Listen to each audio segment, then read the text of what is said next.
娘，娘，包大人来了！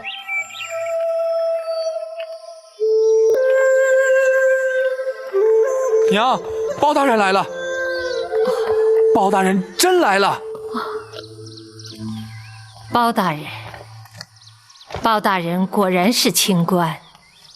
老夫人，本府业已亲自前来，你有什么冤屈可以说了。不，老身怎知，当真是包大人。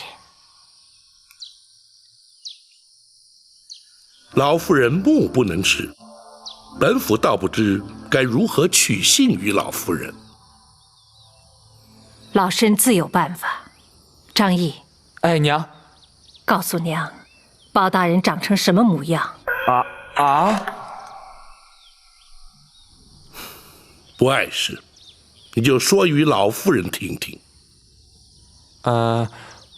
包大人身材高大魁梧，脸说下去。脸黑得像锅底一样。大人，王朝，是。不错，包大人，可否让老身摸摸后脑？老夫人，不得如此无礼。公孙先生，倘若如此就能让老夫人适宜，又有何不可？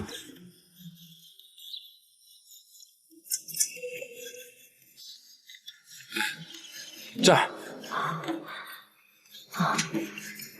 后脑果然有一凸起，正是包大人没错。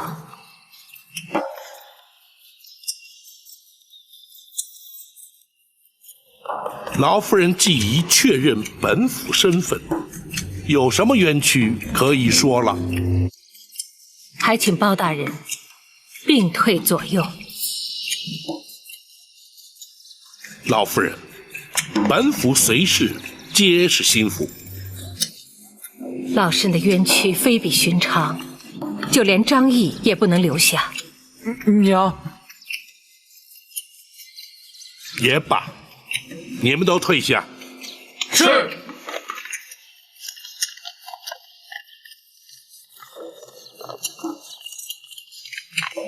老夫人，可否容学生在场？你是？学生公孙策。哦，你是包大人身边的文胆谋士，你见多识广，足智多谋，有你在，可以助包大人一臂之力，你可以留下。多谢老夫人。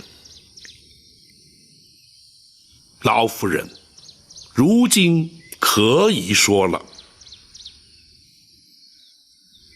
包青，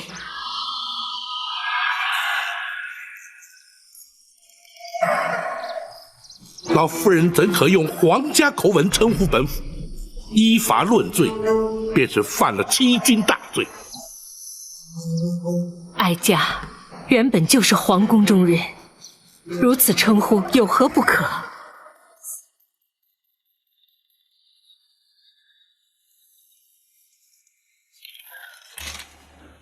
展昭去了陷空岛。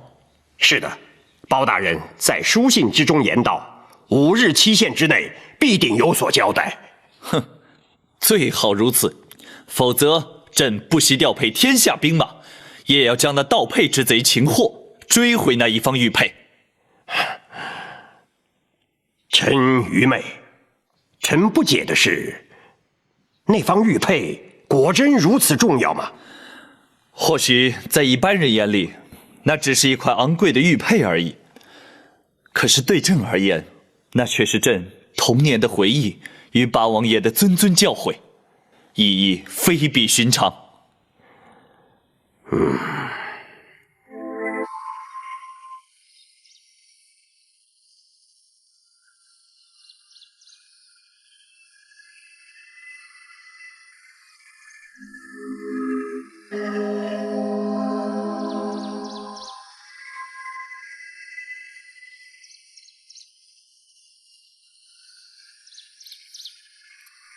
老夫人说是皇室中人，但不知是哪位王爷亲眷，来自何州何府？哀家本是赵氏家眷，来自包青执掌的开封府。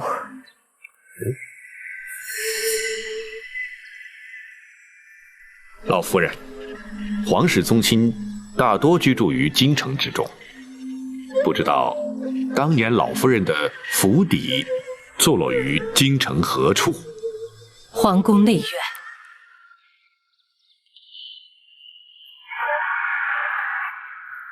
皇宫内院，乃是皇上宝眷所居之处，不可恣意妄言，惹祸上身。哀家何曾妄言？皇宫内院的玉晨宫，便是哀家的居住之所。住口！本府念你双目失明，年事已高，又恐你含冤莫白，负屈难伸，这才亲自前来查明原委。如今你却信口雌黄，胡言乱语，还不速速将实情相告，否则莫怪本府依法治罪，以正视听。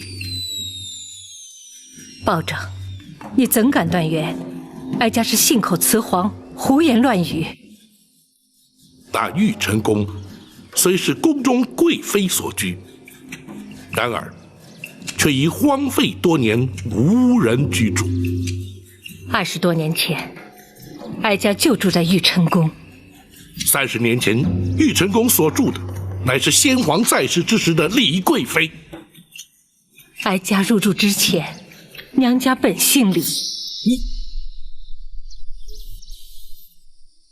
本府不知你是由何处听来宫中之事，然而那太妃李娘娘早在20年前便已仙逝归天，朝中文武百官无人不知，你又怎敢虚言假冒？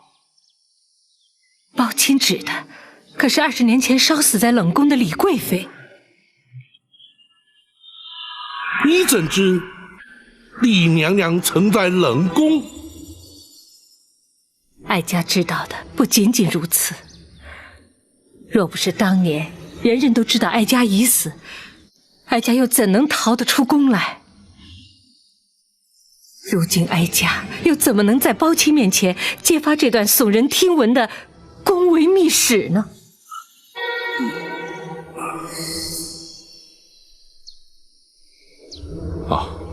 老夫人之言的确耸人听闻，只是事关重大，又事隔多年，一时之间恐怕还难以查证老夫人所言是虚是实。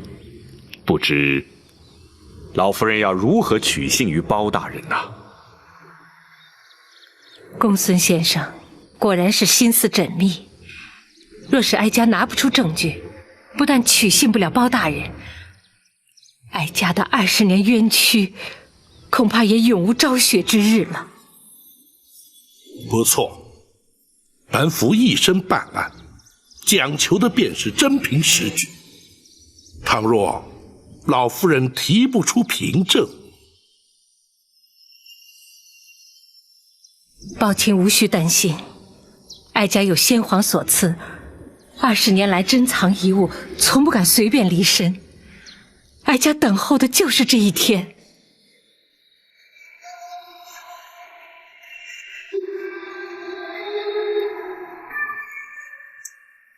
这是先皇御赐今晚，也是能证明哀家身份的唯一信物。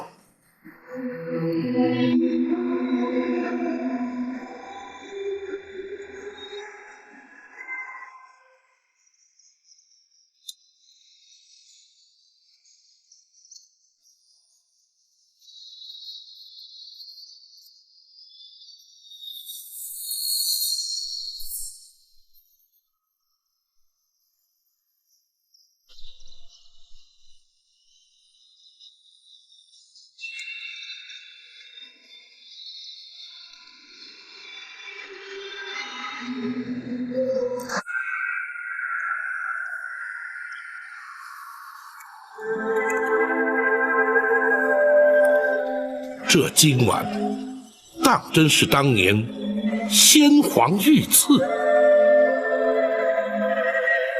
岂能有假？普天之下只有2枚，哀家有1枚，还有1枚，还有1枚客有金华宫刘妃。可是当今刘太后，就是他，当时距今已有20多年了。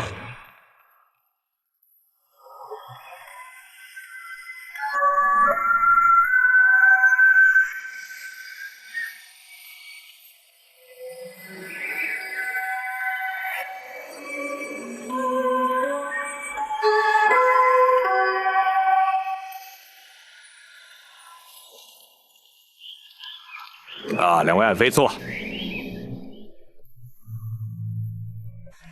两位爱妃，朕还一直担心呢，膝下无子，继位无人。如今可好了，两位爱妃同时有孕，看来朕可以不再操心了。皇上，洪福齐天，两位娘娘一定能让皇上得偿夙愿，产下太子，入主东宫。好，说得好，陈琳，奴婢在。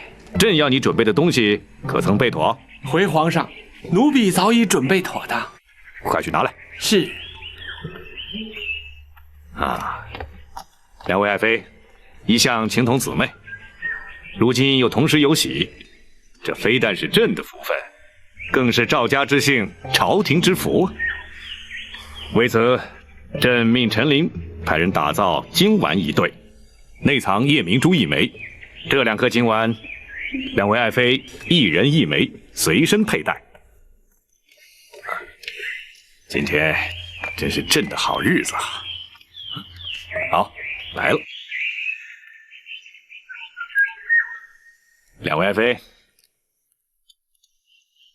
玉晨宫李妃，金华宫刘妃。这2颗金丸之上，均刻有两位爱妃姓氏，你们要好生收藏啊！谢皇上恩赐。啊，免礼免礼免礼，别动了皇儿的胎气。坐坐坐坐，谢皇上。谢皇上。不用谢朕，要谢就谢你们身上所怀的龙子吧。陈琳，奴婢在。记住朕的口谕，两位爱妃倘若生男，朕就封为太子。奴婢遵旨。可是，怎么？倘若两位娘娘均产下龙子呢？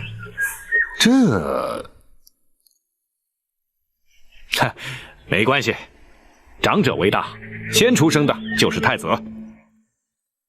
是，奴婢记下了。奴婢立刻通知朝廷记侍郎，转传皇上口谕，记载于册。对了，还有一事，自从皇后病逝之后，朕就一直位立新后。所谓母以子贵，太子之母就是国母。两位爱妃，日后是否能执掌后宫，母仪天下，那就看你们谁先替朕生下太子。这枚金丸就是如此而来。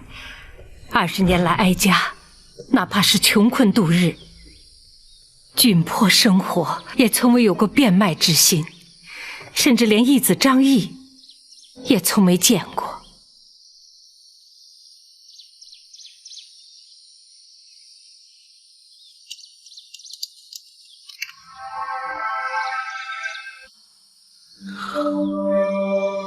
大人，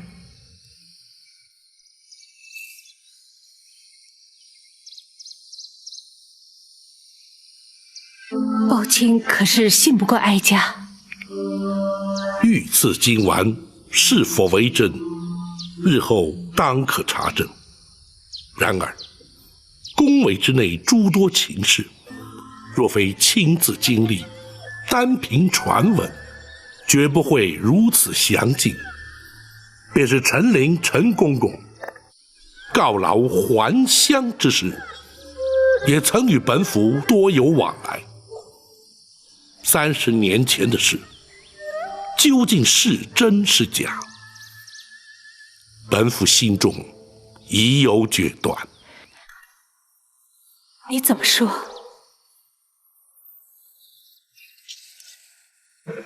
臣开封府府尹包拯叩见娘娘千岁，千岁。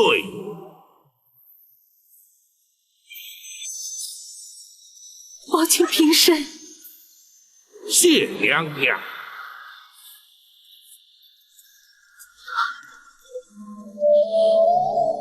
苍天呐，我总算是等到这一天了。苍天有眼。启禀大人，老夫人已在厢房安置妥当，属下找来当地朴实妇女伺候梳洗换装。可曾有人打听她的来历？回大人，属下已按大人指示对外宣称老夫人是大人失散多年的远亲，请大人放心。好。老夫人的真实身份，只有本府与公孙先生知晓。时机到了之时，自会告知尔等。在此之前，要绝对保障老夫人的安全。回大人，张龙、赵虎亲自带人守在厢房门口，不许任何人接近。那张毅如今何在？属下将他安置在庙内暂住，不准他踏出庙门半步。为防走漏消息，也只得暂时如此了。退下。是。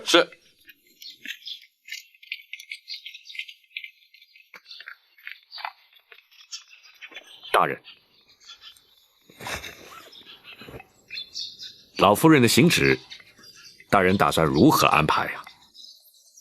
此事太过棘手，先皇宠妃流落民间，却又在20年前传出死讯，这其中必有隐情。故而，本府将她接回庙中，待问明原委之后，再做定夺。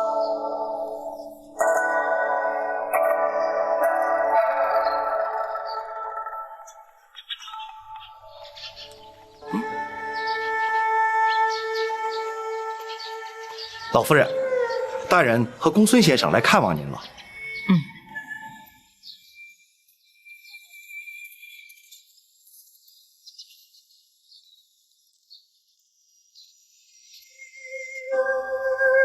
你们守在门外，不得让任何人惊扰。是。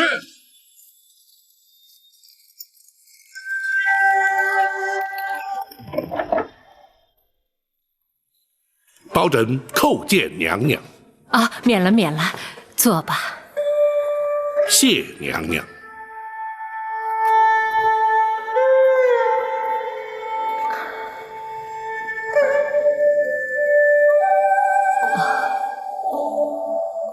20年了，哀家几乎已经忘记打扮光鲜洁净是个什么样子。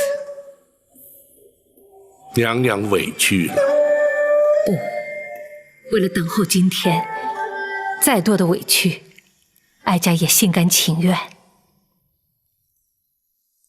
娘娘身份特殊，为防走漏消息，增添无谓的困扰，包拯自作主张，将娘娘接至庙中，并以老夫人相称。权宜之计，还请娘娘不罪。你处事谨慎周到，哀家又怎么会怪罪于你呢？此事的确必须隐秘，甚至当你将全盘往事了解之后，哀家还在担心你敢不敢接这个案子呢？娘娘何出此言？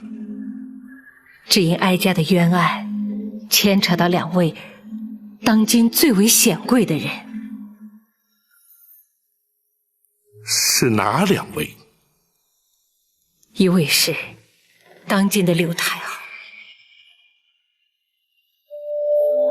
娘娘不是说太后昔日与娘娘情同姐妹，此案又怎会与她有关？情同姐妹，哀家落得如此地步，全都是拜他所赐，被他所害。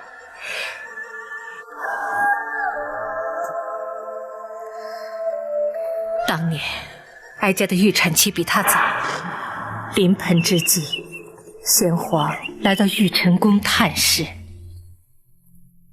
爱妃啊，太子就在爱妃的腹中，就看他打算什么时候出来了。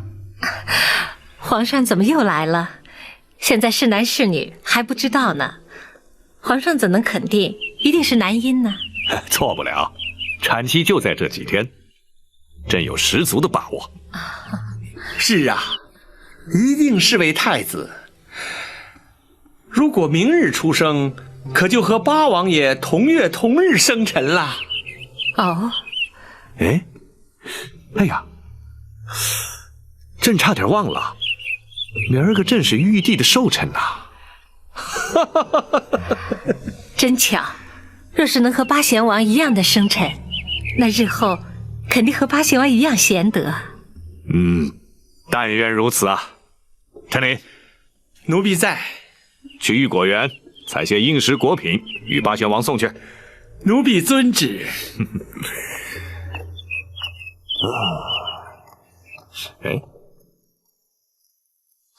爱妃啊，你怎么了？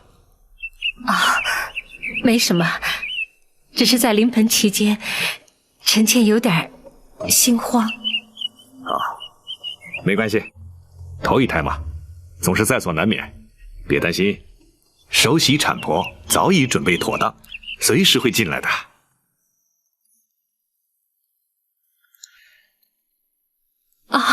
爱妃，你怎么了，爱妃？爱妃，快生了，快生了，快生了，快来人啊！找产婆进来，快找产婆进来！是。爱妃，别慌啊，马上就好。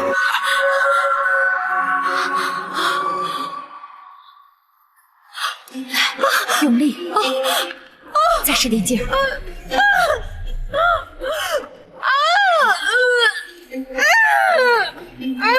再用力。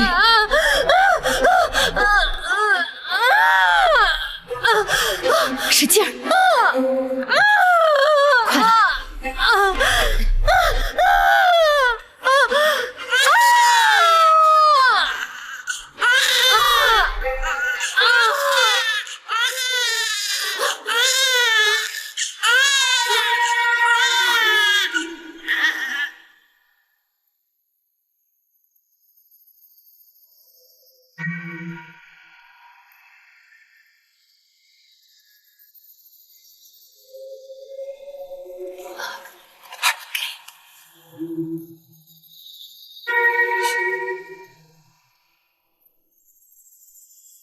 但不知娘娘当年所生是男是女？不论是男是女，等哀家醒来以后，出生的婴儿就变成了不知名的怪物。此话怎讲？郭怀疑产婆尤氏勾结，趁乱将婴儿以剥去皮的狸猫调换。先皇得知，一怒之下将哀家打入冷宫。其实这一切全是刘妃在暗中指使。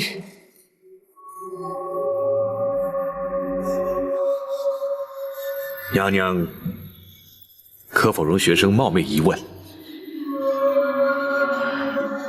公孙先生请讲。当时娘娘历尽昏厥，怎知使郭槐与尤氏勾结？又怎知全是刘太后暗中指使呢？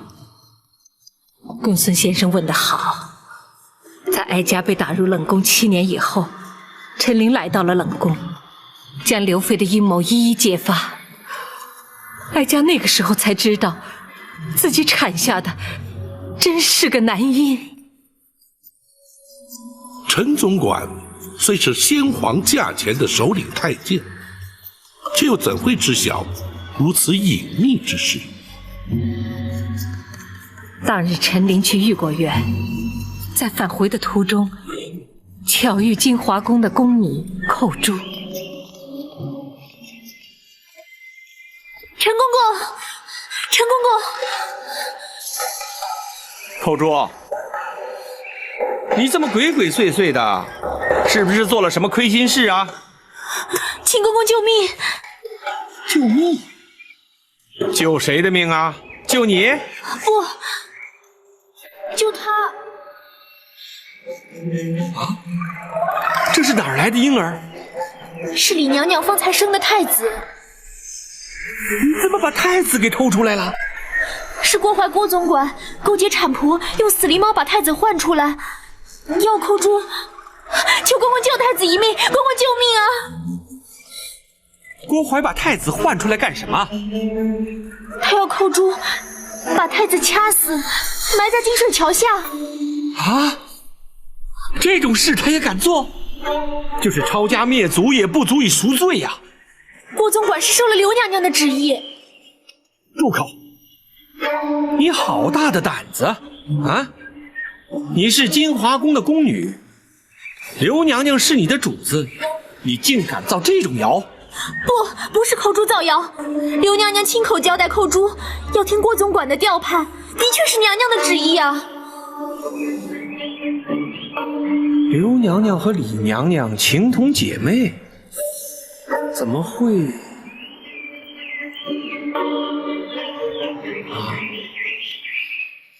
难道是为了争夺正宫娘娘之位？李娘娘产下了太子，皇上就要封她为皇后？一定是这个缘故。公公，你快把太子带出宫去，如果被郭总管发现，恐怕我们都得赔上性命啊！干下这种大逆不道的事，一定会杀人灭口。可是我能把太子带到哪儿去呢？哪儿都行，只要出了宫，先保住太子的命再说。寇珠，你是刘娘娘的心腹，否则她不会让你参与这种事。可你为什么要背叛她呢？公公，寇珠虽然只是个下人，可是还懂得道理。太子是皇上的亲骨肉，大宋朝未来的君主，只要是大宋子民，人人都该拼着性命的保护他。再说，孩子是无辜的，不能让他成为争权夺利的牺牲品呢。寇珠，你这丫头的忠义之心，更显得郭淮和刘娘娘的卑鄙险恶。你放心，就算拼了我这条命，也要把太子安安全全的送出宫去。多谢公公成全，多谢公公成全。不，身为人臣，这也是我该尽的本分。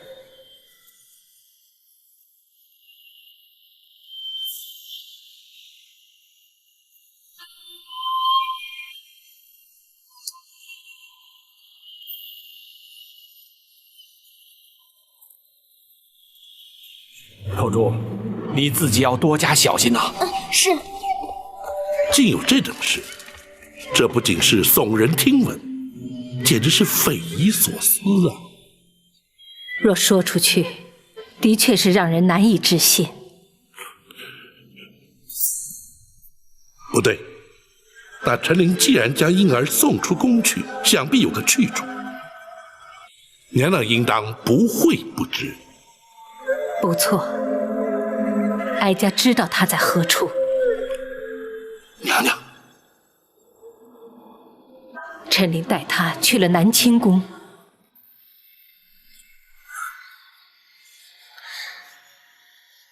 南清宫是八王爷的府邸，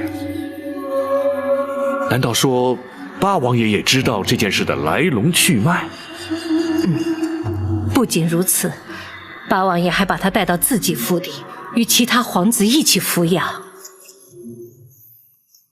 娘娘适才言道，此案涉及2位当朝显贵，这第2位，莫非就是当今皇上？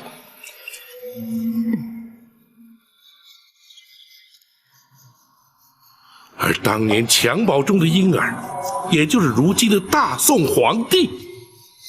正是。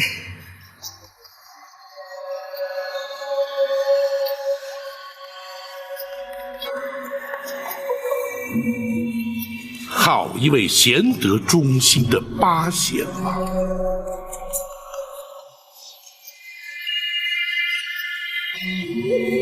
大人，难道当今皇上不是刘太后所生？因果报应。在哀家被打入冷宫以后，他虽然也生了一名男婴，并封为东宫太子，他自己也如愿以偿地坐上了正宫之位。不幸的是，太子6岁时得病身亡，终究还是落了一场空。先皇伤心之余，从此沉溺于道家之学，并由诸王皇子之中遴选太子。八王爷便是趁此时机，将先皇亲子送入宫中，保住了先皇血脉。然而，当时八王爷因何不向先皇禀告此事呢？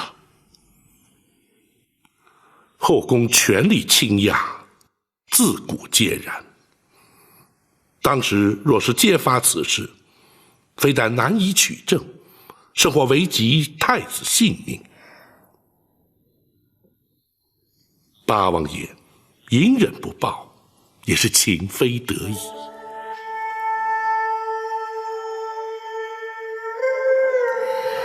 包大人不必介怀，对八贤王，哀家感激还来不及，又怎么会责怪于他呢？只是，却让娘娘平白承受了30年的冤屈凄苦。不，得知皇儿安然无恙，哀家已心满意足。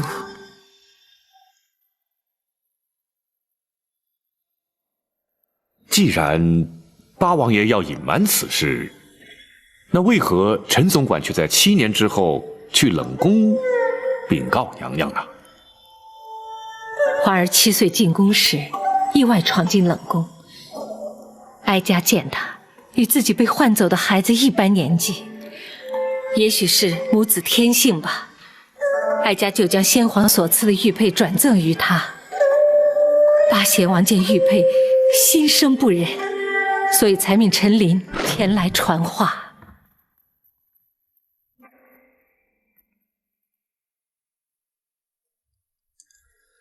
娘娘，有人看您来了。冷宫静地，又有谁会来看我？回娘娘，是奴婢陈琳。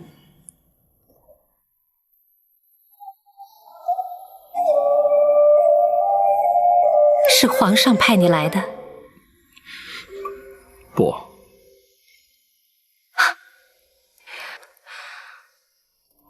我真是痴人说梦话。我打入冷宫已经7年了，皇上从来没有来过这里，他怎么会派你来看我呢？娘娘受的委屈，奴婢全知道的。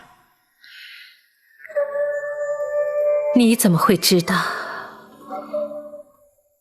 连我自己都渐渐相信，当年生下的是个怪物。不，娘娘生的是一位皇子，是皇上的嫡亲血脉呀。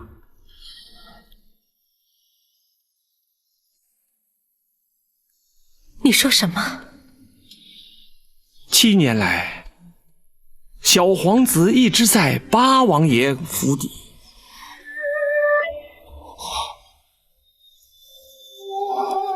你说什么？你再说一遍。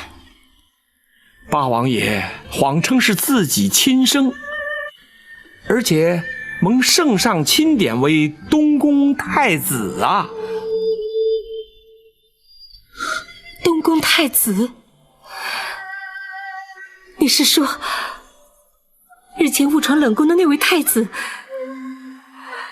是本宫的亲生骨肉。正是啊，八王爷，唯恐小太子被奸人所害，因此隐瞒至今。娘娘赠给太子的玉佩，八王爷看到了，未免娘娘担心，才要奴婢前来禀告娘娘啊。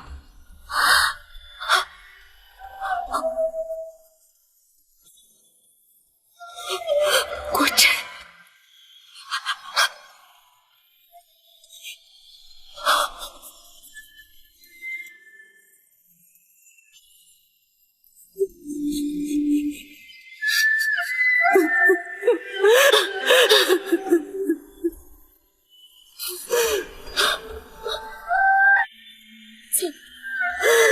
苍天有眼，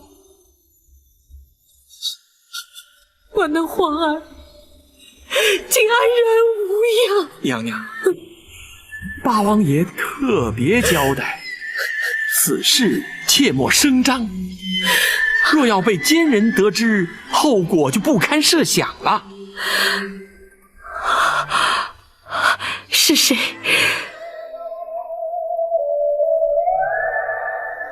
是谁如此心狠手辣，连八王爷都如此顾忌？皇上潜心修道，不理俗事。如今宫中大权在谁手中，想必娘娘清楚啊。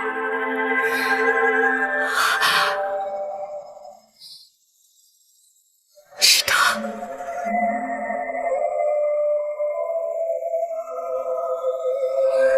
是他，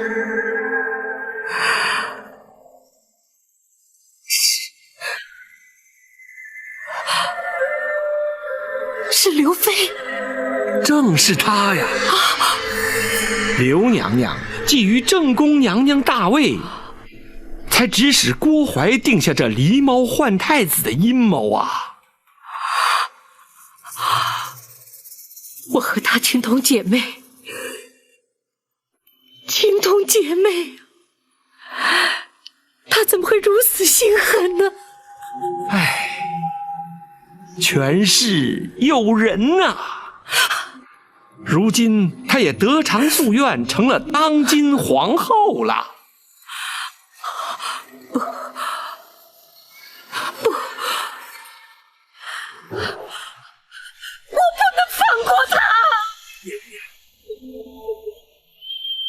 你去告诉皇上，救出本宫，本宫要见他。快去告诉皇上！不可能啊，这不可能的呀！皇上因为娘娘生下了怪物，一直耿耿于怀，而且狸猫换太子一事难提证据，倘若声张出去，反倒让刘娘娘有了警觉，反而对娘娘和小太子都不利呀。难道就由任他上下其手，为所欲为吗？要忍，八王爷一再嘱咐要娘娘忍耐，他会寻个适当的时机揭发此事。娘娘千万不要因一时冲动，反而招祸呀！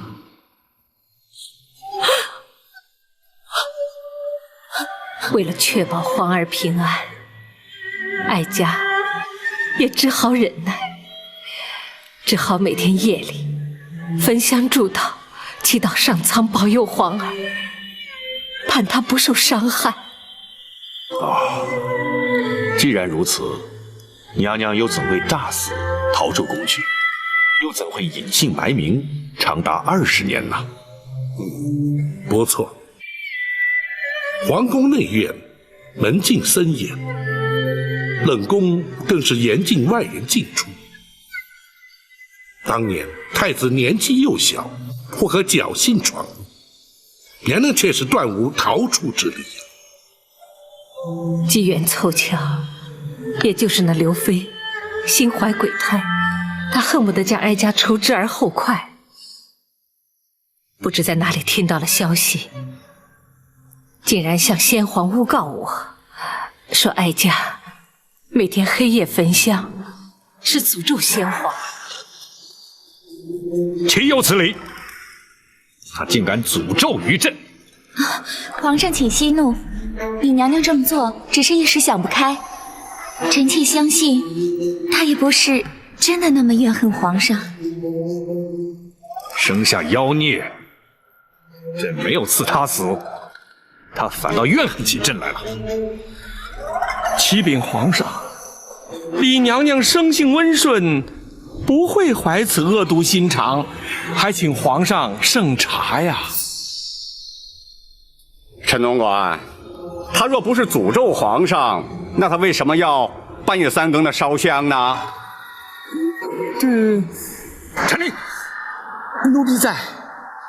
传朕口谕，此地非7尺白绫要他自尽谢罪。皇上，还请皇上三思啊！皇上，您就原谅他这一回吧。不行，朕意已决。陈琳，你是首领太监，这件事就由你去奉旨执行。皇上，大胆！你敢抗旨不遵？奴婢不敢，奴婢遵旨。郭槐，奴婢在。你是后宫太监总管，你听着，1个时辰之后，去冷宫验明正身。奴婢遵旨。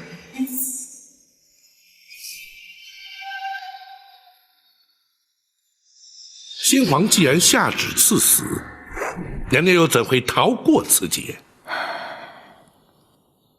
提起此事，也实在令人心酸。除了陈琳之外，冷宫总管秦凤也是个忠心之人。正当他们2人在无计搭救之时，为什么非要置我于死？娘娘，时辰紧迫，娘娘若不立刻逃出宫去，就性命难保。是啊，怎么逃？宫中禁地，守卫何等森严，逃不掉的。算了，不会有机会的。娘娘请放宽心，奴婢有法子让娘娘逃出宫去。就算如此，郭槐不见尸首，岂肯罢休啊？一旦禀明皇上，究竟还是会被追回来的。回娘娘，有尸首。这话怎么讲？奴婢已安排好了替死之人。替死？是啊。于中，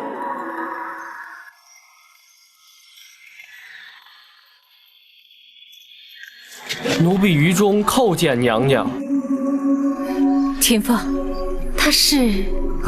回娘娘，于中是冷宫的小太监，奴婢自他9岁进宫，便一直带在身边，由他替死，就有了尸首。真是难为你们了。可是郭槐奉旨验明正身，又岂会认不出来？由他替死，不是白白赔上一条性命吗？这没有用的。不，郭槐认不出来。他怎么会认不出来呢？娘娘或许从未见过人一死之后的情形，奴婢在宫中多年，却见过不少案例，掉井而亡，大多数面呈青紫，颜容扭曲。若不仔细辨认，是很难分辨原来容貌。可是郭槐他要是仔细辨认怎么办呢？那郭槐心怀鬼胎，问心有愧，谅他也不敢正眼去看。娘娘，奴婢相信，这一定能瞒过郭槐的。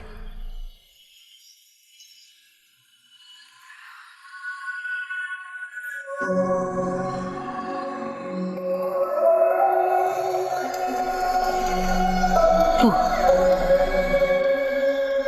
不，就算郭淮认不出来，本宫也不能为了自己活命，而让于中去替我死啊！任何人都没有这个权利，让他做这样的牺牲。启禀娘娘，奴婢是自愿替死的。你说什么？奴婢自幼进宫，跟随秦总管学到了不少忠义的道理，能为娘娘替死是奴婢的福气，奴婢心甘情愿。不，本宫不同意。请娘娘成全奴婢的一片忠心。让你替死，固然可以让你得到全忠，可是本宫却成了不义之人，本宫万万不能同意。娘娘。娘娘，请娘娘和于中互换衣服。奴婢在城外已安排好了人接应，再迟，郭淮一到就来不及了。不，请娘娘为太子殿下着想啊！若娘娘奉旨归天，太子殿下恐怕永远不会知道娘娘是他的亲生之母啊！娘娘，你怎么又能忍心让太子殿下认贼作母，终其一生呢？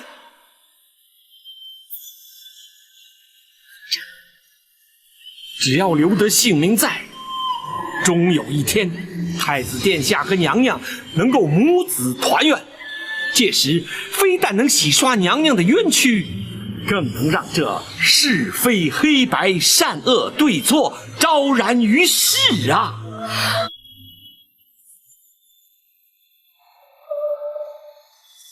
请娘娘成全。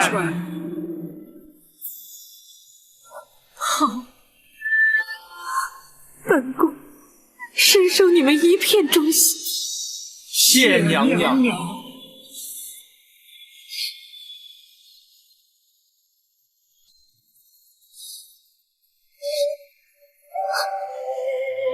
好一个忠肝义胆的小于中！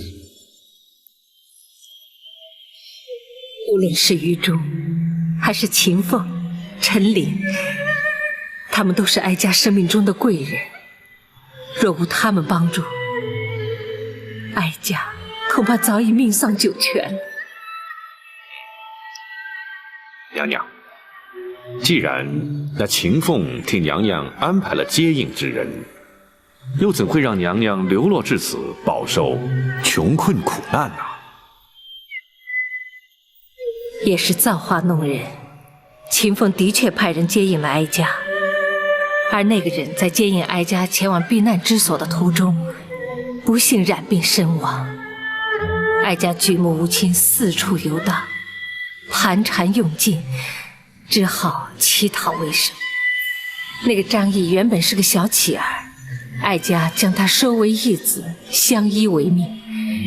如今他已长大成人，以卖菜为生，奉养哀家。日子过得虽然清苦，倒也能够勉强度日。宝琴，臣在。如今你已经明了了此事的来龙去脉，哀家的冤案，你可还敢接？回娘娘，如今已无关乎敢或不敢。保朕身为人臣，却徒令太妃娘娘蒙冤受屈，一事不忠。如今，保朕定当竭尽心力，为太妃娘娘平反。有你这句话，我就安心。禀娘娘，事关重大，不可不慎，为求掩人耳目，请娘娘全充包拯失散多年的远房表亲，也好名正言顺同返京城，恳请娘娘恩准。一切就依你。谢娘娘。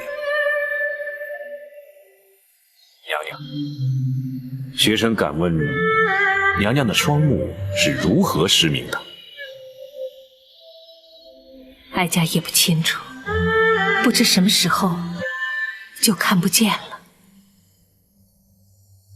可否让学生替娘娘看看？哦，公孙先生还能治病？公孙先生精通岐黄之术，或可查出些端倪。既然如此，就有劳公孙先生看看吧。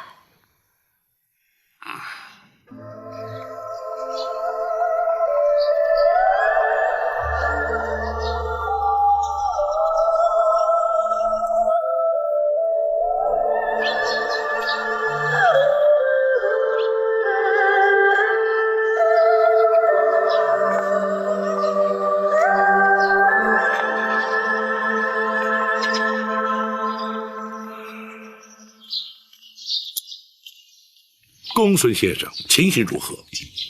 大人，老夫人是因为念子心切，终日以泪洗面，导致哭瞎了双眼。可有复明之计？拖延时日过久，恐怕难下定论。学生尽力而为。大人如今作何打算？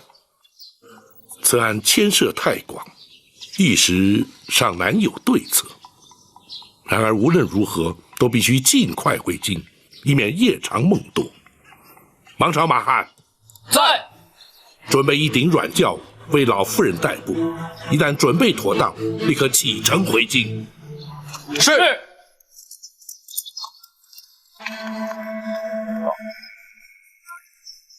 张毅可要随行？不，他若随行，恐会起人疑窦，让他留在庙中，不得对外声张。是。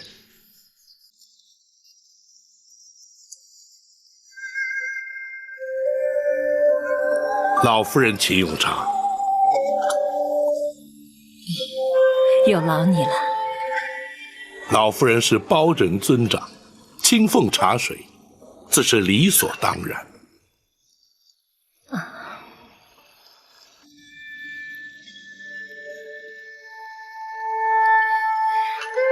20年来，让老身总算有了依靠。可惜我双目失明，无法亲眼目睹你的容貌，终其一生只能凭空臆测了。老夫人请宽心，老夫人失明的原因，学生已然明了，或许能找出方法，让老夫人尽快复明。哦，有可能吗？有可能。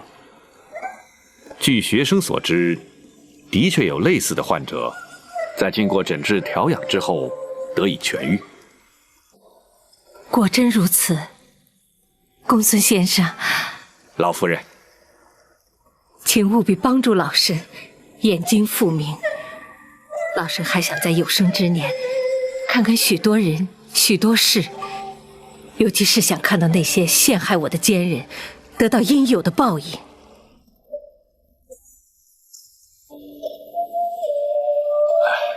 老夫人，你的演技最忌讳的就是动气，也不宜伤心激动。还请老夫人多多保重，以便于学生为老夫人诊治。啊，医者之言不能不听，老身遵命就是。学生不敢。旅途劳顿，老夫人多事休息，稍后仍要赶路啊。好，你们去忙吧，别招呼我了。是。你们4个在此，随时听候老夫人差遣。是。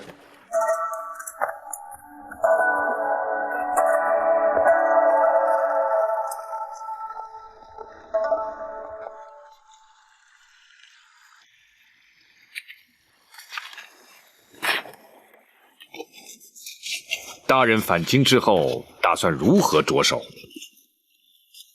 公孙先生估计，太妃娘娘所言之事，真假如何？学生以为90%是真。不错，本府也如此认为。不过，太妃娘娘所言之事，除却亲身经历之外，其他全都来自陈琳。大人对陈总管又知道多少呢？陈琳虽是皇上多年，甚至可以说，皇上在宫中是由陈琳一手带大，故而皇上尊封陈琳亚父称号。既然如此，皇上登基之后，陈琳为何没有向皇上陈述当年的往事呢？这一点本府就不得而知了。不过皇上登基不久，陈琳就告老还乡，想必他自有道理。大人，学生以为，若想查明当年往事，恐怕还得从陈琳身上着手才是。不错。太后与郭槐乃是太妃娘娘口中的奸人私党，想必不会自成罪行。回京之后，本府立刻查明那陈琳的退隐之处，也好寻他问明真相。除此之外，还有一个人是关键。八王爷。大人与八王爷私交甚笃，大人何不直接请教于八王爷呢？不行，此案牵连太广，轻则朝野震惊，重则动摇国本。本府必须先以言语试探，再伺机查询。大人顾虑甚是。这些事也的确是多事之秋。大人陈州督镇铡了庞玉，白玉堂却同时夜闯进宫，盗配流书。如今大人更是在无意之间查得一桩惊天动地的陈年旧案，接下来只怕往后大人要更加劳心劳力了。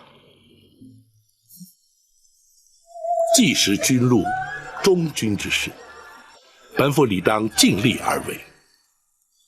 只是展护卫只身独闯陷空岛，究竟能否追回玉佩，却让本府颇为挂记啊。学生相信，展护卫绝不会有负大人所托。但愿如此。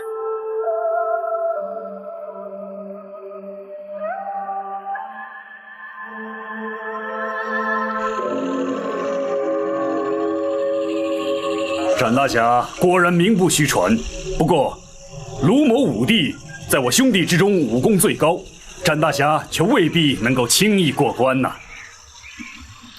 锦毛鼠白玉堂武功精湛，名震江湖。詹某无心与白五爷较量，若白五爷肯赐回玉佩，詹某敏感五内。展昭，我入宫盗佩为的就是你，你既然来了，这场比斗就免不了。詹某与白五爷并无过节，白五爷又何必苦苦相逼呢？哼，毛鼠乃是天敌，展大侠又何必明知故问？玉猫二字是皇上所封，詹某无意对吴蜀不敬。江湖朋友却不这么认为。那好，詹某承诺，从此以后永不用玉猫二字。可却堵不住江湖上悠悠之口。詹某已经退让至此，那白兄言下之意又该如何呢？你我分出高下，定出胜负，除此之外，别无他法。武帝，大哥，事关吴蜀名声，莫再相劝。既然如此，詹某就向白五爷讨教一番。比武切磋，点到为止。大哥，刀剑无眼，江湖中人又岂会在乎？不过先请几位哥哥退出10丈之外，以免妨碍展大侠施展。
展昭，你这是什么意思？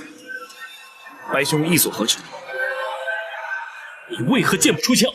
你是存心看不起我白玉堂？白兄误会了，既是切磋比试，又何须兵刃相见呢？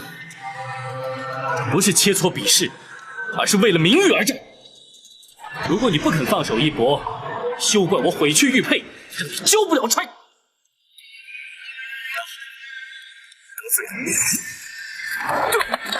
来得好！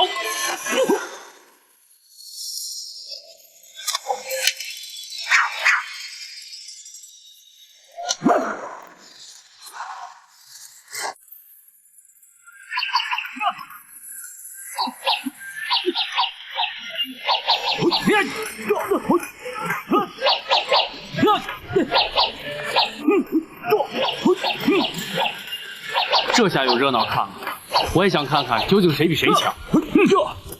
展昭似乎未尽全力啊，看这形势有点怪。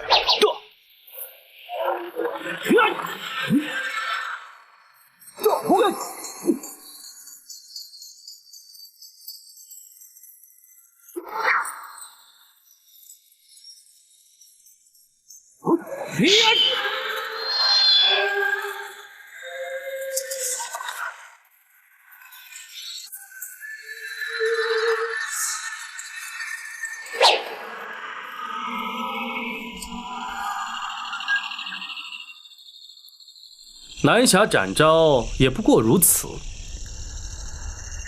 白五爷果然高明，展昭佩服。如今江湖上人总该知道，皇上封的御猫，毕竟还是比不上陷空岛无鼠。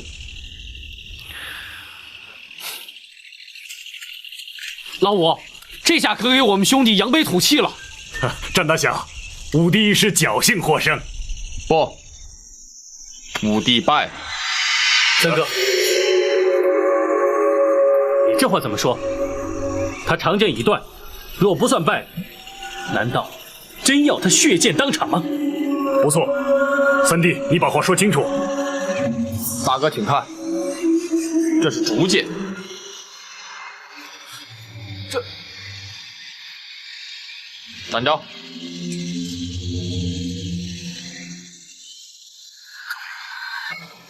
请听展昭一句肺腑之言。詹某原本无意与吴蜀为敌，更无伤人之心，故而只能以逐渐明志，还请诸位包涵。武帝，展昭，白兄，同是武林中人，江湖同道。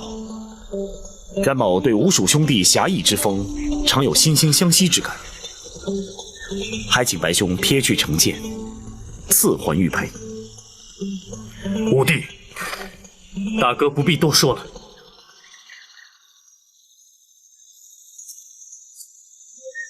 二哥，我来了，我来了，老五，你赢了。不，啊，我输了。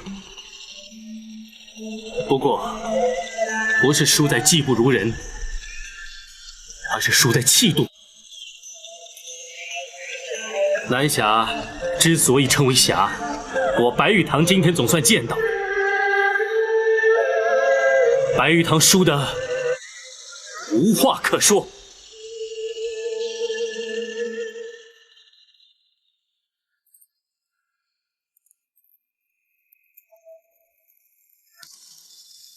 玉佩奉还。吴蜀势力莽撞之处，还望展大侠不要怪罪啊！吴蜀兄弟信守然诺，展某佩服。惭愧，为了这个虚名，险些断送了吴蜀的声誉。这武帝之错，也就是我五兄弟之错，还请展大侠回京转禀包大人。如果朝廷要追究刑责，吴蜀绝不会逃避，随时接受包大人的惩处。罗庄主，请放心，玉佩是由白五爷主动奉还，展某答应庄主，绝不会将他缉捕归案。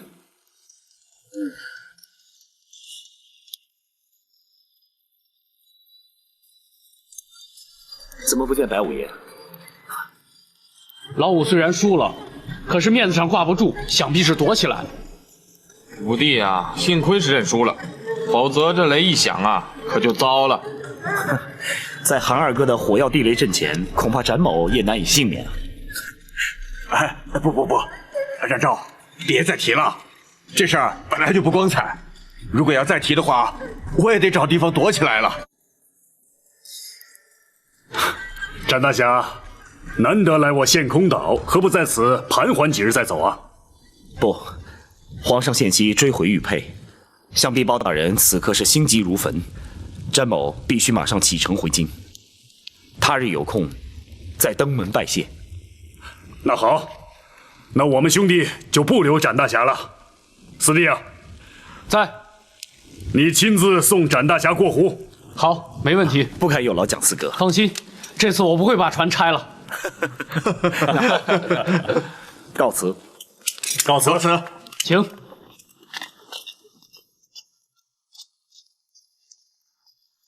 这展昭果然是个英雄豪杰呀！哎，二哥，武帝要是没认输，你真眼抱着地雷？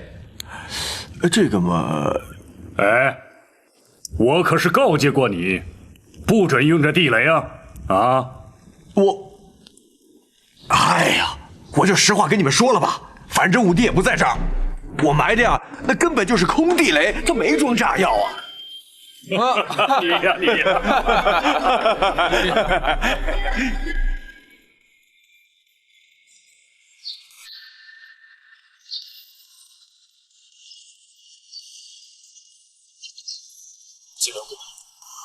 他日有空，詹某必定登门拜访。好，如果有需要，随时知会我们兄弟，我们会立刻赶到。陷空岛无属肝胆相照，詹某今天总算是见识了。蒋四哥，后会有期。后会有期。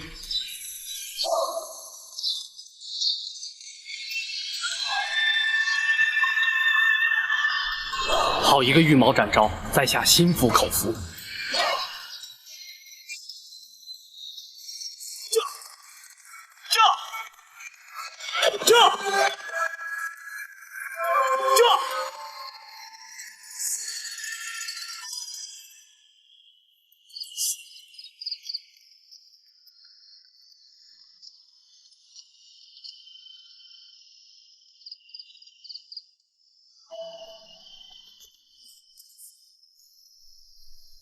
你且先行退下。是。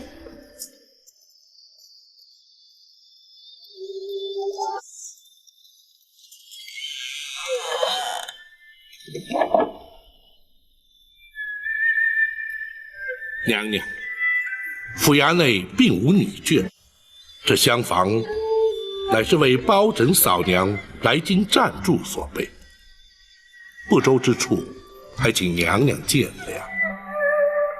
无论是何处，都要比那破屋强多了。包青口中的嫂娘是何许人？怎么会有如此怪异的称呼？回娘娘，包拯自幼父母双亡，乃是长嫂带大，故而以嫂娘相称。这倒颇不寻常。嫂娘之于包拯，虽无生育之恩，却有养育之情，故而包拯始终以人子之礼视之。包青能视长嫂以孝，的确是难能可贵。所谓百善孝为先，无怪乎能成为朝廷支柱，社稷栋梁啊！娘娘谬赞，包拯只是略尽本分而已。哀家可羡慕得很呐。娘娘请宽心，一旦全案查明，彻底平反之后，娘娘定可以与皇上重续天伦。然而在此之前，还请娘娘多加忍耐。哀家自知此案难办，所谓事不关心，关心则乱。也罢，哀家一切静待包青安排吧。是，包拯立刻着手。你奉旨陈州督镇返京，为何不进宫面圣交旨呢？若非奉诏，夜不入宫，乃是宫中的体制，包拯岂敢不准？再者，惊扰圣驾总是不该。明日早朝之后再做禀奏，也还不迟。他可是个好皇帝。皇上年事虽轻，却老成持重，称得上是一位仁德之臣。那就好。哀家20年前总算是和他见过一面，那时候他才7岁，不知现在长成什么模样了。皇上英武威仪，与先皇颇为神似。是吗？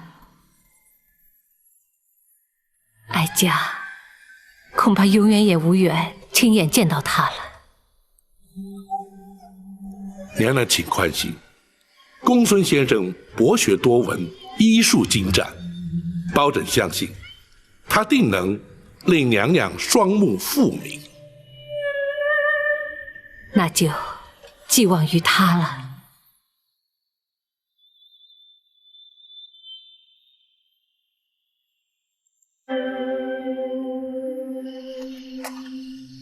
大人，学生翻遍医书，搜尽枯肠，总算是不辱使命。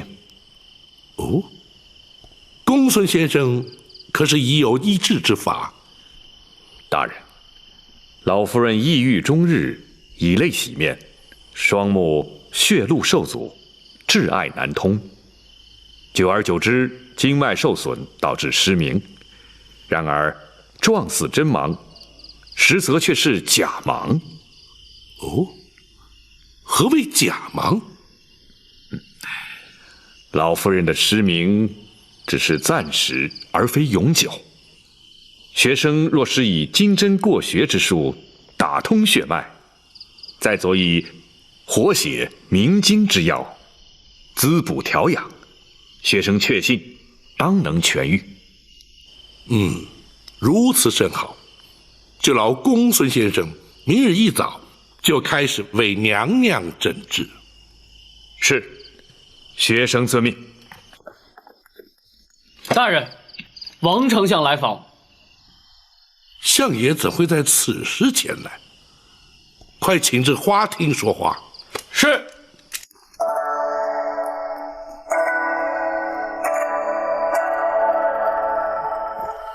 相爷请。相爷，请坐。相爷营夜来访，可是有何急事？包大人，该着急的应该是你吧？你怎么反倒像没事人一般呢？相爷此话怎讲？皇上下旨要你去陈州督阵，你怎么竟然把安乐侯庞玉给铡了呢？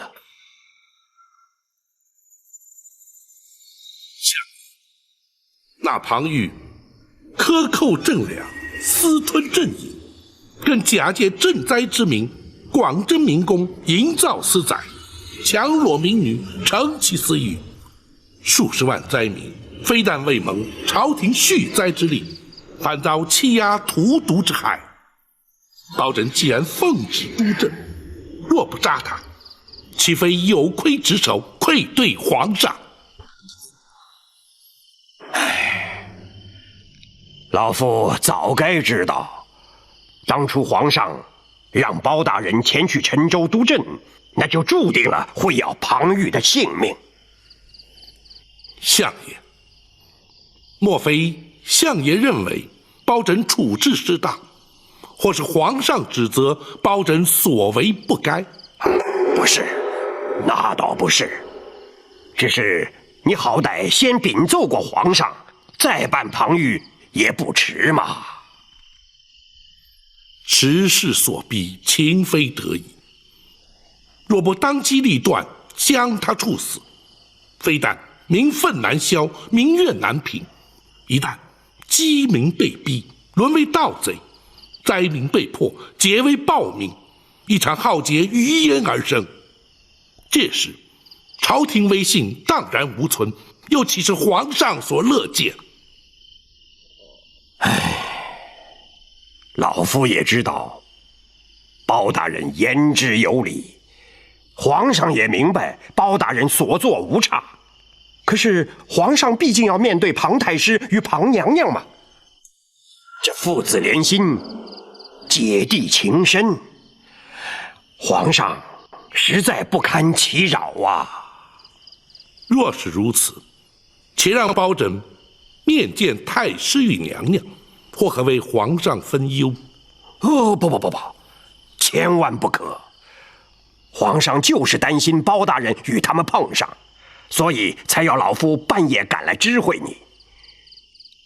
皇上已经下旨，要庞太师陪着庞娘娘前往陈州，为那庞玉料理后事，并且要老夫转告包大人，明日早朝之后前往御书房面圣。可是不准再提那庞玉的事了。是，包拯遵旨便是。还有，贼人夜闯进宫盗佩一案，皇上势必要追问，所以老夫特来提醒包大人，要预做准备。那块玉佩对皇上至为重要，无论如何都得追回来，否则此事，恐怕是难以善了啊！多谢相爷提醒。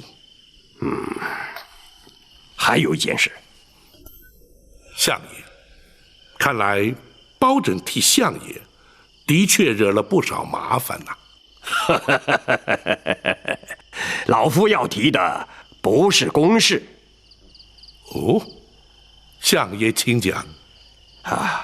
听说包大人从陈州带回来一位亲眷。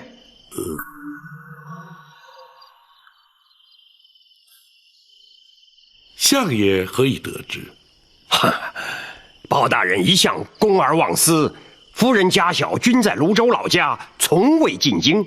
这回从陈州带回一位亲眷，反倒轰动了京城啊！相爷取笑了，那是包拯一位失散多年的远房亲眷。哦，失散多年，得以重聚，倒也难得呀。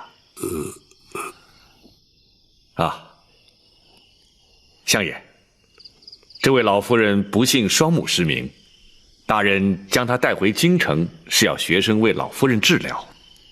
哦，那能治得好吗？学生尽力一试。好，既是包大人的亲眷，不妨前来相府走动走动。老夫那位夫人呐，可是出了名的好客呀。是，多谢相爷抬爱，包拯日后定当安排。好，皇上交代的话，老夫都带到了。老夫想说的话也已经说完了。包大人连日奔波，想必累了，老夫不多打扰，就此告辞。包拯恭送相爷。不，你知道，老夫最怕麻烦人了。是，包拯遵命，相爷好走啊。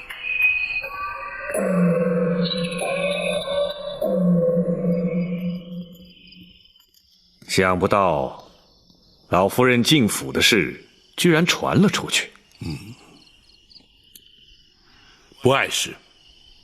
公孙先生应对得体，应该不会弃人以斗啊。展护卫尚未回来，明日大人面圣之时，打算如何向皇上禀奏啊？实话实说。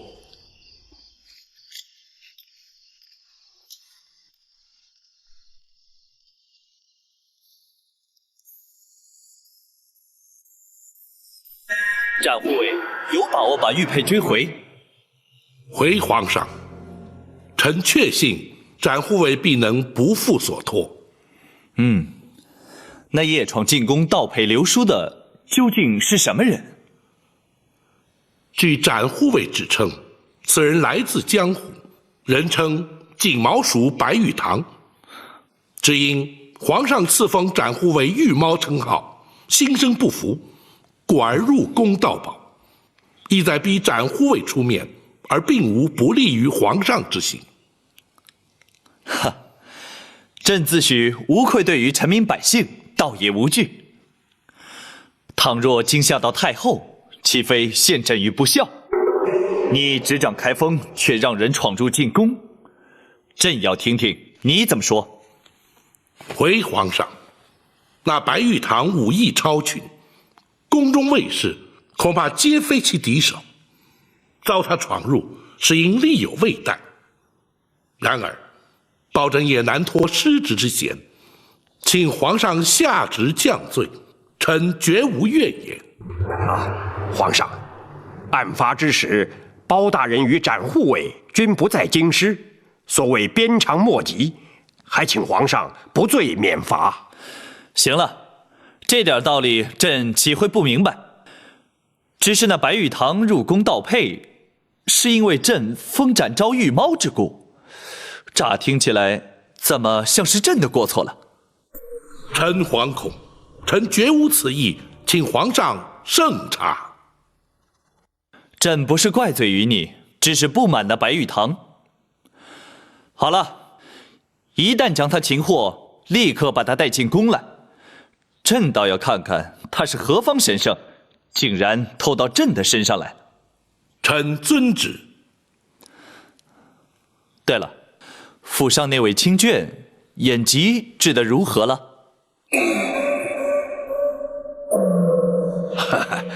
包大人休怪老夫，你携眷返京极不寻常，就连皇上都有所耳闻。皇上问起，老夫怎能不说？相爷，哎，的确不能怪王丞相，是朕主动提问的。皇上日理万机，操劳国事，包拯不敢因私务而惊动皇上。这就是包青的不对。你乃是朕的肱骨之臣，朕表示关心，难道不对吗？臣不敢。包大人，皇上是以仁孝治国，既然尊长有疾，子侄焉能不忧啊？包大人公务繁重，若是再为家务所累，岂不反倒让皇上心中不安了吗？这包拯绝不会因私害公。行了，朕知道你一向公而忘私，既然朕已开口询问，难道包青就不打算回话吗？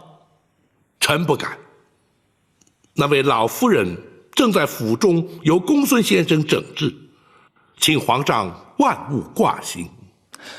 好，公孙先生神医神术，想必能够治愈。若需要宫中御医协助，包青尽管开口。谢皇上隆恩。照方抓药，细火慢煎，每日3副，饭后服用。是。公孙先生，老夫人，老身这对眼睛，你真的能治好吗？回老夫人，学生自信有8、9分的把握。若果真如此，公孙先生真不愧是老身的再造恩人了。学生不敢。不过有一件事情，务必要请老夫人全力配合。严医治病，当遵医嘱，此乃天经地义之事，请公孙先生明讲。是。老夫人的眼疾非一朝一夕所致，实乃因思念亲人，过度忧伤。如今学生施以金针过血之术，再佐以明目活血之药，只要安心调养，当可痊愈。不过在此期间，千万不可焦虑激动，否则恐会前功尽弃。这一点，尚请老夫人要多加克制。好，公孙先生的嘱咐，老身会牢记在心。多谢老夫人。公孙先生所言是真，亦或是只为了安抚老夫人？大人，两者皆有。学生担心大人追查此案之时，老夫人会饱受刺激，一旦过于激动，非但对病情不利，甚至有碍于大人查案，故而先期诱导，防患于未然。公孙先生果然顾虑周到。大人谬赞，但不知大人打算由何处查起？南清宫八王爷府。包大人若再不回来，本王可就手痒难耐了。果儿陈州事了，包拯就立刻赶回京了。哦，哼，没想到包大人也会口出狂语啊！不该，不该呀！王爷怎知包拯所言不实？哎，贼人夜闯进宫，盗配流书，惊扰圣驾。包大人难道不是为了此事赶回来的吗？的确难逃王爷法眼，正是为此。追查的如何了？展护卫已前往追击，日内当可将玉佩追回。那就好。若是追不回玉佩，皇上势必耿耿于怀，睡不安枕了。圣驾遭到惊扰，皇上心中不悦，包拯犹能理解。为了一方玉佩，让皇上耿耿于怀，却让包拯不解。此佩对皇上来说意义非比寻常。包拯愿闻其详。那方玉佩原本是太宗皇帝生平最爱之物。先皇被立为太子之时，太宗皇帝便以此玉佩相赠。如此说来，那玉佩乃是先皇传于皇上的遗物。不，皇兄当年将此佩赐予了一位宠妃。但不知是哪位娘娘？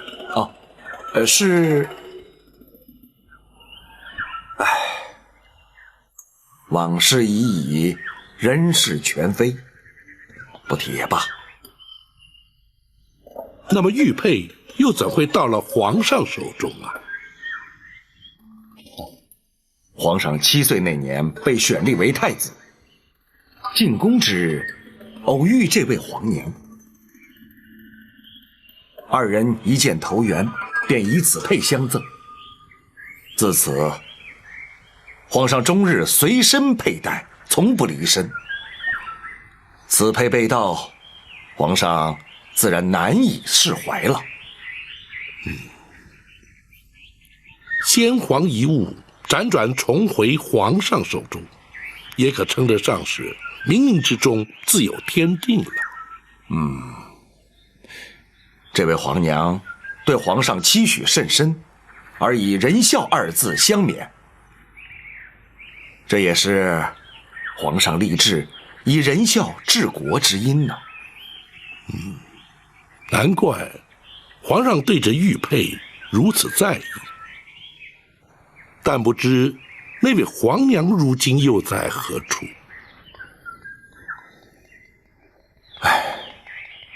？20年前便已因故身亡了。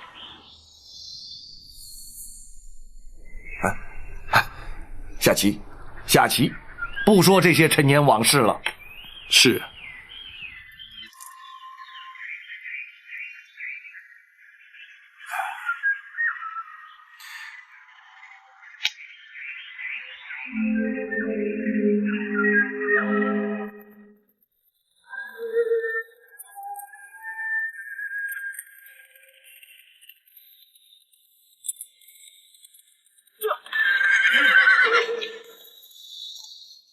展大人回来了，大人可在府中？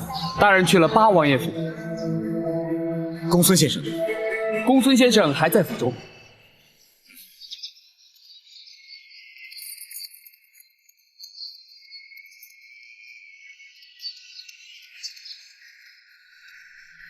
展护卫辛苦了，可曾追回玉佩？信不辱命。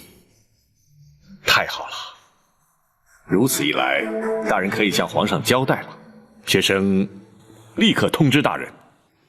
且慢，展昭有一事要和公孙先生商议。展护卫，请说。玉佩虽然追回，詹某却没有将白玉堂带回来。啊！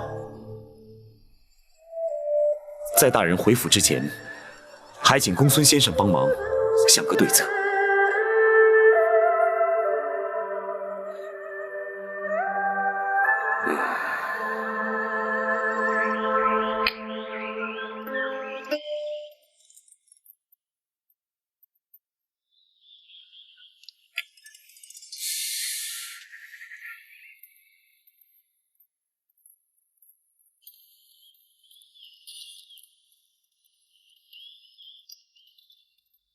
禀王爷，包大人侍卫求见。啊，让他进来。是。惊扰王爷与大人下棋，请王爷恕罪。有什么事你就说吧。马汉，何事如此匆忙？回大人，展护卫回府了。王爷，展护卫回来了，想必是有结果了。包大人就回府看看吧。只是此局未了。哎，包大人总是先公后私的，这下棋是私事，包大人就请便吧。打搅了王爷的棋性了。嗨，棋日后可以再下，公事可不能不先办。包大人就别在意了。多谢王爷体恤，请。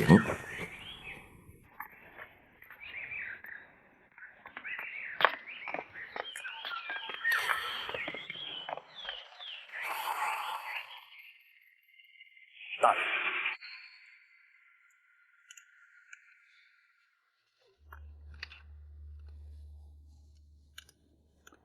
没想到这块玉佩之中竟然藏有如此多的纠葛。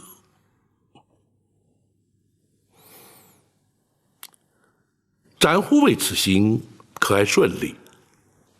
回大人，献空岛吴蜀不愧是侠义中人，比武较技虽在所难免，最后还是由白玉堂主动归还玉佩，并未多生枝节。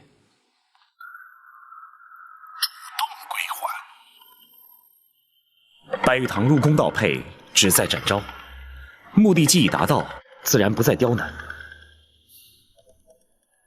那白玉堂如今又在何处？仍在献空岛。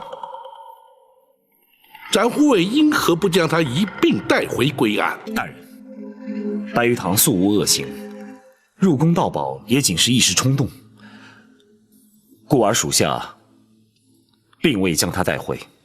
然而他夜闯进宫，惊扰圣驾，盗佩流书，行径嚣张。无论是否一时冲动，违法犯纪，却是事实。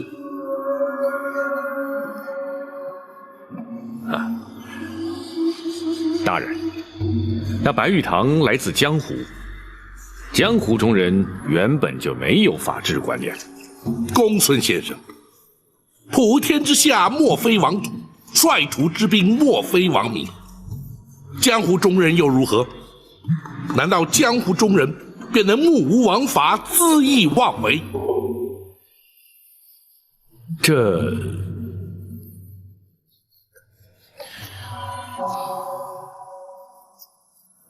展护卫，本府知道你也来自江湖，然而却随本府成为执法之人。倘若江湖人便可不遵王法，展护卫又将如何执法，如何服人？大人，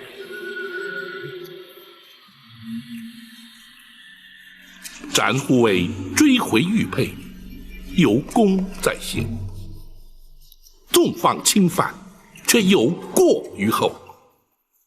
依法论法，你难逃失职之嫌。属下明白。大人一向知法守法，执法护法，然而展昭遵从的却是江湖道义与人之常情。倘若因而触法，愿承担失职之罪，任凭大人惩处。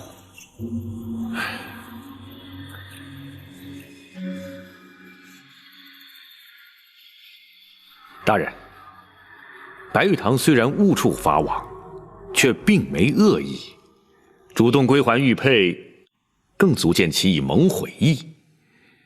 即便是依法纠办，也该有情节轻重之分，蓄意与否之别，还请大人明鉴。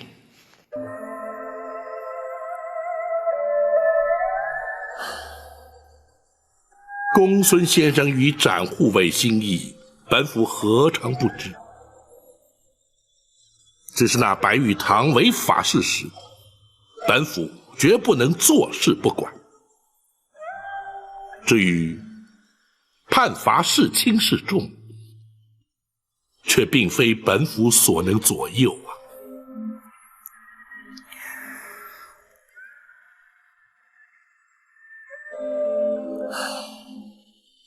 白玉堂所作所为，已然惊动圣驾。皇上震怒之余，下旨要亲自见他。倘若不能将白玉堂缉捕到案，又将如何向皇上复命？一旦白玉堂到案，圣意如何，那就更非我等所能预见。此案恐怕并不好办。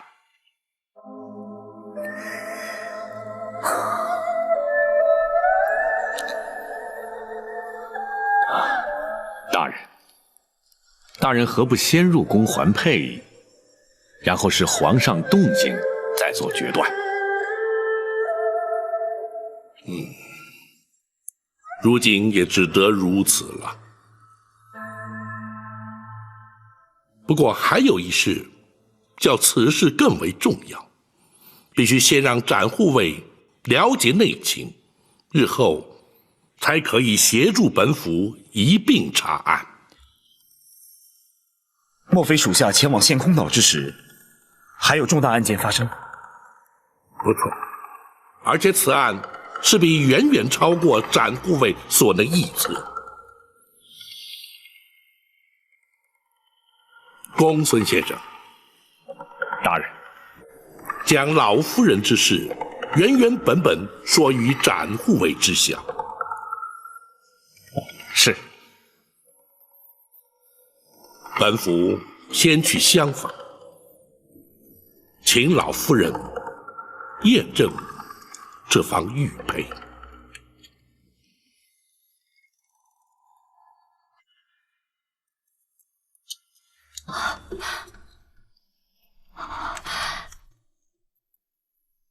是他，是他，错不了。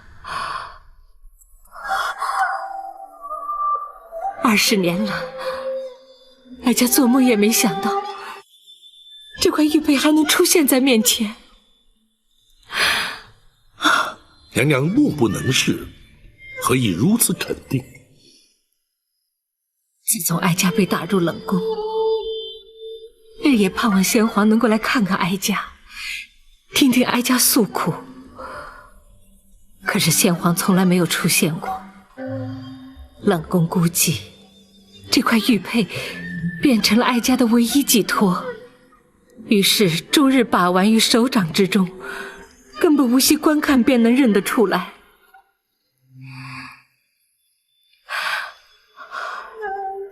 当年娘娘怎会舍得将玉佩转赠于初封太子的皇上呢？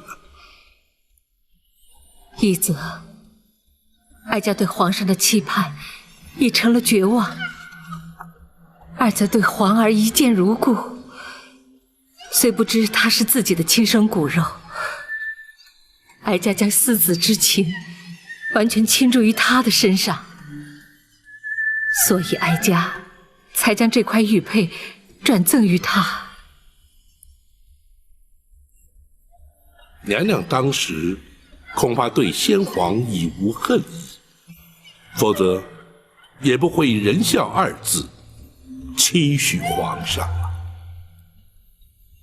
宝卿，你如何得知当年哀家对皇儿所说的言语啊？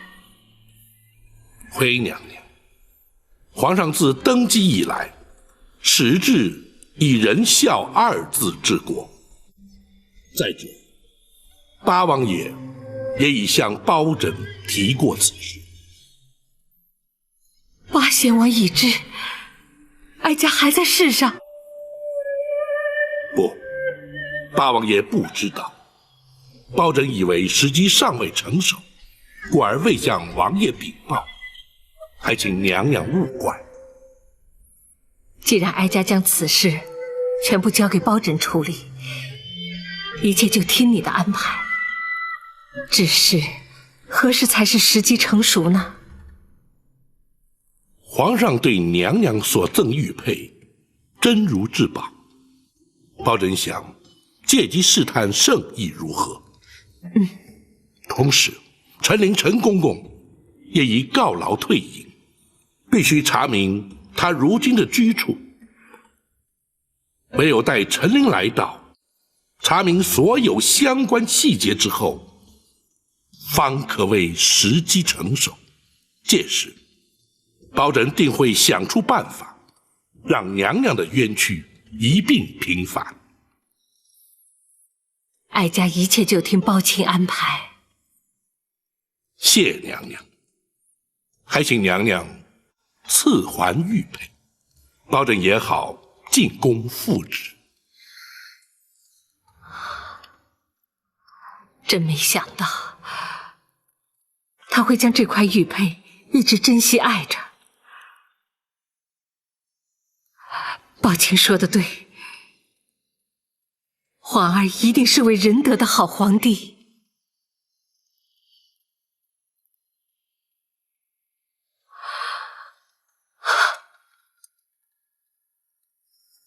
玉佩追回，请皇上御来。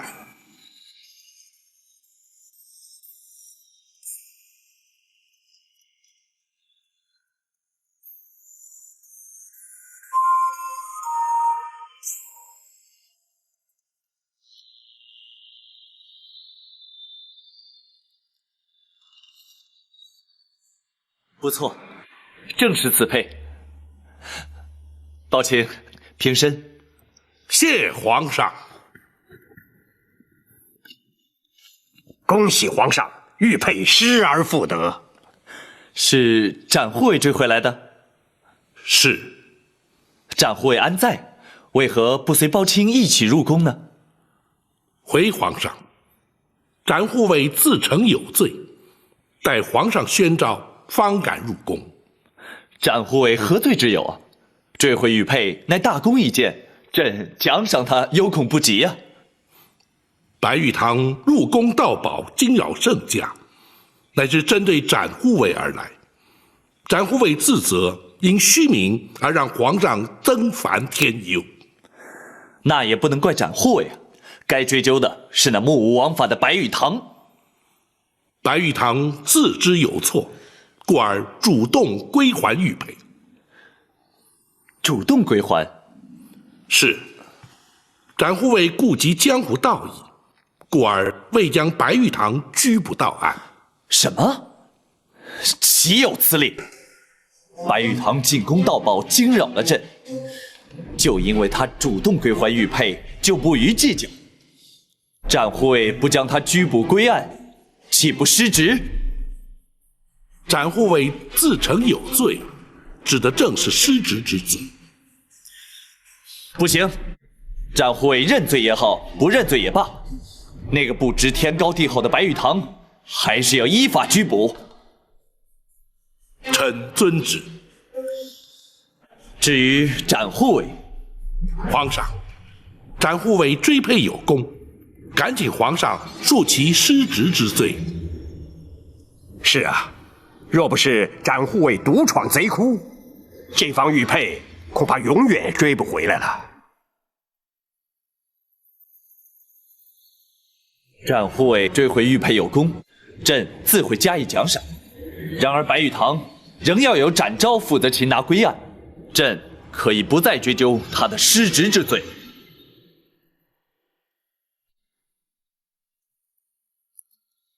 皇上坚持要展护卫把白玉堂抓回来。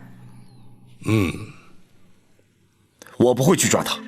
可是你若不抓，皇上是绝不会善罢甘休的。那只有听凭皇上了。展护卫，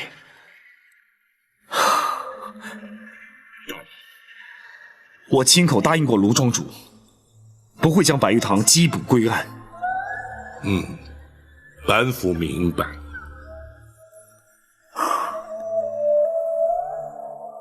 那大人打算如何向皇上回复呢？本府尚无对策。哦，可是展护卫，老夫人一案，展护卫可都明白了。公孙先生已对属下说了，真没想到世上竟会发生这种事情。不错，的确很难让人置信。此案才是当务之急。是否将白玉堂拘捕到案，已经不是那么急切了。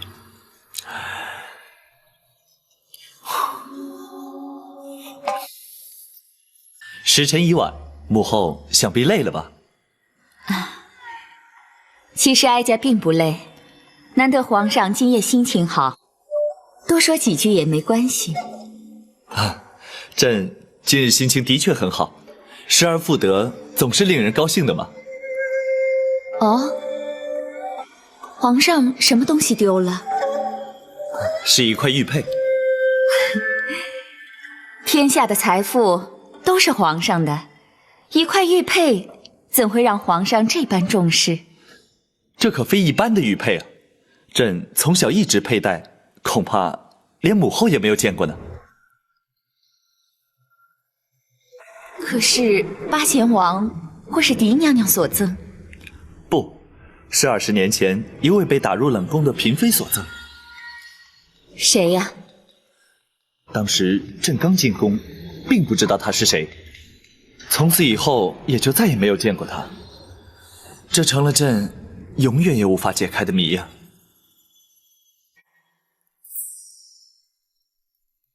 皇上，奴婢在后宫一直服侍娘娘。这20多年前被打入冷宫的嫔妃，奴婢一定认得。皇上可以把那块玉佩拿给哀家看看吗？或许能够解开这20年之谜。怎么，连哀家都不能看吗？不，当然能。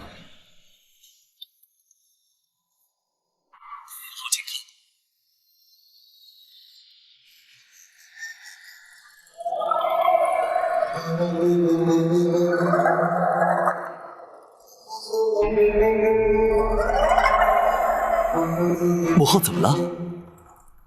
啊，没什么。哎，才说不累，怎么一会儿就倦了？真是岁月不饶人呢。母后既然倦了，就早些安歇吧。也好，哀家就不留皇上了。儿臣告退。奴婢恭送皇上。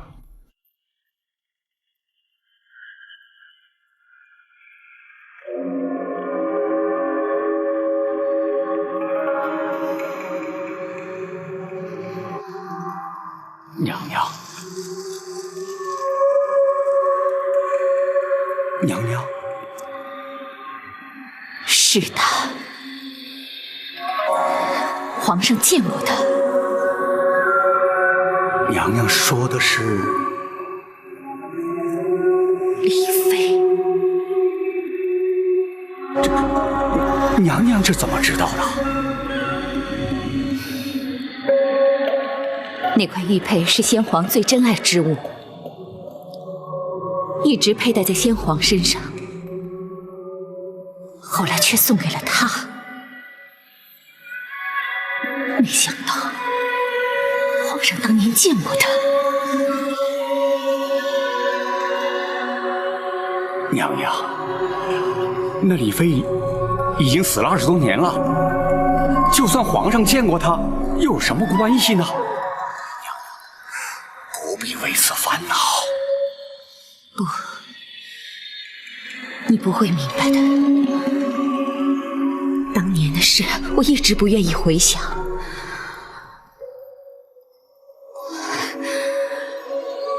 可如今，却不知怎的，隐隐有不祥之感。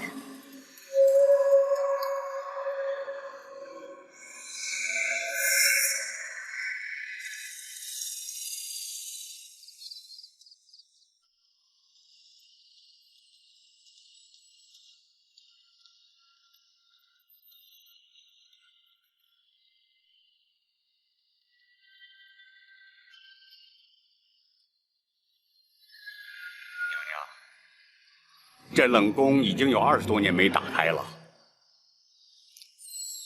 当年是哀家下旨封宫的，当然没有再开启过。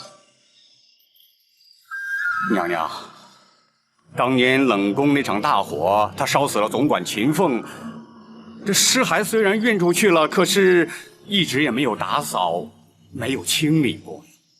娘娘，您真的要进去啊？可是这把锁它已经锈死了，奴婢只能把它敲开。那就敲吧。去。是。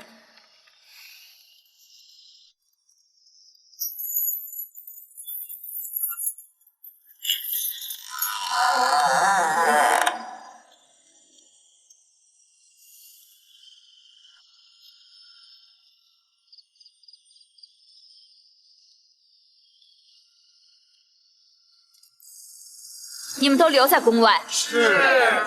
文怀，奴婢在。你陪哀家进去。是。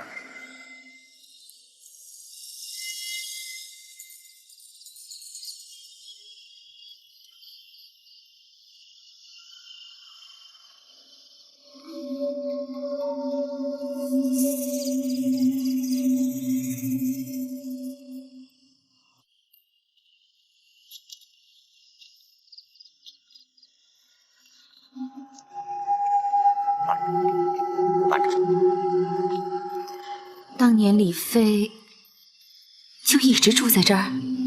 是，整整7年没出宫门一步。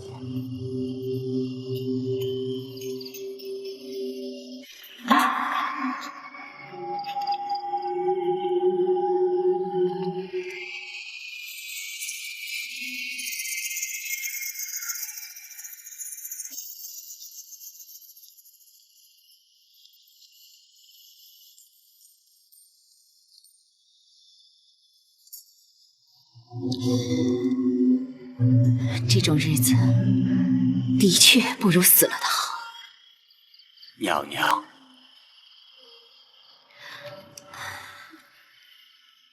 先皇赐他自尽后，你就是在这儿见到他的尸首。是，奴婢奉旨亲自前来验明正身。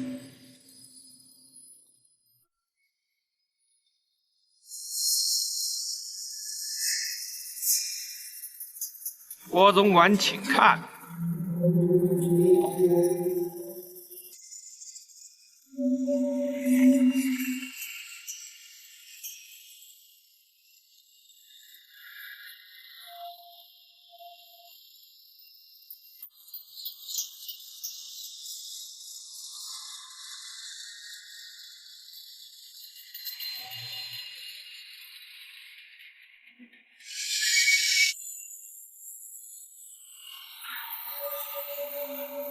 郭总管，可要看清楚了，皇上下旨要你来验明正身，出了差错，可不干我的事啊！错不了，快盖上吧。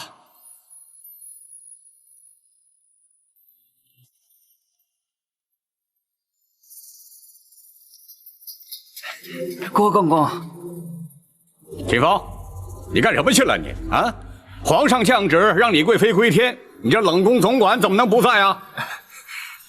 回公公，冷宫一个小太监于中染了疾病，眼看就不行了。我派人呢，赶快把他送出宫去，要死也得让他死在宫外边，免得给后宫沾染了晦气。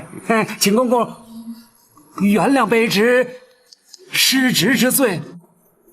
那也得把这正事处理完再办呐。行了。咱们3个都是奴才，都是替主子办事的，谁也别说谁。郭公公是后宫总管，教训是应该的。好吧，你愿意挨训，那就怪不得别人了。陈公公是首领太监，皇上身边的人，当然不知道后宫难带呀。咱家要是不在这儿盯着紧点儿，怎么向太后娘娘交代呀？好好好，你后宫的事我不管就是了。秦风，李娘娘已经归天，明天清晨会有人来为她清洗换装，运出宫去安葬。从现在开始起，你在这儿给我盯着紧点，出了问题，咱家拿你试问。是。郭总管，能出什么问题呀？难道郭总管还怕李娘娘站起身来跑出宫去不成？后宫有后宫的规矩，陈公公不是说不管了吗？怎么，现在又有意见啦？好，后宫你说了算，我就不管了。我得向皇上交旨，咱家陪你一块儿去交旨。谁知道当天夜里，冷宫就失了火。是，奴婢猜想，一定是秦凤守夜睡着了，碰到了烛火，才引起了大火。奴婢亲自过来查验过，火场里有2具焦尸，一具是秦凤，一具就是李妃。郭槐，你可知道当年哀家为什么要把这冷宫封起来吗？这奴婢不知道，奴婢也一直不敢问。哀家想，只要封住冷宫，就能把李妃的魂魄封在这儿，她永远出不去，也永远不会找我报仇。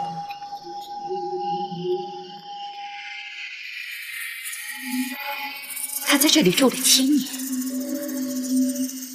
如果换成我呢，恐怕挨不了那么久吧。谁？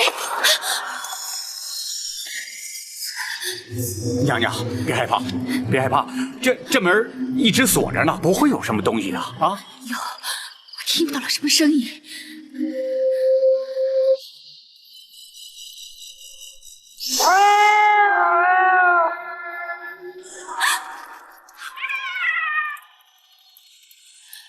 娘娘，没吓着您吗？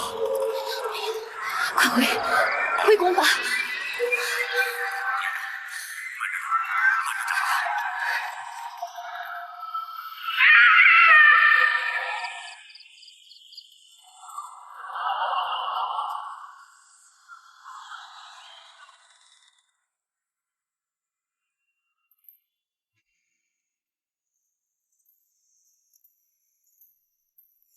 吾皇万岁万岁万岁！母后，好些了吧？皇上不去早朝，到这儿来做什么呀？听说母后病了，朕当然要来看看。没事，不过是受了点风寒，御医已经看过，开过了药方，没事的。母后一定要注意身体，千万不要让朕牵挂呀。难得皇上一片孝心，哀家会多注意的。你去忙吧。是，儿臣告退。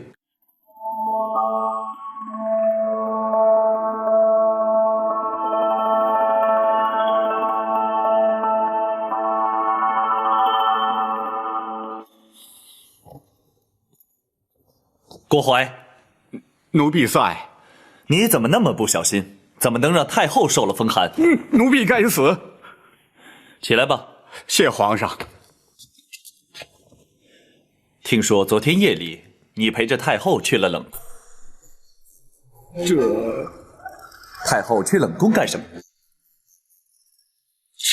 回皇上，太后只要去，奴婢不敢阻拦呐。冷宫尘封了20年，除了烧焦的破瓦残壁，什么也没有。太后为何要在深更半夜去冷宫呢？回皇上，太后是去凭吊吸入宫中的姐妹。20年前，朕还误闯过冷宫，之后没多久，冷宫就失火了。难道太后去凭吊的是住在冷宫的嫔妃？是。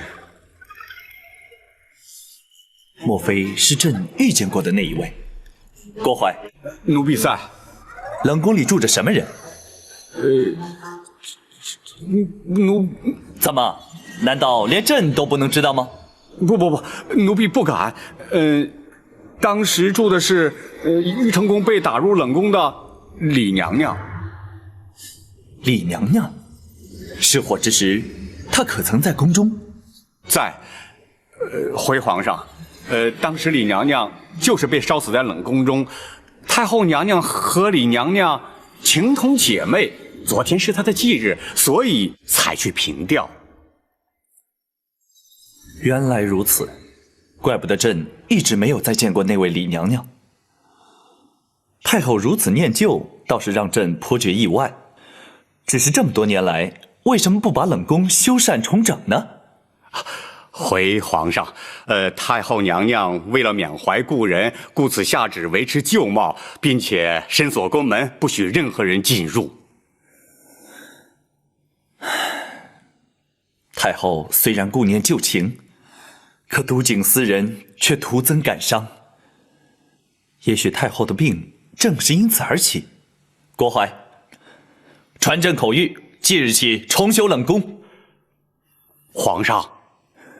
等建好之后，就不把它当作冷宫之用。朕的后宫绝不要这样惨无人道的地方。奴婢遵旨。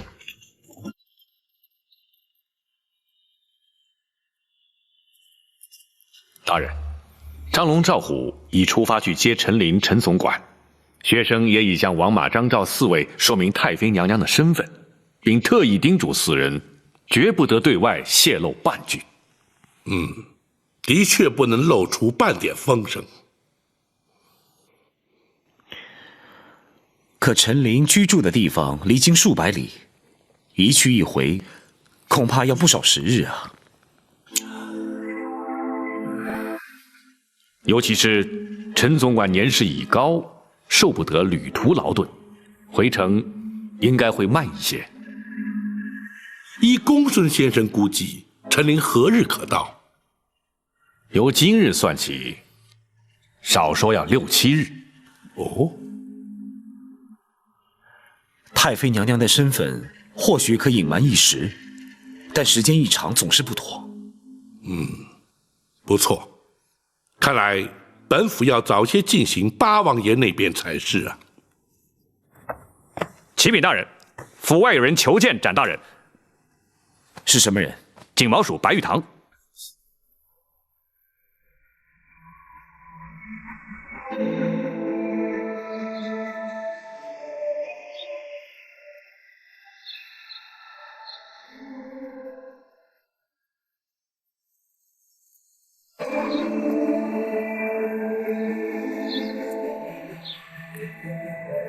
白兄怎么会来到开封？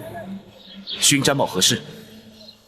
白玉堂来找的不是你，那白兄要找的是包大人。找包大人有事吗？白某是来向包大人投案。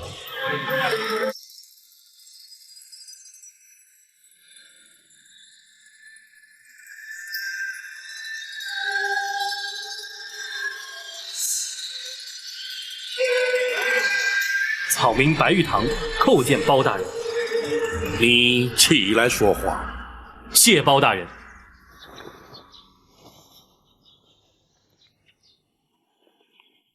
你是来向本府投案的？白玉堂私闯进宫，盗走玉佩，请包大人依法治罪。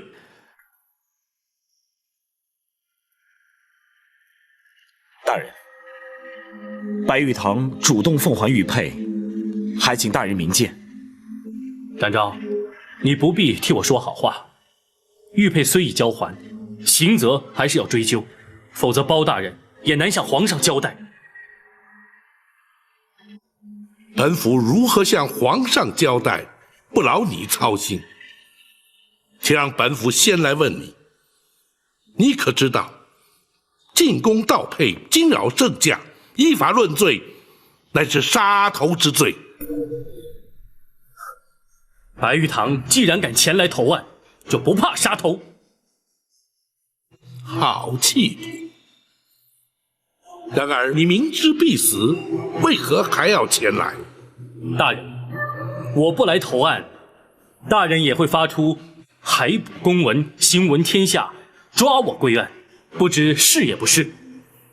不错，本府职责所在，理当如此。然而，以天下之大，江湖之广，你若是藏匿不出，要想抓你，也未必能够如愿。你又为何要前来自投罗网？好汉做事好汉当，白玉堂不想连累他人。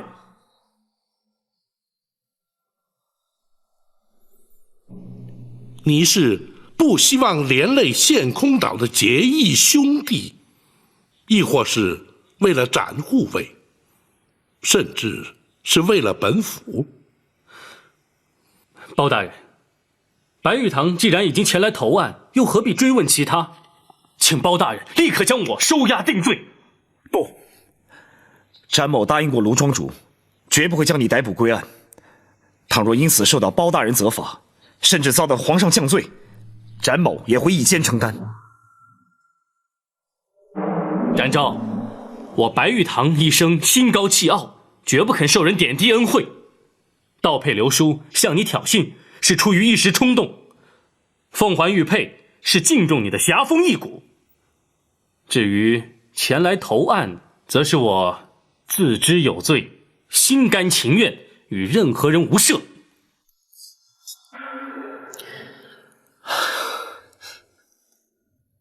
大人，公孙先生，本府自有定论。是。白玉堂，你盗配流书，环配投案的来龙去脉，本府已然明了。然而，要如何处置于你，待本府斟酌之后，自会有所决定。在此之前，你必须留在府中，不得擅离，随时听候本府传唤。草民遵命。大人，那白玉堂的身份是？无需关押，也不必监管。他若有逃脱之意，又岂会前来投案？白玉堂，本府所言是也不是？包大人明鉴。王朝马汉在，给白玉堂安排住所，要好生对待。是。谢包大人。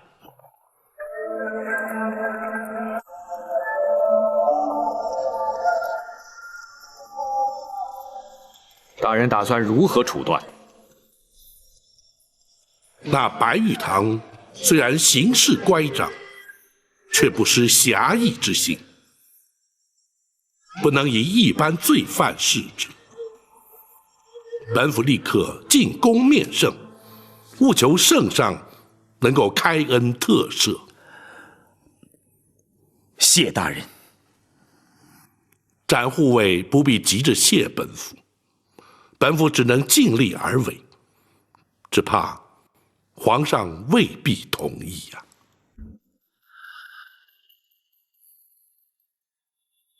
不行，那白玉堂夜闯进宫，根本就没有把朕放在眼里。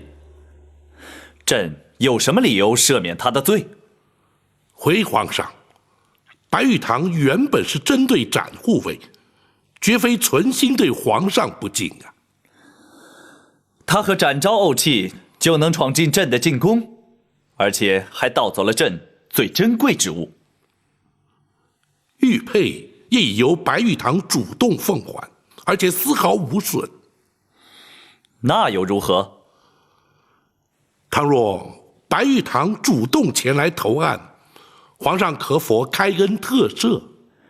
就算他主动投案也没用，否则岂不是毫无国法？皇上，国法不外人情，以情度法，以法治国，方是国法之真意。臣恳请皇上法外开恩。暴政，你为何急于替白玉堂开脱？你一向执法守法，难道要因为一个白玉堂而改变不成？回皇上，包拯绝不敢违法徇私。然而，法有严疏之分，罪有轻重之别。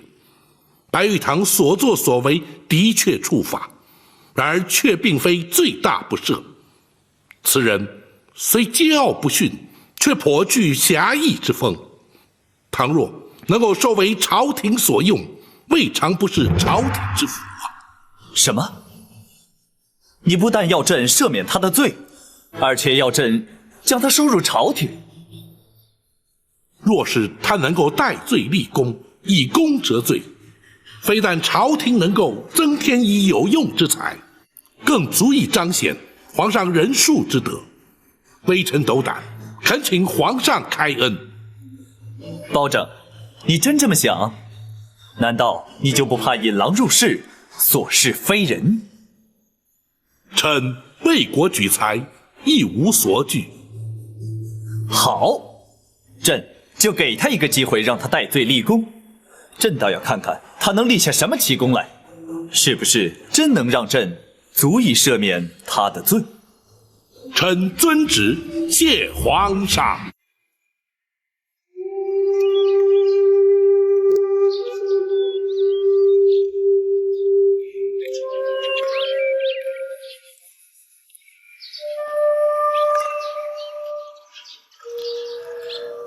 白兄何苦来开封府呢？白某不能不来，否则永远也不能安心。我说过我会一肩承担的。展昭，虽然比武较技我承认输了，但是并不表示我肯接受你的保护。我明白。可是我却不明白，你为什么要甘愿放弃浪迹江湖、快意恩仇的日子，反而要来这江湖人最不愿意沾惹的官府？我自己也问过自己很多次，结果呢？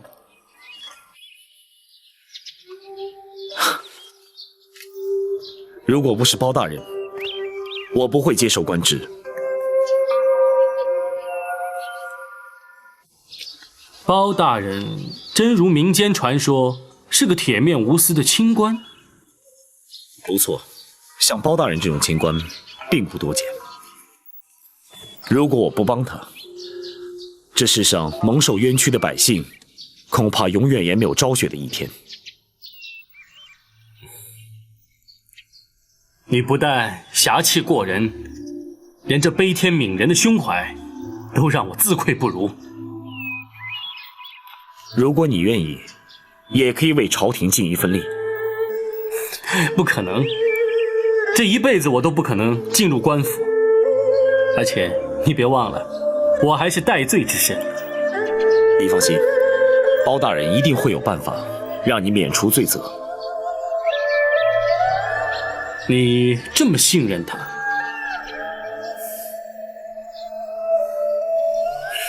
士为知己者死，连这一点我都比不上你，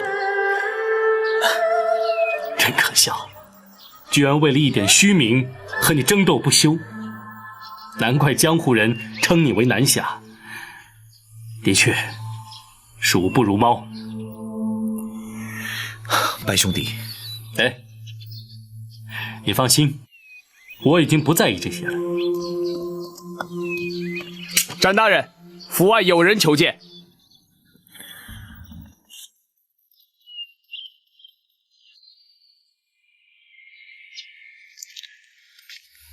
大人，皇上答应让白玉堂戴罪立功。不错。大人打算让他立什么功啊？势必得是让皇上能够认可的大功才行。本府请公孙先生前来，正是为了此事。哦，可是那白玉堂无官无职，眼前又无重大刑案待办。哎，有了。如何？眼前的确有件大案待办，太妃娘娘之案。可是此案不宜让外人插手啊。不错，此案的确不宜让白玉堂插手其中。然而，此案却有个重要人证在来京途中。陈琳，正是。倘若张龙赵虎在接陈总管来京途中有所闪失，那岂不是全案永无侦破之日？公孙先生是说要令白玉堂前去接应？是的，大人。倘若白玉堂对日后皇上认母一事有所尽力，也算是功劳一桩啊。公孙先生所言极是。马汉在，请白玉堂来厅中说话。是。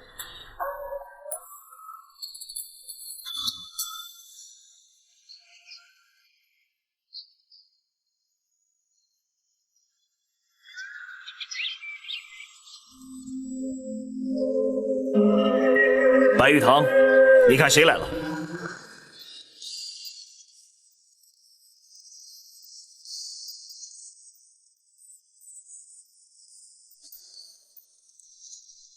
五弟，爹，五弟，爹，是你们！你们来干什么？老五，你这算什么？不声不响，留封书信就这么一走了之了。是啊，你要走也要跟我们商量一下呀。吴帝呀，你的确让我们担了不少心啊。大哥，小弟在信里面不是已经说得很明白了吗？我们也知道，劝不住你。既然如此，几位哥哥又何必赶来？很简单，如果你决心前来投案，我们就一起来陪你。大哥，如果你要是杀头，我们几个就一起陪你掉脑袋。后事啊，我们全都交代好了。你们，五位请放心，包大人会有合理的决断，还请静待结果。展大人，大人请白玉堂厅中说话。既然五位都来了，一起去见包大人吧。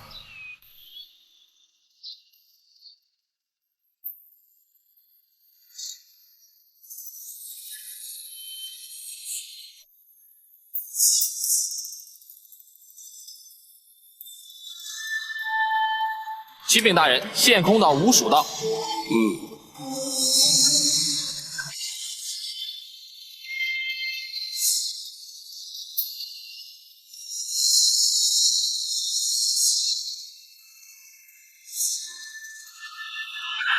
叩见包大人。五位请起。谢包大人。卢方率献空岛吴蜀向包大人投案请罪。白玉堂进宫盗宝，你们四人有何罪之有？回包大人，我们兄弟五人同生一气，生死相依。倘若五弟有罪，我等情愿同罪。江湖中人难道都如此义气？回大人，江湖中人义字当先，对他人来说或许言过其实，可献空岛吴蜀却称得上是义薄云天。所谓儒者以文乱法，侠者以武犯禁，如今看来，却也未必尽然。白玉堂虽莽撞处罚在先，却勇于认罪于后。你们兄弟四人虽未处罚，却因义之所至，甘愿同罪。若依本府，吴蜀当为无义。谢包大人谬赞。大人，莫非皇上赦免了白玉堂之罪？不，本府虽对武艺赞誉有加，但白玉堂犯法却是不争事实，自当泾渭分明，不能混为一谈。包大人言之有理，我们兄弟听候判罚。白玉堂虽有罪在身，但皇上以人恕为怀，其以戴罪立功，若能将功折罪，或可免去刑责。这如何戴罪立功？还请包大人明示啊！公孙先生，是。大人正在追查一桩重大案件，唯一的关键人证不日便到达京城，唯恐在途中遭奸人灭口，所以请你们吴蜀保护进京，这便是大功一件。草民兄弟五人愿听包大人差遣。好，本府已派人前去接人，公孙先生自会说明接应之道。时间紧迫，即刻启程。是。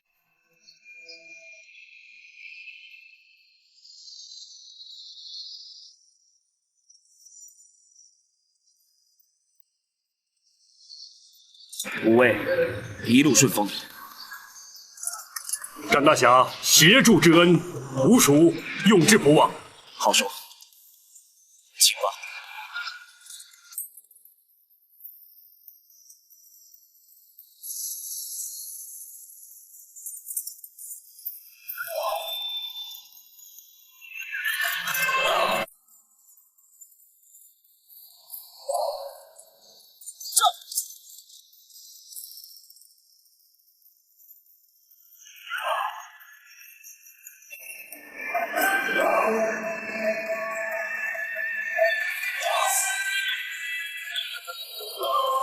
展昭代吾属，叩谢大人。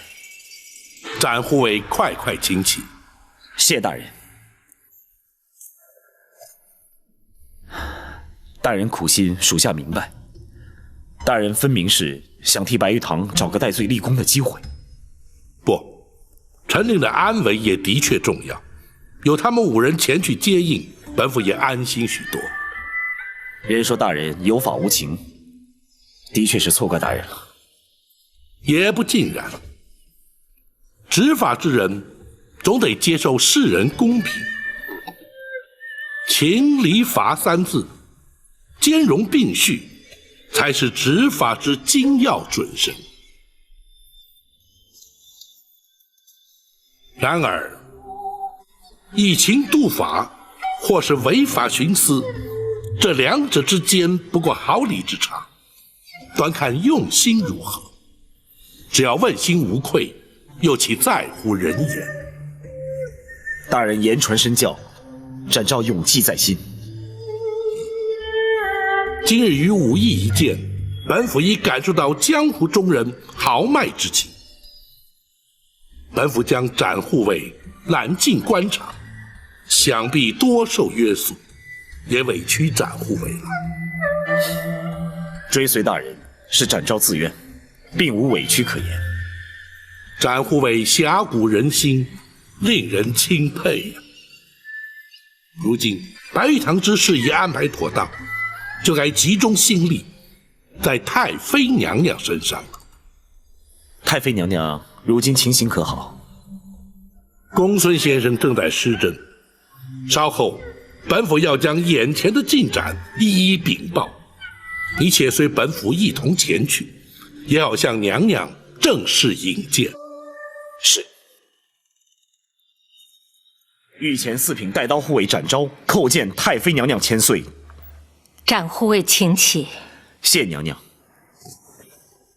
哀家一直栖身于市井之中，若问展护卫，或许少有人知晓，但一提起南侠展昭，却是人尽皆知。你路见不平挺身而出，行侠仗义、除暴安良的义举，早已在民间流传了。展昭不敢当，谢娘娘谬赞。可惜哀家双目失明，未能亲眼目睹南侠俊俏的风采。展昭惭愧。娘娘经公孙先生妙手诊治，不知如今的情形如何？哀家也不清楚，只觉得双目隐有酥麻之感。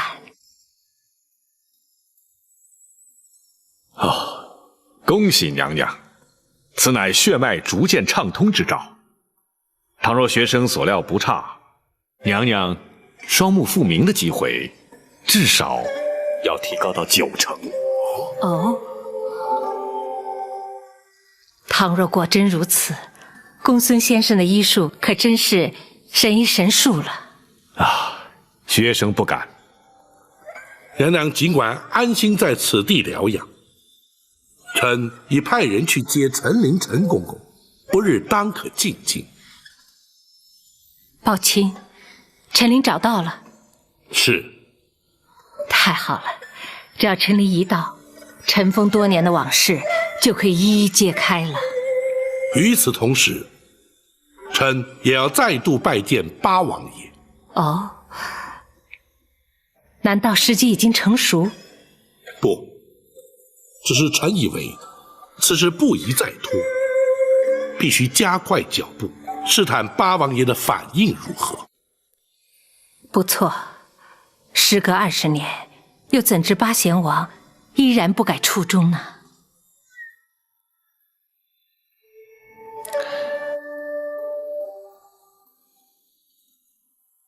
回娘娘，臣可以确信，八王爷忠心谋国之心绝不会有所改变，只是事出突然，总得让八王爷先有准备。你考虑的周到，那就去吧。包拯还要向娘娘商借一物来用。哦，包卿要向哀家借什么？先皇御赐的金碗。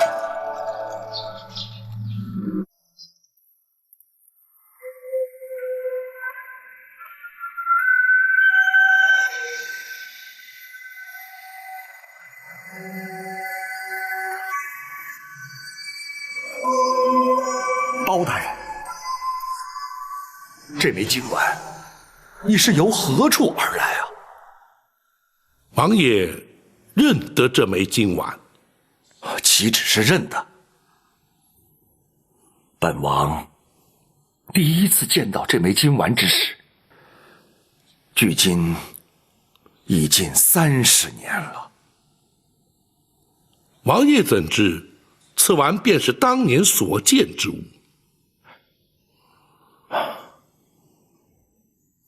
这玉成宫李妃5字，乃是先王墨宝拓刻而成，本王一见便知。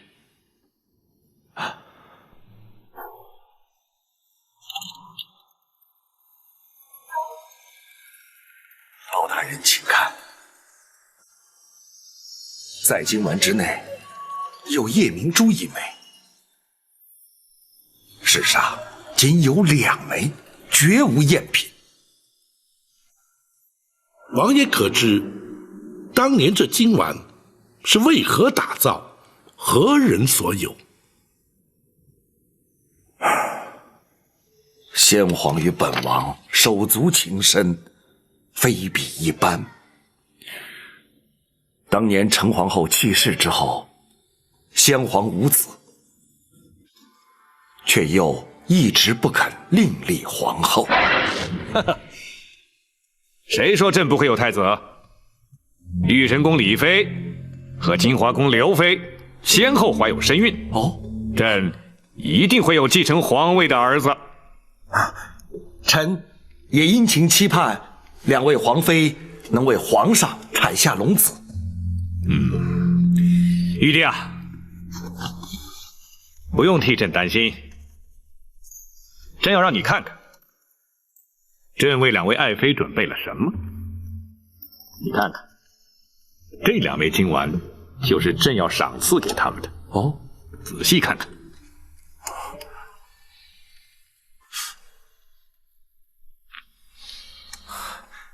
制作的竟如此精巧。他们之中，任何一人只要能生下太子，朕就封他为后。这2枚金丸就是日后的凭证。当时本王看得十分仔细，这枚金丸的确是当年的旧物。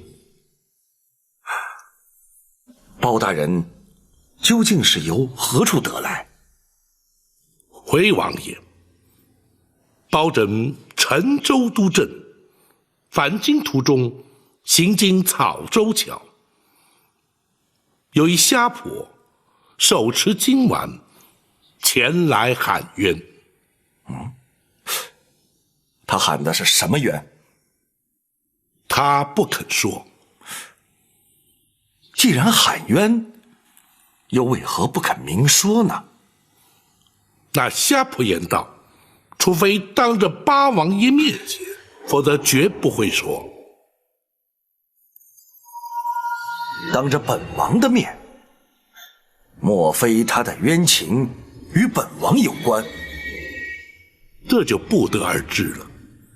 原本包拯以为乃是疯婆痴语，不予理会。然而见这金丸之上有玉成宫李妃字样，唯恐与宫闱之事有关，故而并未将他驱离。那虾婆如今人在何处？王爷可知，包拯回京之时，有一名远房表亲同行。此事城中颇多议论，本王也略有耳闻。包拯唯恐牵涉宫中，为掩人耳目而由此托辞。那名老夫人正是鸣冤虾婆。你将她带回京来了？是。王爷若是不肯见她，包拯自会将她遣返草洲桥。只是这金丸他是如何取得，恐怕永远也无法得知了。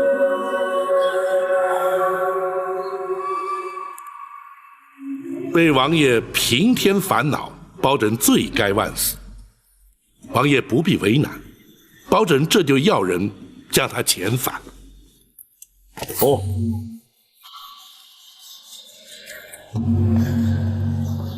这金丸原本是玉成宫李妃之物，李贵妃奉旨归天之后，却怎么也找不到这枚金丸，如今竟然出现在这瞎婆的手中。无论如何，本王也得弄清楚其中的缘由。也罢，本王见他就是了。是，包拯明日便带他前来拜见王爷。且慢，为防万一，还是以包大人亲眷之名带他前来，否则难免遭人非议。是。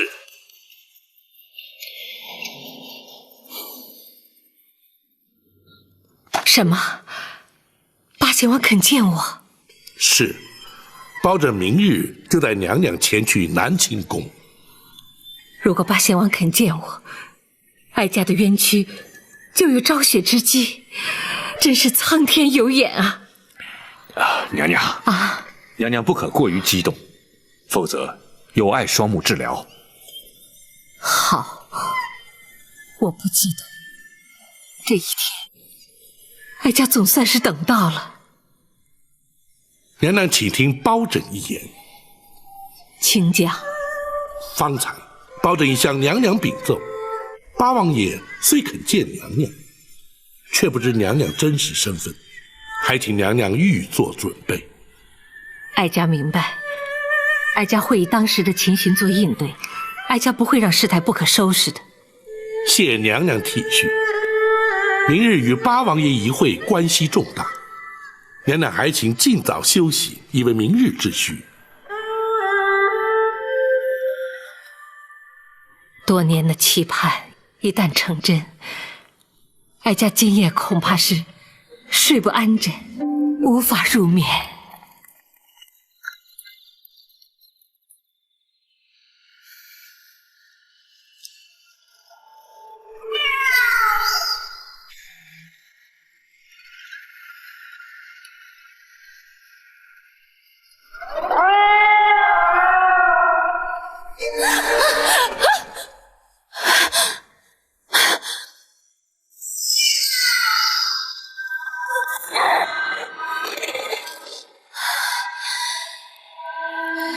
太后，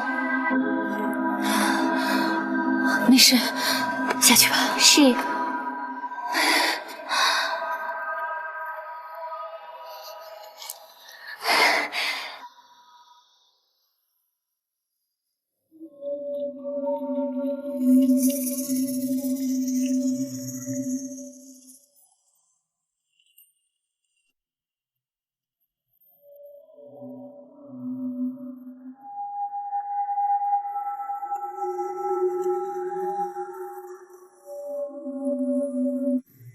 娘娘梦见了李妃和寇珠，都梦见了。当年的人和事，一幕幕出现在哀家的眼前，尤其是他们凄厉的死状。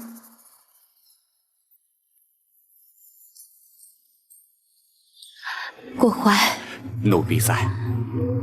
你看他们是不是向哀家索命来了？我不会的，您这人死了就死了，哪能会向人索命呢？或许娘娘前晚去冷宫，受到了狸猫的惊吓。哦，对了，还有那狸猫。莫不是当年替还婴儿的狸猫冤魂也来了？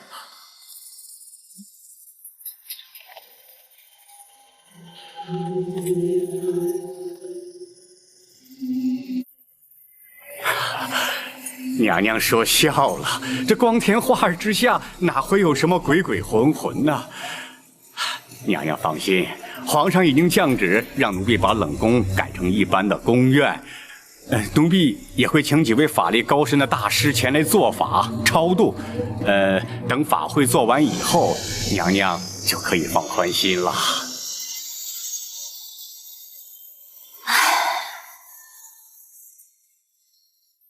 只怕当年所做过的事，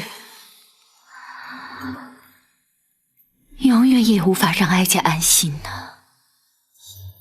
娘娘，这20多年都过去了，知道当年事的只有娘娘、奴婢，其他的人他没有一个活的呀。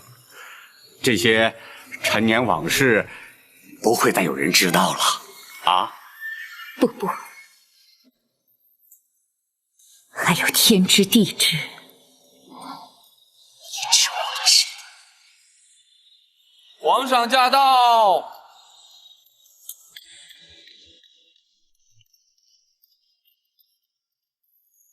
奴婢叩见皇上。起来吧。儿臣见过母后。皇上免礼。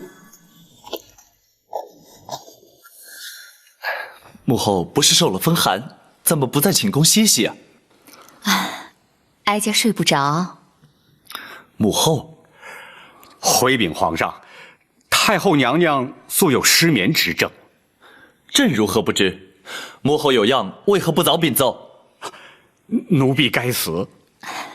别怪他，是哀家不许他说的，以免皇上忧心。父母有疾，为人子岂可不知？便是忧心焦虑，也是应该嘛。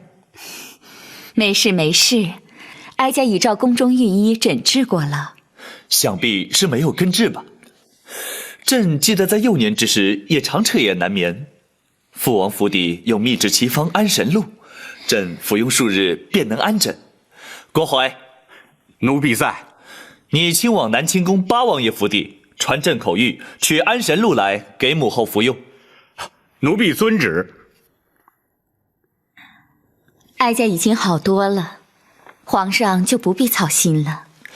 不行，母后身体不适，朕怎能不操心呢？郭槐，你立刻就去办。是。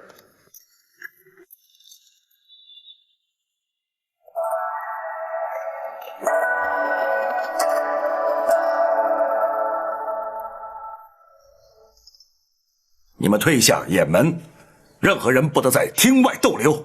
是。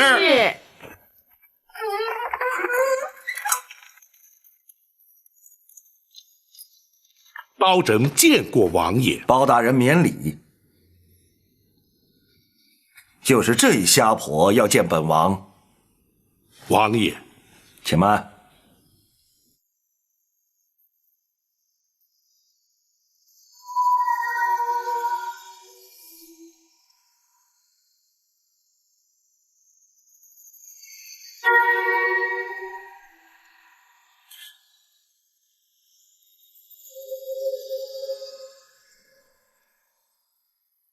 八贤王，你真的不认得我了？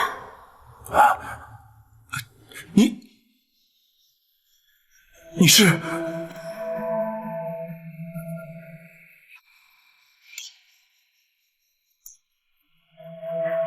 不可能的！王爷可是认得他？他与本王多年前所识之人颇为神似，只是万万不可能。他早已辞世多年了。八贤王，怎知不是昔日故人当面？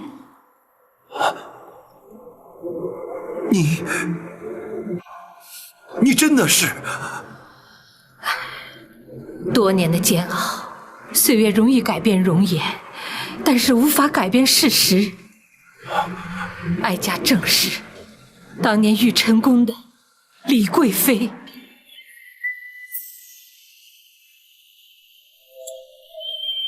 可是当年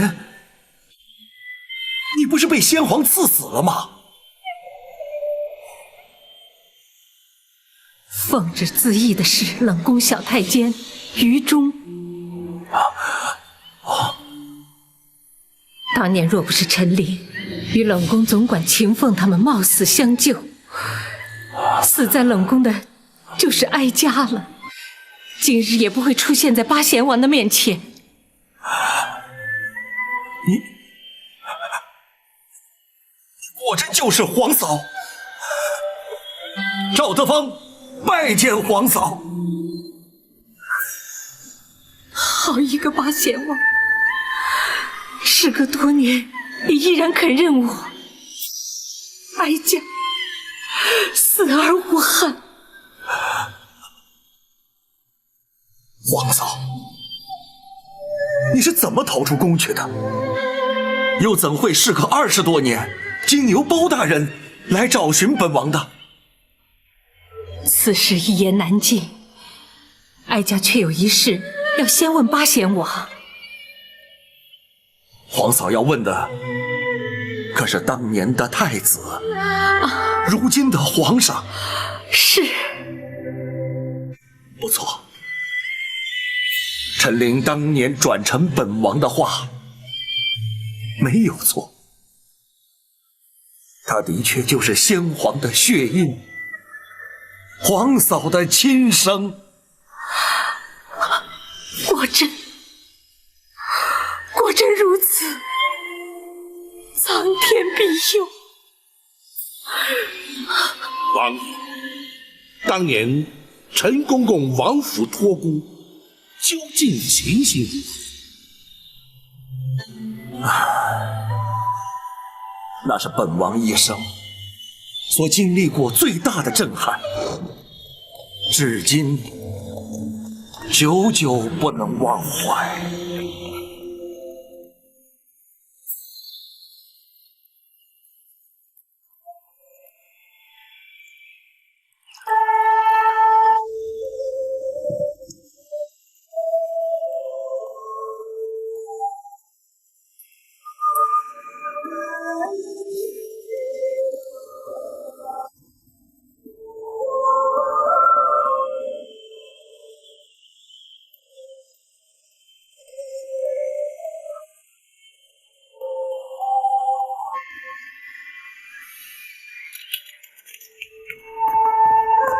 启禀王爷，陈公公求见。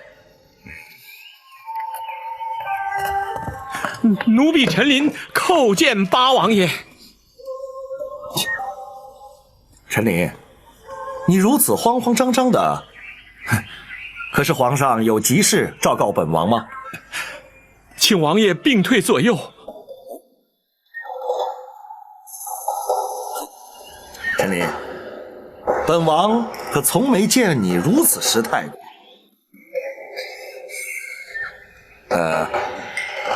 你们都退下。是。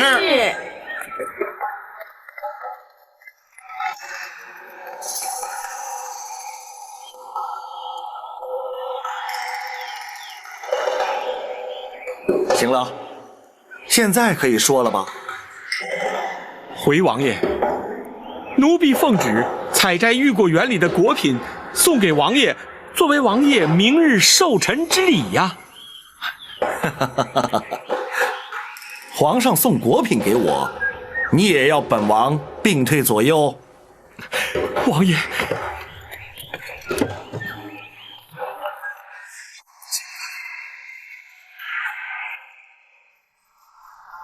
陈琳，这是干什么？这是谁家刚出生的婴儿？王爷，这就是李娘娘方才所生，皇上的嫡亲血脉。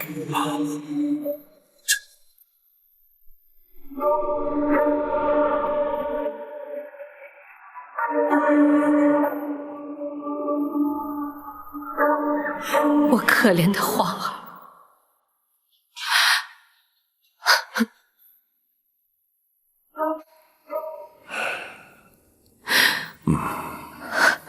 当本王问明了原委之后，本想当即进宫面圣，揭发此一骇人听闻的阴谋。然而，王爷为何未去面见先皇啊？宫闱争斗，自古皆然。除非那刘贵妃与郭槐自成罪状，否则只是一面之词，如何取信于皇上？当时人证物证俱全，若是及时追查，想必郭槐与产婆尤氏无法脱罪。即便如此，至多也只是那郭槐和尤氏抵罪，未必就能定得了那刘贵妃之罪。如此一来，太子在宫中犹如置身险境，随时可能遭人暗害，这岂不是自投罗网吗？八贤王说的没错，倘若阴谋揭发，只怕皇儿早已被害，而不会成为当今的皇上了。只是如此一来，让皇嫂受尽委屈，险些丢掉了性命。本王在此向皇嫂请罪。不，若非八贤王谨慎睿智，奸人早已得逞，哀家感激还来不及呢。不，这也算是皇天庇佑。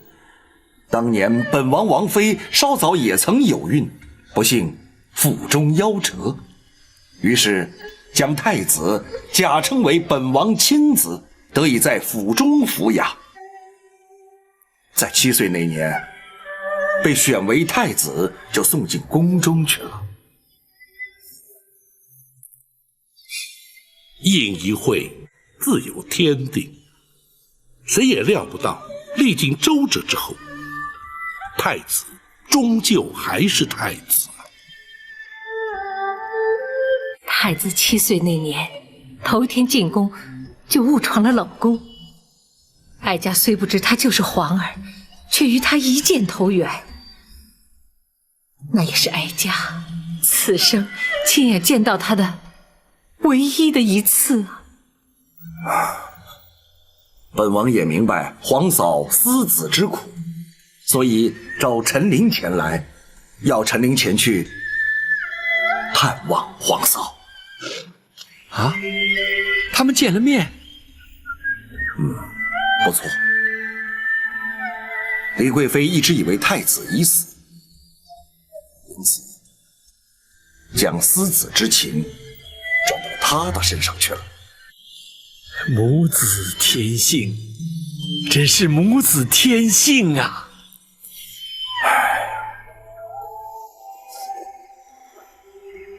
本王担心李贵妃难以承受长期煎熬，也不忍见她因憔悴致死。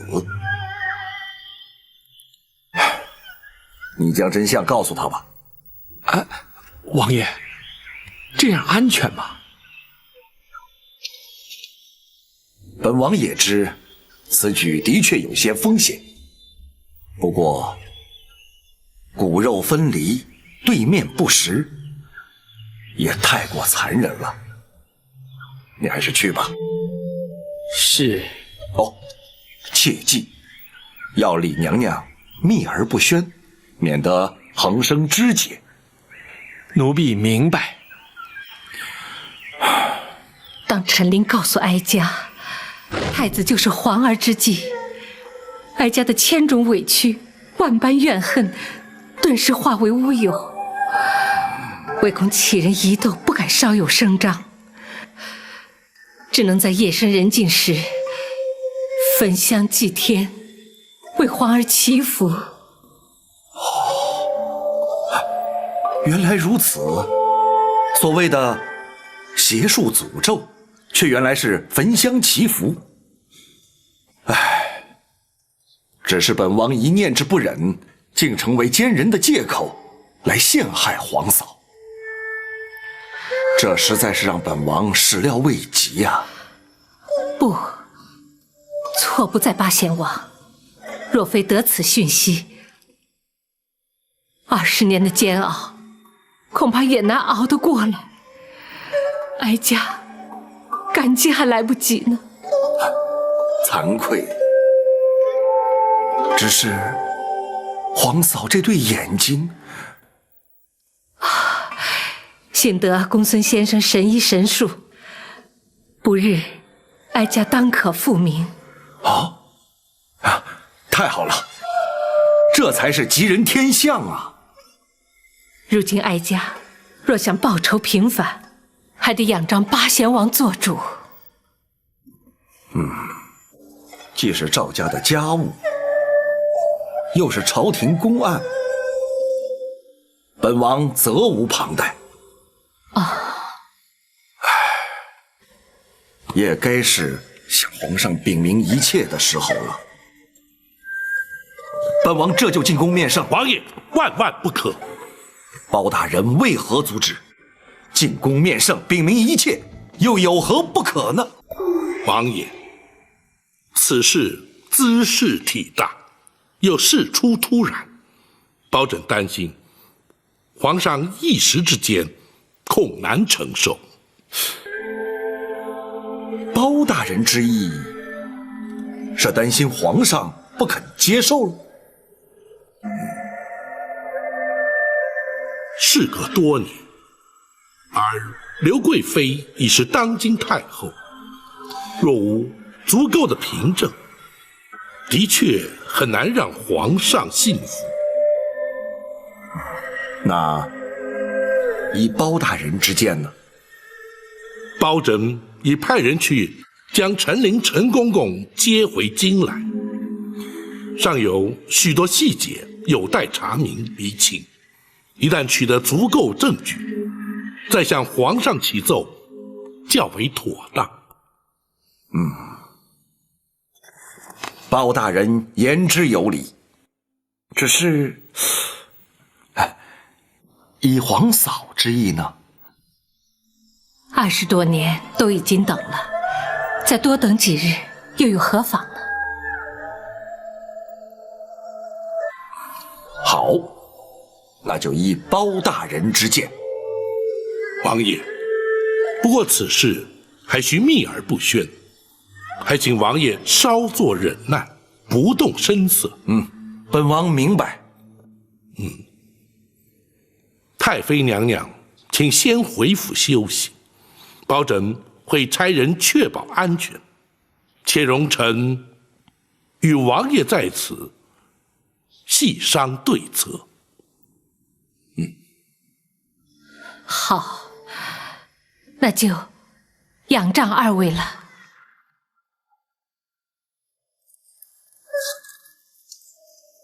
夫人请。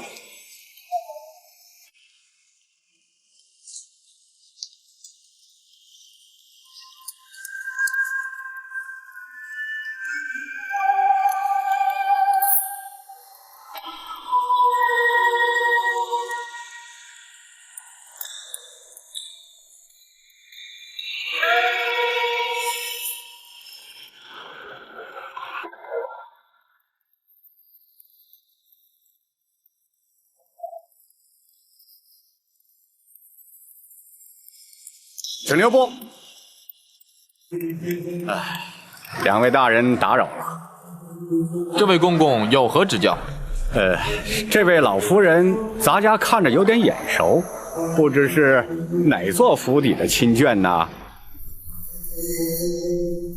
这位公公是？咱家郭槐乃是太后身边的内宫总管。原来是郭总管。老夫人从未进过京，想必是郭总管认错人了。哦，是吗？老夫人急需回府歇息，不便久留，还请郭总管见谅。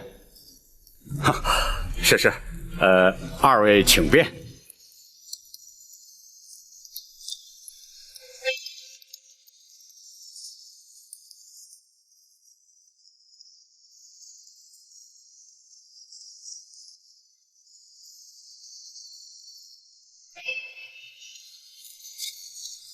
他们是哪座府邸的人？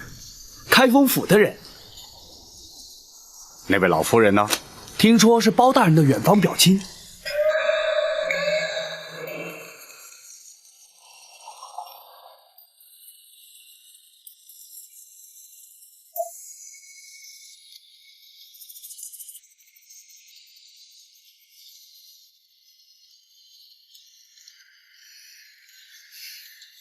这就是安神露。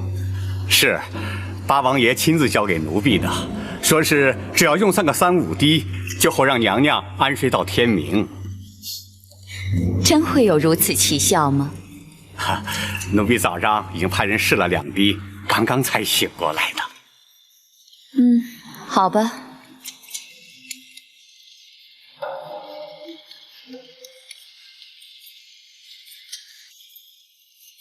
请。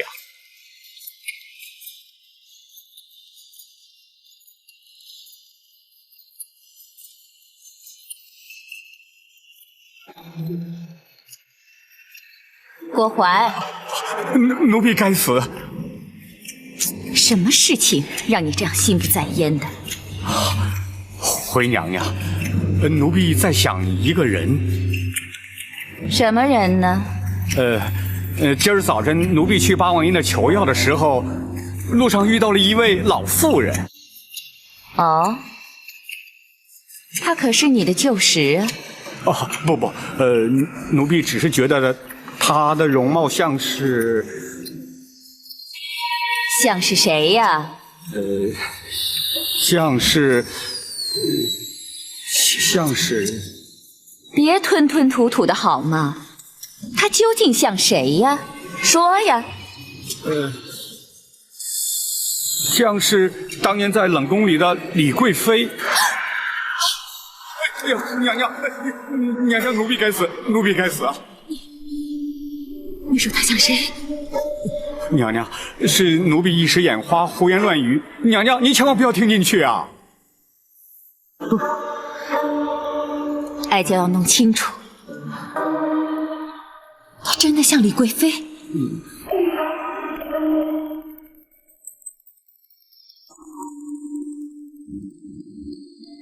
是。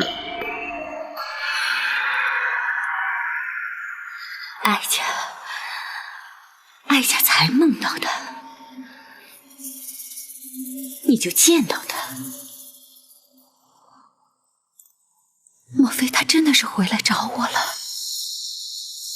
娘娘啊，李贵妃在20年前就被先皇赐死了，奴婢还亲自见过她的尸首呢，不会错的。他们只是长得相像，一定是别人。那个人是谁家的亲眷？到南清宫去做什么？回娘娘，奴婢打听过了，他是包拯包大人的远房表亲，是去拜见八王爷的。包拯的表亲？这包拯一向是公私分明，从未听说过他曾带亲眷入京。即便如此，又怎会前往南清宫去拜见八贤王呢？这奴婢就不大清楚了。那就去查清楚，不但要查清楚那人的来历，也要查清楚包拯最近的行止，大事小事都要查得一清二楚的，知道？是，奴婢遵旨。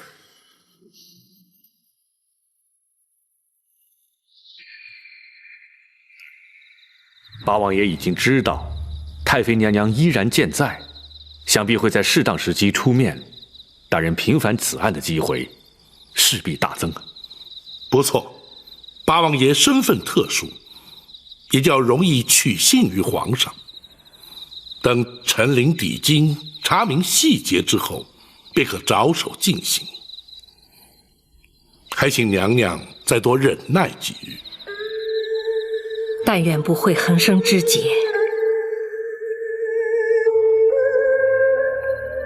娘娘，此事一直秘而不宣，学生相信不会出现什么意外的。不，哀家认为不会如此顺当。娘娘何出此言？日间哀家离开王府时，遇见一个人。哦，但不知遇见何人？郭淮。郭淮今日的确奉旨去王府向八王爷求药，难道会如此凑巧被他碰上？不错，而且他还将哀家拦了下来。难道他认出了娘娘？岁月催人，娘娘的容颜与昔日必有所差异，应该认不出来才对啊。虽然他没有认出哀家，但他心中必有生疑，否则不会将哀家拦下。而后呢？幸亏王马二将应付得当，方得脱身。大人，虽然郭淮可能起疑，却未必会有所行动。眼前因不智被察觉。话虽如此，却不能不防。娘娘请宽心，包拯会尽量设法让娘娘不与生人接触，然后静观其变。哀家明白。如今指望陈琳能尽快回京，以免另生波折。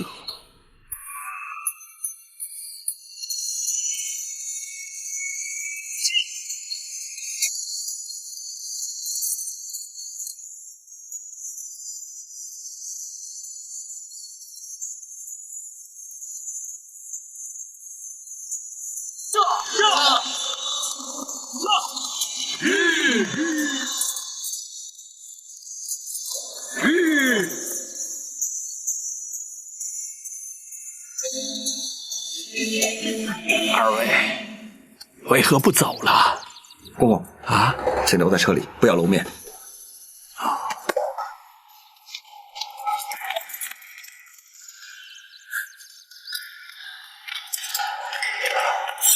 你们是什么人？可是冲着我们来的？两位可是包大人座前张龙赵虎？请问五位是哪路英雄？有何见教？现空岛吴蜀奉包大人之命，前来接应二位同返京城。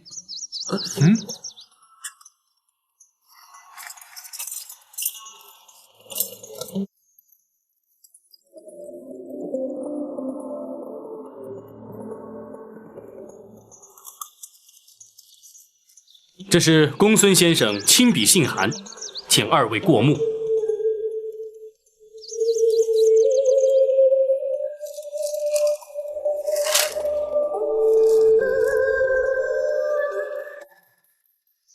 是包拯从陈州带回来的。是，包大人陈州督政回京，途经草州桥，在天齐庙放告后，就多出了这位老夫人，说是他失散多年的远房表亲。就算如此，包拯又为何将他带回开封，而且住下不走？怎不将他送往泸州老家呢？这位老夫人现在是双目失明，正在府衙里接受公孙策的治疗。哦，包大人回京后，陆续有江湖人士进府，后有相继离开。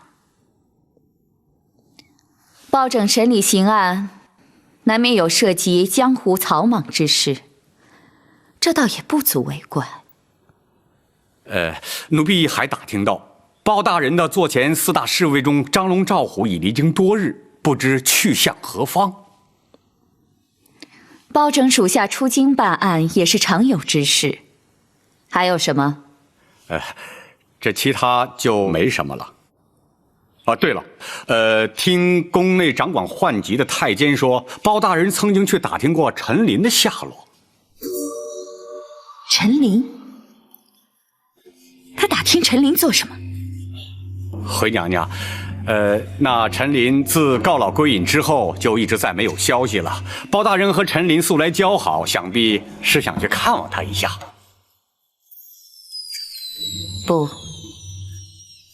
不会如此单纯。包拯为何偏要在此时打听陈琳的下落？这奴婢就不知道了。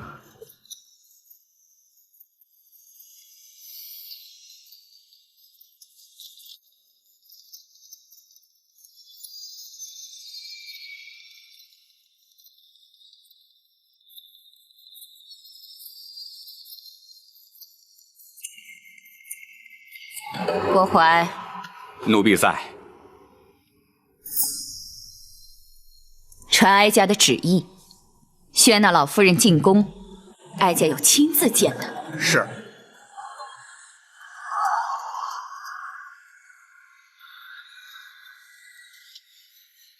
哦，太后要宣老夫人进宫。正是。学生冒昧请问，太后怎么会知道老夫人在府中呢？包大人的亲眷进京开封府，谁不知道啊？我看公孙先生是多此一问了。老夫人乃是乡野村妇，不识宫中礼，恐有冒犯失礼之处，还请郭总管回禀太后，收回成命，免宣入宫。包大人这话可就不对了。太后娘娘宣召是何等的荣宠啊！再说这一旨以下，咱家可不敢顶回去啊。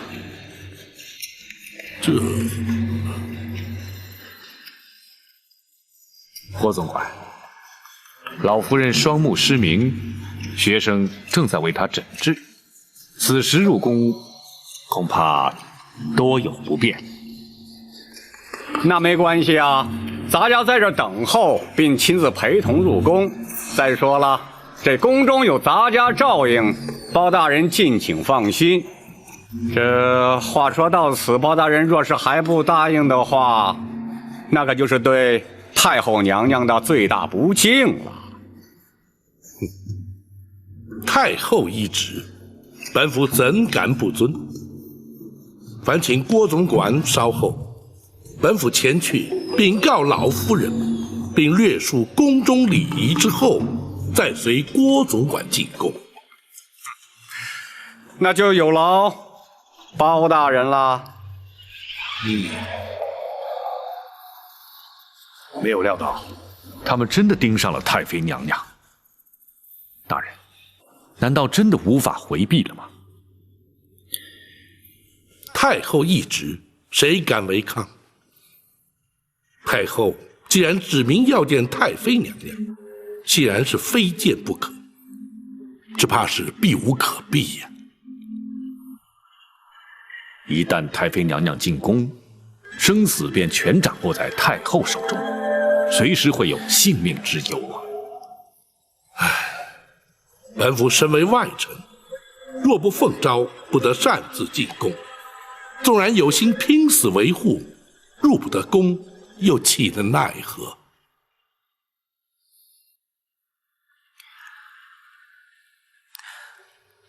大人进不了后宫，展昭却可以。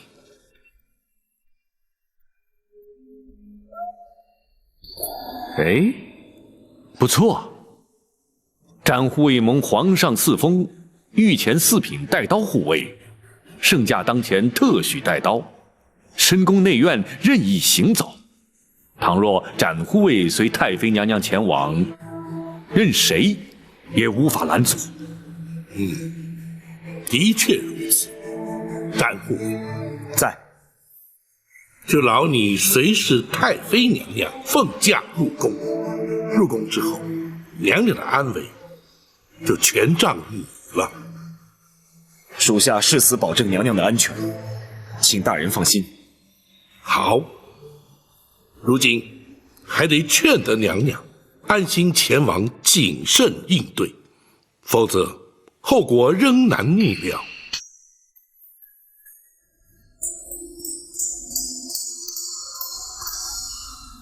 他要见我。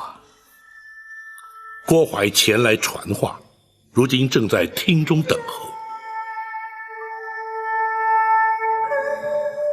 他到底还是找来了。你们说，哀家该不该去啊？娘娘要是不去，恐怕会让对方更加起疑。既然如此，哀家去见他就是。是啊，不过以学生之见，虽然太后下旨召见，却未必肯定娘娘的身份，还请娘娘尽量掩饰一二。宝琴，你说20年不见，他还能认得出我吗？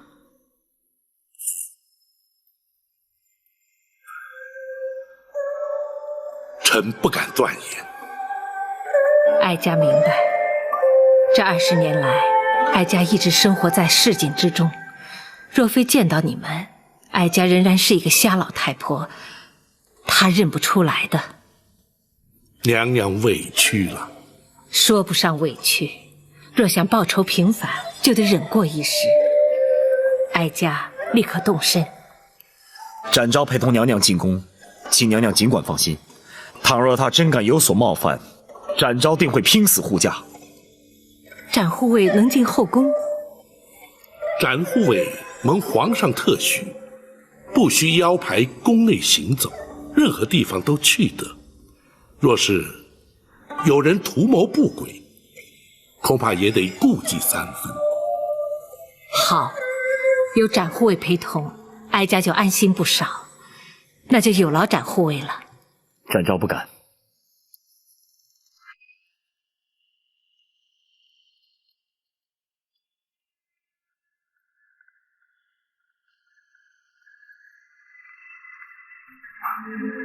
太后存心摆弄威风，却不知老夫人目不能视，全无作用。就由他摆弄吧，不值得计较。待会儿见面时，少不得依礼参拜。无妨，既然来了，老身就是一介市井瞎婆。太后驾到！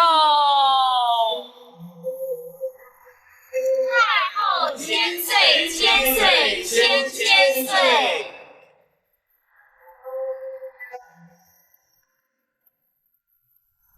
御前4品带刀护卫展昭，携包大人亲眷赵氏，叩见太后娘娘千岁。2位平身。谢娘娘。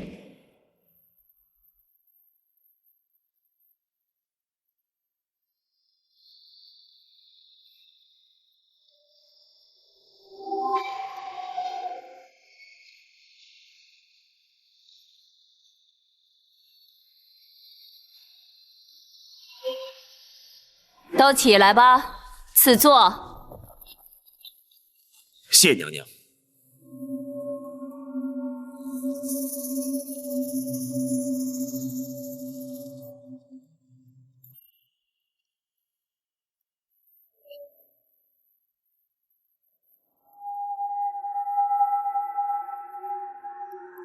听郭总管说，展护卫执意要陪老夫人一同进宫，是吗？回娘娘，老夫人双目失明，又不知宫中礼仪，包大人特命展昭陪同前来，以免失仪失态。哼，包大人也顾虑太多了。哀家既然宣召老夫人来，自然不会介意是否失态失仪。谢太后。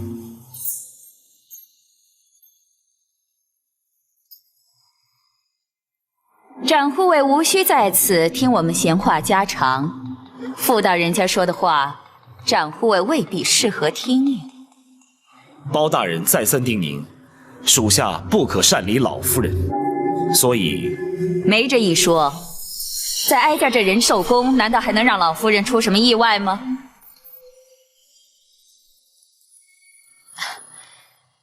要不这样吧。只要老夫人稍有差池，展护卫尽管找哀家负责，如何呀？展昭不敢。哀家不但要展护卫离开，这里除了郭总管留下伺候之外，一个也不留，全都退下。是。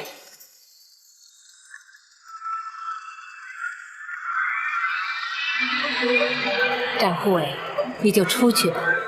既然太后娘娘不担心我老婆子失礼，你留在这儿也没什么意思，不如到外头轻松自在一些。老夫人，太后不是已经说了吗？如果我出什么事，她会负责。你放心吧，包大人他不会怪你的。啊，要不你就在外面候着，如果觉得有什么不对，你就随时进来瞧瞧，不就得了吗？还是老夫人干脆。展护卫如今可还有话说？展昭不敢。既然如此，展昭就在门外恭候。老夫人若有需要，请随时召唤。展护卫，你就快走吧，我还急着要和太后娘娘说话呢。展昭告退。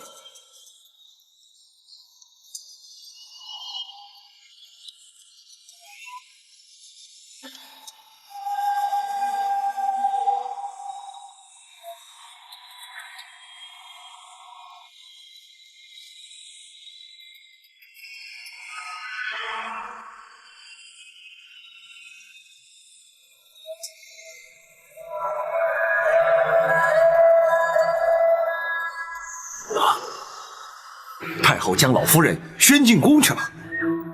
正是。包拯虽借此婉拒，怎奈那郭槐亲自前来府衙接人，只得让老夫人去了。这岂不是羊入虎口吗？若是坚持不去，非但坐实了太后之意，而且造成抗旨之事，两相权衡，还是让老夫人冒险进宫。为防万一，包拯特命展护卫随行护驾。哦，有展护卫随行，谅他们也不敢公然造次。但包拯仍觉不妥，故而前来请王爷寻医名目，进宫面圣，伺机前往仁寿宫查看虚实。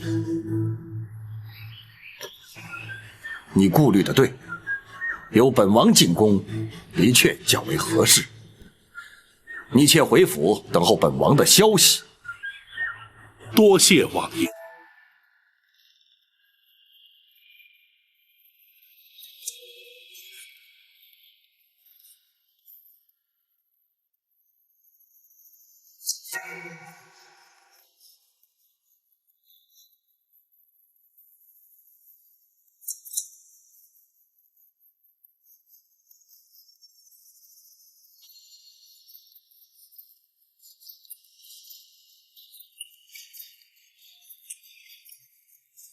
老夫人本姓赵，是。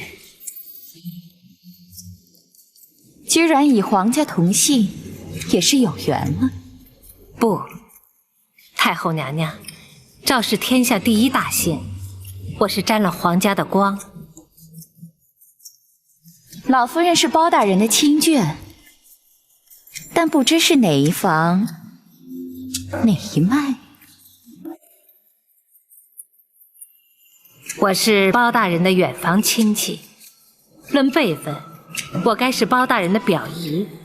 常言说得好，一表3000里。我和包大人还从来没有见过面呢。哦，那么你们又是如何遇上的？包大人在天齐庙放告，老婆子有个儿子不孝顺，不但不养我，而且还不知道躲到哪里去了。我一气之下就告到了包大人那里。谁知道问案就问出个远房亲戚来，这下可好，管吃管住不说，还把我带到京城，还让公孙先生给我治眼睛。老夫人这双眼睛是……唉，都瞎了10几年了。我也是没福气，能到皇宫里来看看，那是多大的福气呀！可惜我什么也看不见。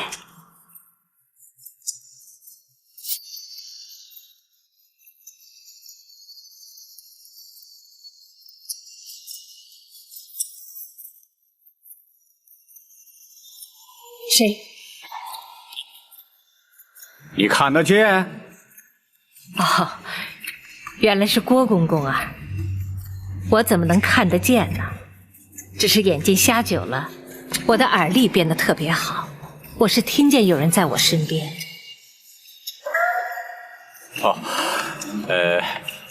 咱家是给老夫人递茶的。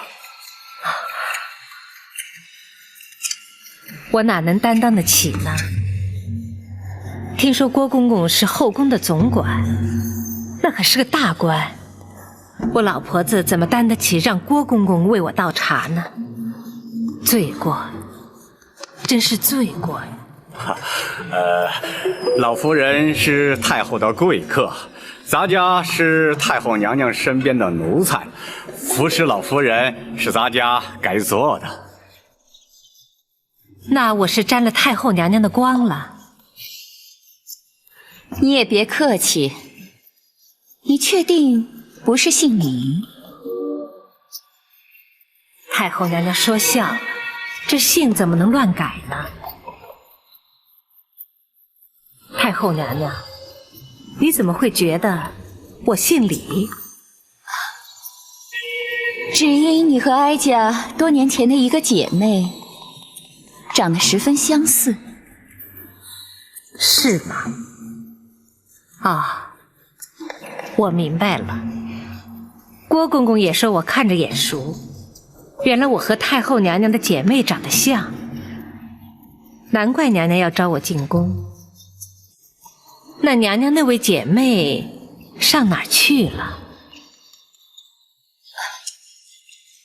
她在20年前不幸去世了，可是哀家始终觉得她没有死。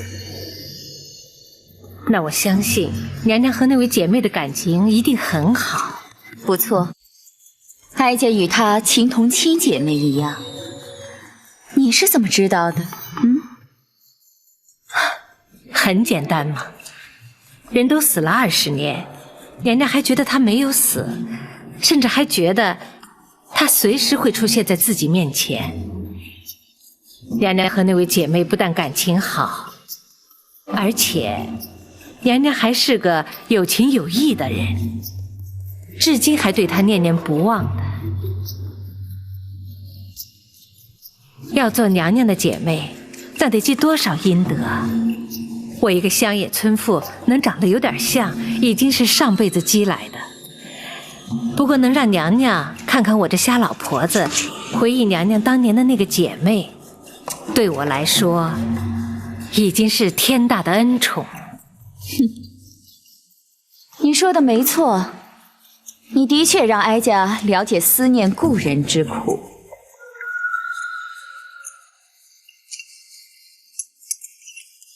谢谢。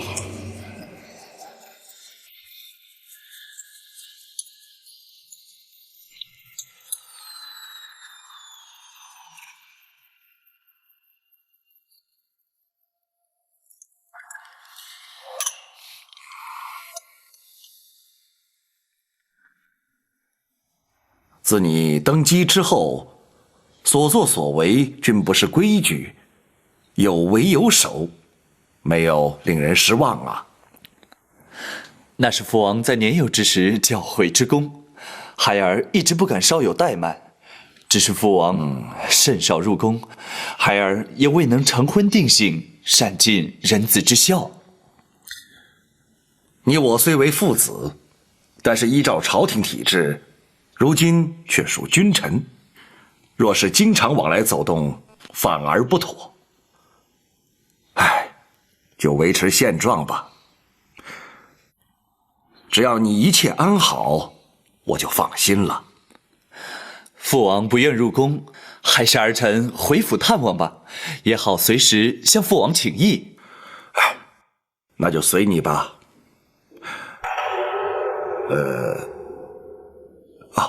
不知太后情形如何？郭槐来府中求药，以治失眠之症。不知太后是否已经开始服用了？太后日前受失眠之苦，孩儿记得幼时父王偶以安神露助孩儿入眠，故而差郭槐前去求药。打扰父王，还望父王恕罪。谈不上打扰。不过，你对太后的关怀之情，颇让人称许呀。生育养育皆是恩情，孩儿不敢忘父王的生育之恩，亦不敢忘太后的养育之情。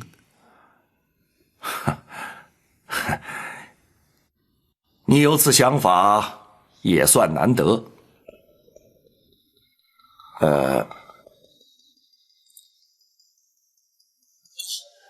安神路虽可助眠，却不宜多服。既然进宫了，也就顺便去看看太后，也好当面嘱咐。孩儿也正要去探问太后服药成效如何，父王何不一起前去？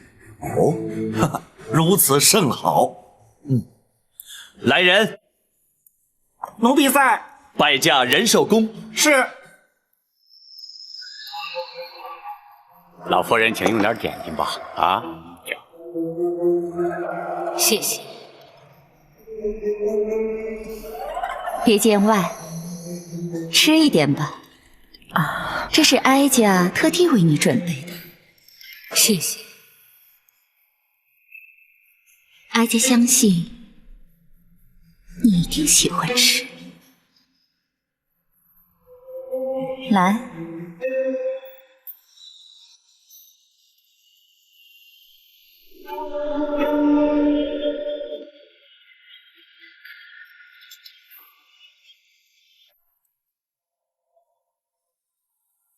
这叫心怀蜜，用杏仁、槐花和蜂蜜调制而成，是当年哀家那位好姐妹自创的甜点。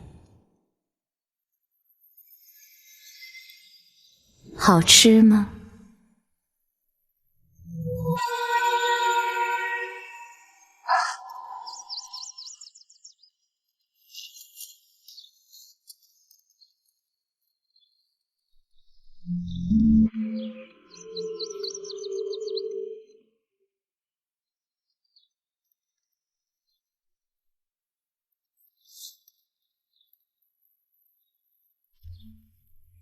妹妹啊，姐姐，来，我们去吃点心去。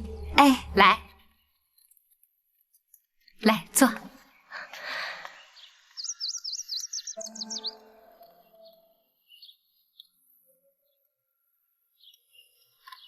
妹妹，你尝尝。哎，你又研制了新的点心？是啊，是我刚研制出来的，当然要请妹妹第一个尝了。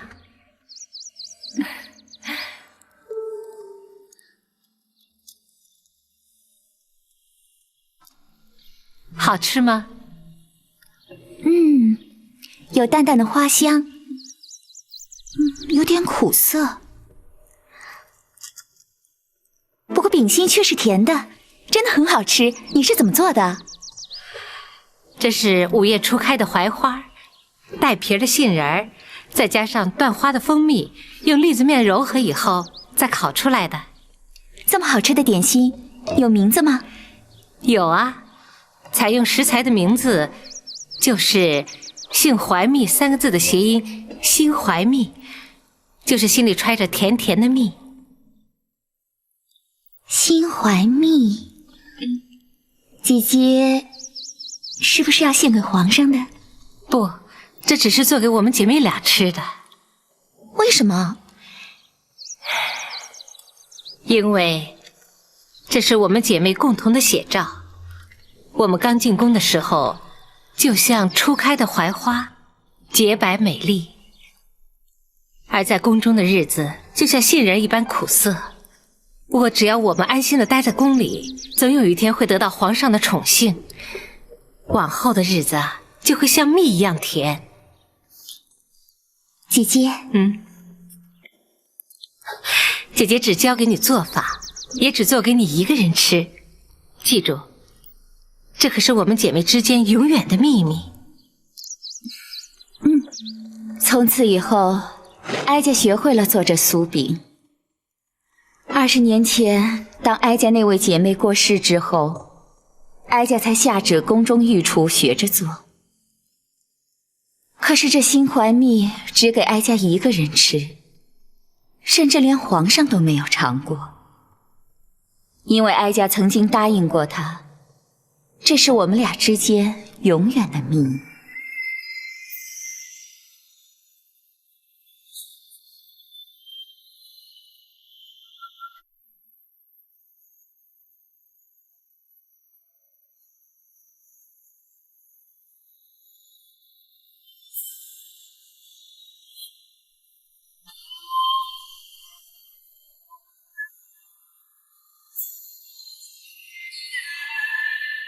你因何掉泪？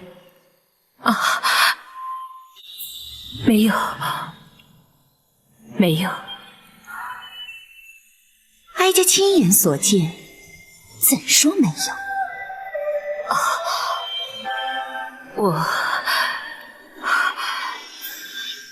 太后娘娘对20年前的姐妹还如此的怀念，真是令人感动。老婆子天生就爱哭，就连听人说书都会哭得稀里哗啦的，让娘娘见笑了。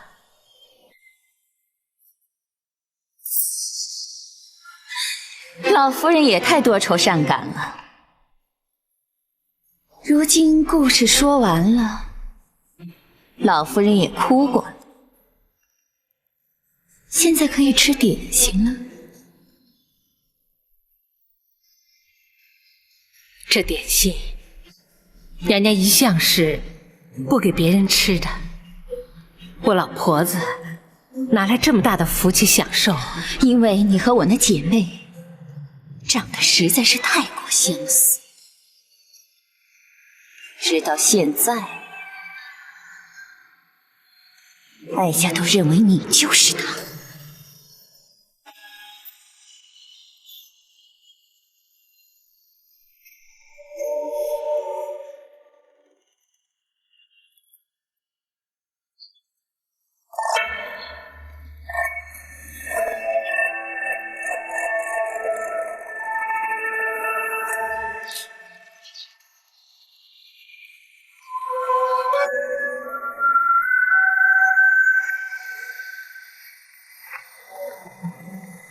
展昭叩见皇上，八王爷。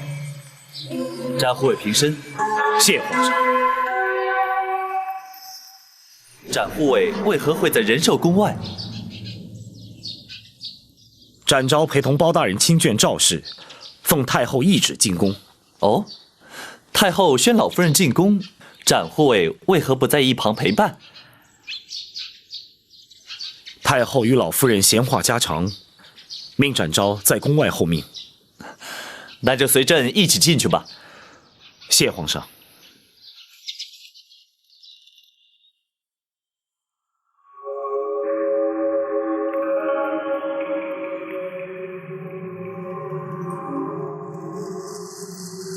娘娘怎么不说话了？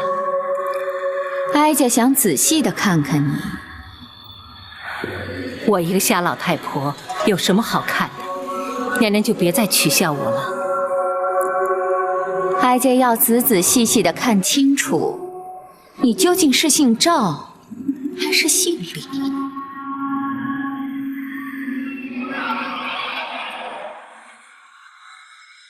皇上驾到！奴婢叩见皇上八王爷。平身。儿臣参见母后，望母后病体早愈。免礼。皇上来仁寿宫，怎不先通知一声？八贤王又怎会联袂而来？父王得知母后患有失眠之症，特来探望。哦，哼，自从哀家迁进这仁寿宫，八贤王可是头一回来。惭愧，本王不敢贸然前来打扰太后，没想到却失了君臣之礼，还请太后恕罪。千万别提什么君臣之礼，八贤王乃是先皇玉帝，又是皇上的生父，既是一家人，又何必拘礼呢？你能来看看哀家，哀家高兴还来不及呢。多谢太后不罪之恩。本王是来提醒太后，那安神露虽可助眠，却不宜服之过量，否则恐对凤体有伤啊。难得八贤王如此细心，哀家感激不尽。这位就是包大人的亲眷吗？老夫人，圣驾当面，不可失了礼数啊！啊！天下百姓乃是皇上的子民，我老婆子理当大礼参拜。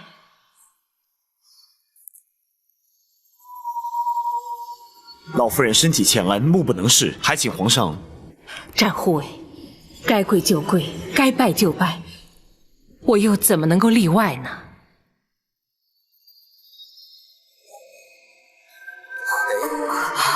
老夫人，请起。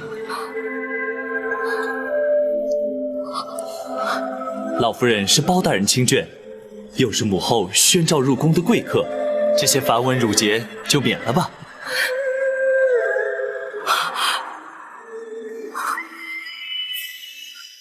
老夫人因何落泪？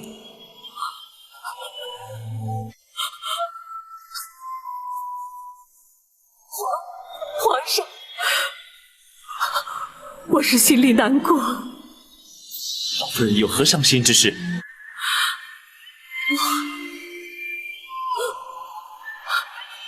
皇上，我听说皇上不是太后娘娘亲生，可是却对太后娘娘小心丝毫不减。可怜我老太婆，明明有一个亲生儿子，她却不肯认我，丢下我一个人孤苦伶仃的夏老太婆。皇上，我怎么能不伤心，不难过？竟有此事？难道包大人对此事就不闻不问吗？回皇上，包大人正在着手追查，一旦查明，自会还老夫人一个公道。如此不孝之人，休说朕不放过他，便是天地之间也难容他。战护卫，转告包大人，务必尽快查办此事，以安老夫人之心。展昭遵旨。皇上，老夫人进宫已久，未免包大人挂心，臣敢带老夫人请辞出宫回府。哀家许久没见外人了，老夫人难得进宫，就留宿一晚。明日一早，哀家再派人送老夫人回府。哀家坚持，展护卫可以先回去禀明包大人。惠娘娘，展昭奉包大人之命随侍老夫人，不得擅离。既然太后留下老夫人，展昭也留下陪同老夫人，请太后恩准。展护卫留下照顾老夫人也好，以免包拯担心。谢皇上。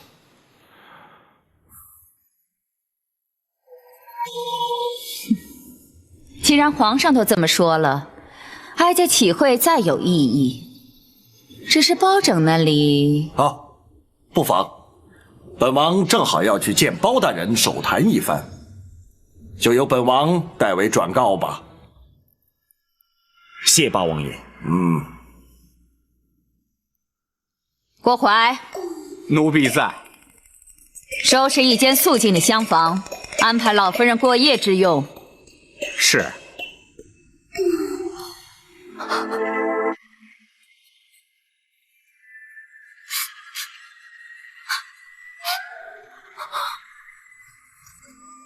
什么？太后将老夫人留宿宫中？不错。当时皇上也在场，同时也准许展护卫留在宫中随侍，本王则负责来通知你包大人。难道老夫人的身份泄露了不成？应该是不会，否则太后和郭淮的神色不应该那般镇定才是。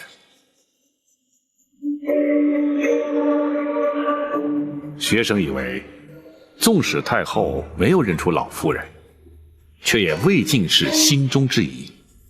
因此，硬将老夫人留宿宫中，也是为了更加确认。对，有此可能。倘若如此，老夫人在宫中，岂非身陷险地？此事皇上也已知晓。倘若他们企图对老夫人不利，恐怕皇上那儿也难以交代。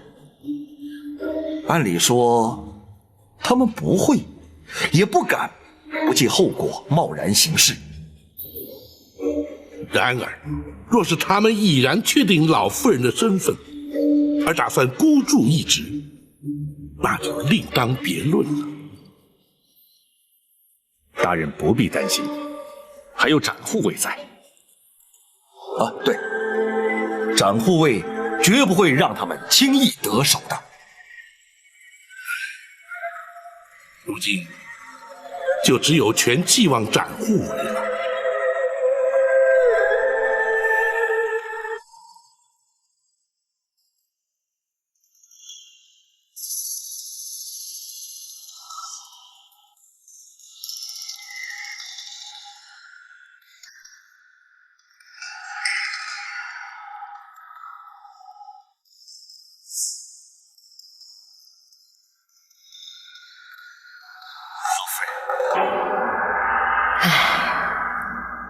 东盼西盼，早盼晚盼，盼了20多年，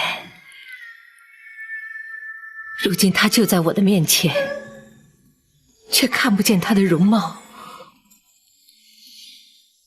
我能听到他的声音，触摸到他的双手，甚至能感受到他的呼吸、心跳。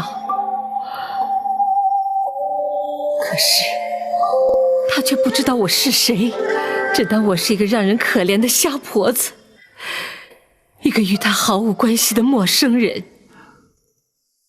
老夫人，请暂且不要想这些。如今老夫人身处险境，稍有不慎，便会遭人暗算。身处一世，形同陌路。若是不能母子相认，就算是躲过所有的危机险境，又有何意义呢？老夫人切莫气馁，包大人定会为老夫人洗雪沉冤，到时候老夫人必定会母子团圆。可是老夫人必须谨慎小心，安然度过危机，才能如愿以偿。唉，若不是盼着这一天，我早就不眷恋这悲惨的人世了。展护卫，你有什么话就尽管说吧。太后将老夫人留宿宫中，想必是另有所图，请老夫人暂且忍耐，及早就寝，一切交由展昭应付即可。好，一切就依你。无论夜间有何动静，都请老夫人闭门不出，展昭自会在屋外守候。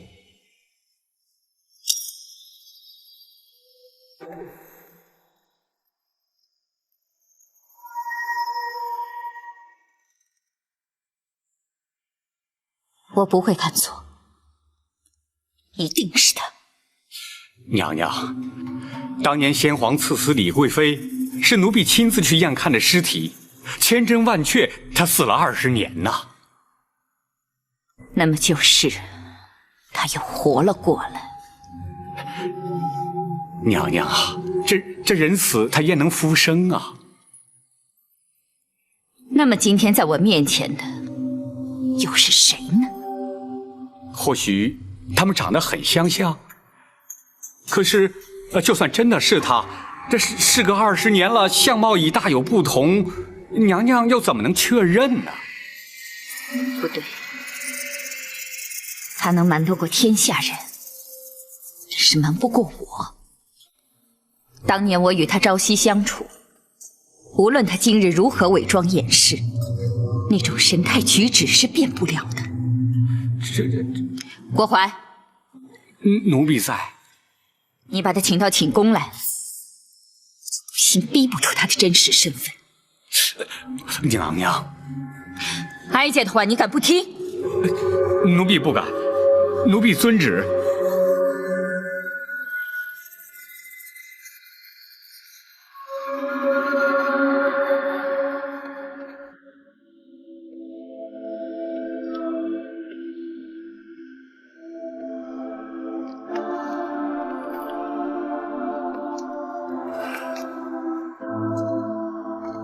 大人，公孙先生，大人仍在为太妃娘娘担心吗？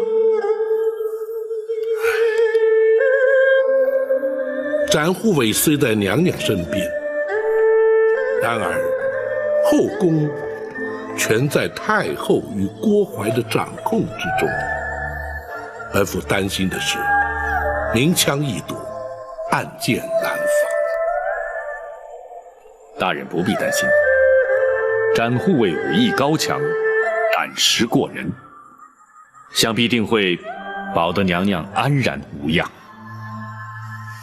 单凭武功不足为事，展护卫需要的是斗志，而非斗力。说是娘娘的安危，实则却是正邪善恶之争。胜，则是公理正义之胜；败，则是天道人性之败。本府虽知展护卫必能妥善应对，却仍难免挂记于心呐。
展护卫，郭公公，咱家奉了太后的旨意，请老夫人前去叙话。老夫人已然安寝，请郭公公回禀太后，恕难奉诏。展护卫，你没有搞错吧？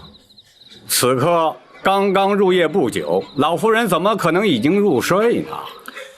郭公公有所不知，公孙先生正在替老夫人医治眼疾，最忌劳累，每日入夜忌眠，从无例外。可是太后正在寝宫等候，展护卫务必请老夫人破例前往，否则咱家难以向太后交代。就算展某想帮公公的忙，恐怕也是无能为力。此话怎讲？公孙先生乃是以精针过血之术及开方施药，双管齐下，为老夫人诊治眼疾。老夫人进宫之前已经服过药，时辰一到，自然成眠。如今若想唤醒老夫人，只怕是绝无可能。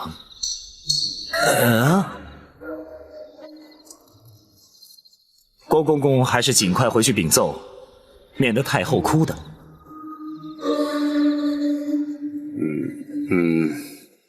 展护卫能否让咱家进去看看呢？郭公公到底要看什么？郭公公虽是晋升太监，并无男女之别，可是老夫人已经入睡，又何必前去打扰？除非你不相信展某。不，展护卫言重了，咱家是奉太后旨意而来，若不进去看看，如何向太后交代？说来说去，你还是不相信我吗？展护卫，见谅了啊！咱家今天是非看不可。展护卫，咱家可是奉太后的懿旨而来啊！展昭也是奉了皇上的口谕，留在此地照顾老夫人的。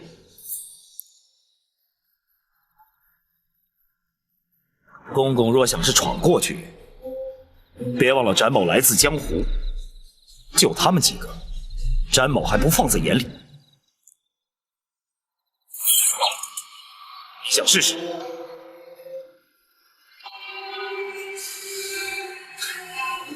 公公，还是回去复命吧。倘若打算在此与展某耗下去，吃亏的恐怕还是公公你了。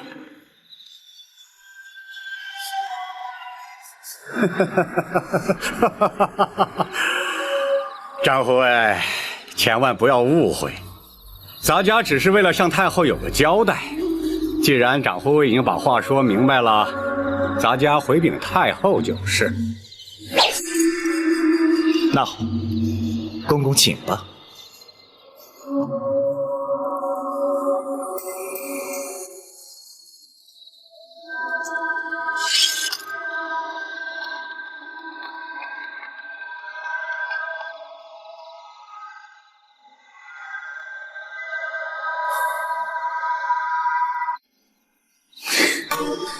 好个大胆的展昭，竟然敢和哀家作对！也许他说的是实话。不可能，他们是做贼心虚，想躲开哀家，偏就让你躲不了。郭淮，奴婢在。随哀家一起去，看他敢不敢拦阻哀家。娘娘请息怒，请听奴婢说几句话。你说，展昭他虽然从中作梗，但他的话多少总占个理字。皇上的确让他留下来照顾，至于是否真的吃了药沉睡不醒，这个谁都不能证实。娘娘您如果真的要去，恐怕也不能这样理直气壮啊。这后宫是哀家的后宫，哀家不需要向任何人说理，惹恼了哀家就硬闯。那就更使不得了。展昭在江湖上人称南侠，皇上又赐他为御猫，他的武功高强，谁也难敌呀。难道他有3头6臂？哀家请后宫之力，就不信凭他一个人能应付得了？娘娘，这样如此一来，是不是就扰得人尽皆知？若是惊动了皇上，问民缘由，娘娘，恐怕这就很难自圆其说了。娘娘，你无非是要弄清楚那虾婆的真正来历。其实这也不急于一时啊，只要是错过了今日，奴婢一定会明察暗访，定会尽释娘娘的心中之疑。若不是心虚，又何必躲哀家呢？他越是如此，越让哀家确信一定是他。娘娘，有些事情，也许经过20年会有所改变。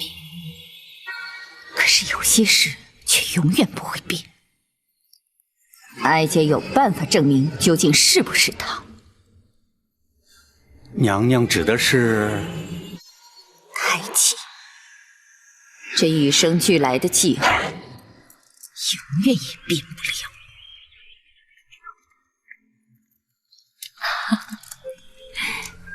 姐姐这头秀发真漂亮，皇上见了一定会喜欢。女为悦己者容，我们作为女子，恐怕这一生花在梳妆打扮上的时间少不了。真不知道是信还是不信呢。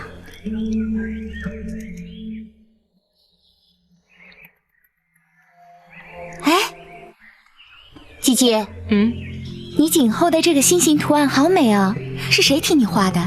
傻妹妹，这不是画的，这是胎记。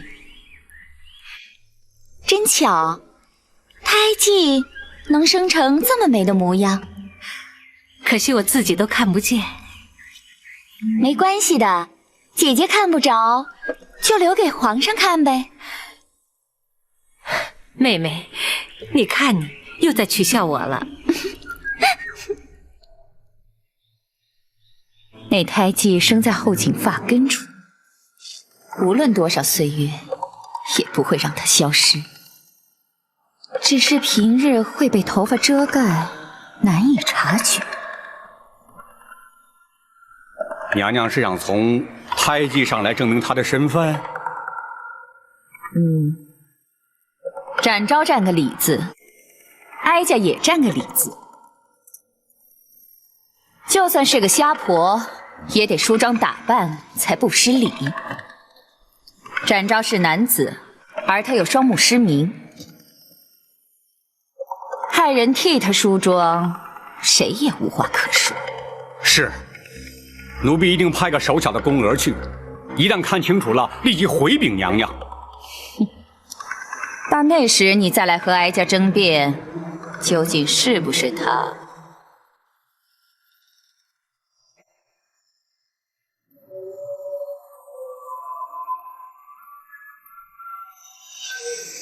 展护卫，你就出去歇会儿吧。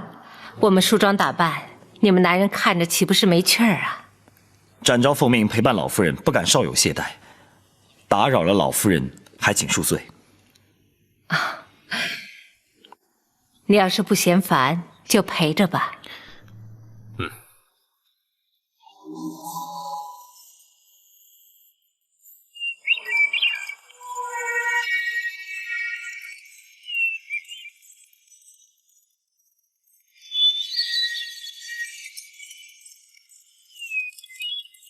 怎么样？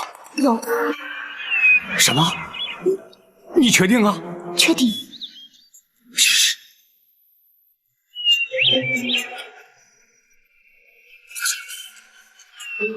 不可能啊！他明明早就死了。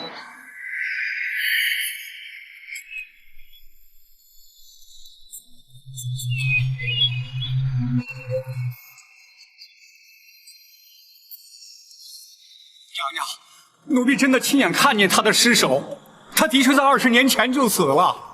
难道他又活过来了？那就让他再死一次。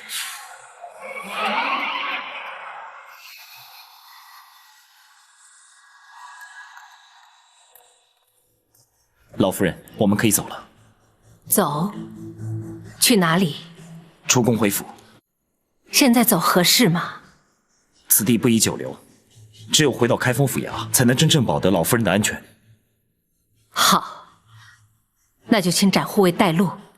是，请。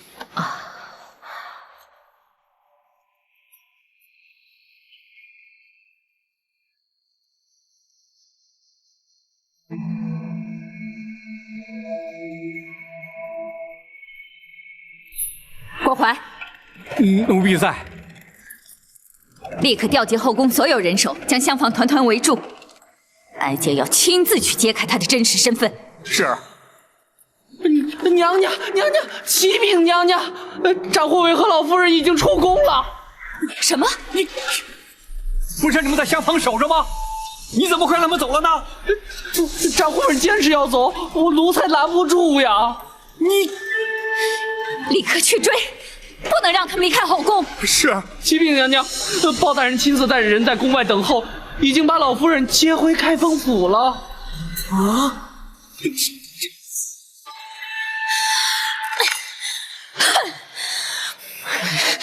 这个包拯！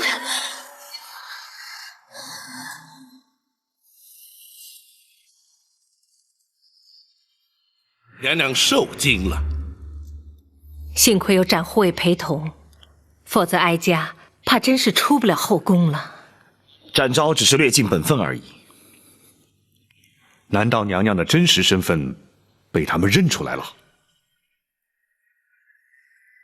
其实他心中一直在怀疑，所以才会这样百般试探。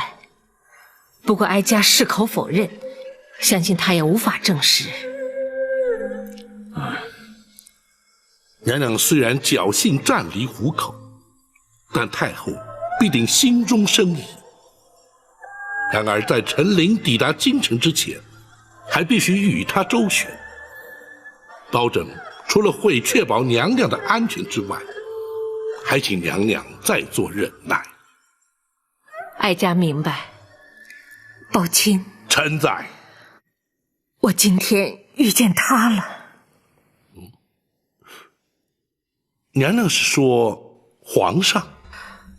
不错，他的声音和蔼可亲，双手厚实温暖。如果有一天，当他知道我就是他的亲娘，娘娘请多做忍耐，终有一日，皇上会明白的。好，权杖包亲，为哀家平反。臣身为朝臣，义无反顾。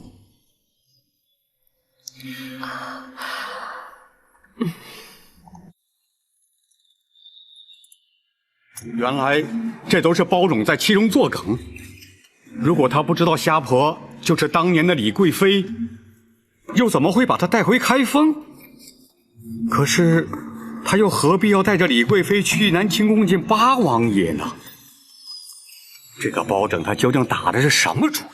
哼，不管包拯打算如何，哀家倒先要问你，20年前你奉旨验尸究竟是怎么验的？娘娘，奴婢冤枉啊！当年奴婢的确是亲眼看见过尸体呀。原本预定在次日清晨运出宫去，交给开封府验尸安葬。可谁知道当天晚上冷宫就起了大火。哎，不对呀，当年那场大火，它烧得也太凑巧了。怎会不巧？尸体化为灰烬，仵作如何验尸？谁又能证实火场里留下的焦尸真是他？可是那冷宫里的总管秦凤也烧死在里面啊，他总不会连自己的命也不要吧？难说。可是当年去执行先皇赐死令的是陈琳呐，他应该最清楚上吊身亡的是谁呀？除非，这根本就是陈琳的主意。他为什么要这么做呀？为什么并不重要，重要的是他知道了些什么。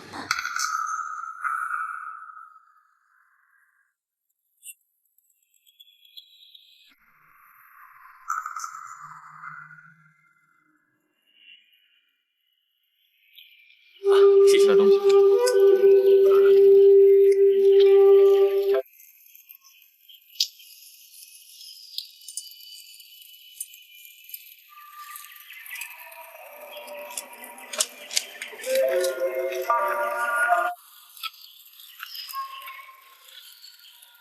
公公，吃点东西吧。对，吃喝完毕，我们还要赶路呢。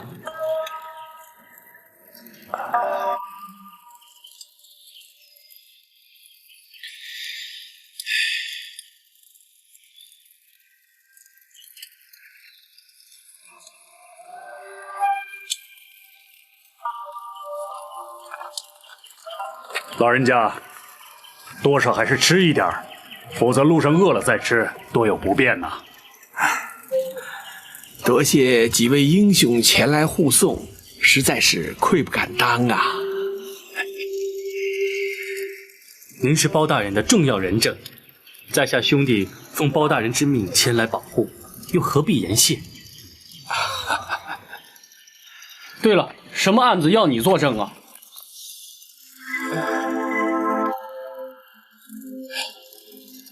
这事关重大，请恕我不便说呀。那有什么？难道我们几个兄弟还会四处瞎说吗？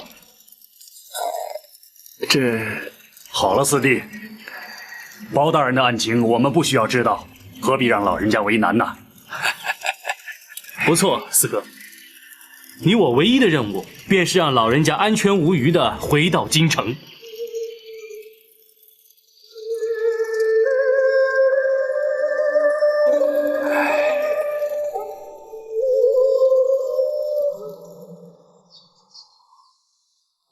娘娘是担心陈琳知道当年那件事儿。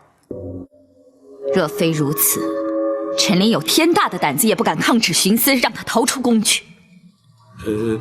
可是知道当年那件事的只有娘娘、奴婢、产婆尤氏和寇珠4个人呢。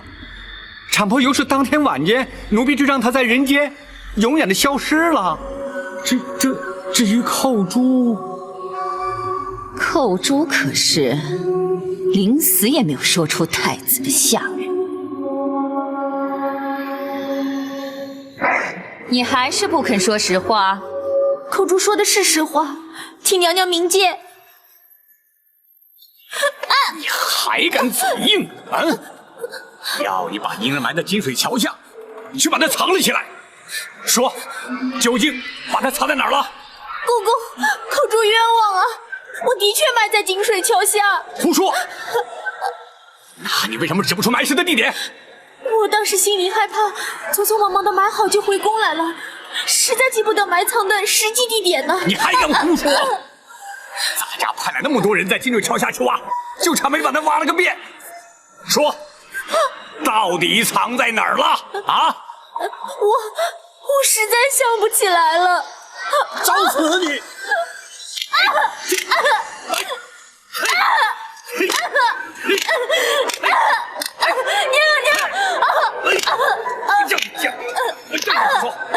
娘，寇珠冤枉啊！好了，别打了，让本宫再问问。是啊。寇珠，娘娘，你是我金华宫的程玉，一直跟在本宫身边。这些年来，本宫待你如何呀？回娘娘，寇珠自小进宫，直到入了金华宫，跟着娘娘，才不受其他宫人欺负。娘娘对寇珠恩重如山。难得你还知道感恩。这狸猫换太子之事，乃是极端机密。若你不是本宫心腹，本宫也不会让你参与其中的。娘娘信任寇珠，是对寇珠的恩宠。那么，你就是这样来报答本宫的吗？娘娘，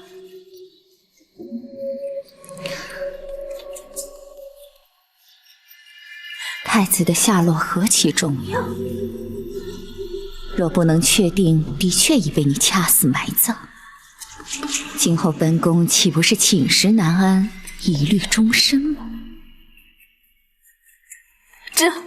娘娘请相信寇珠。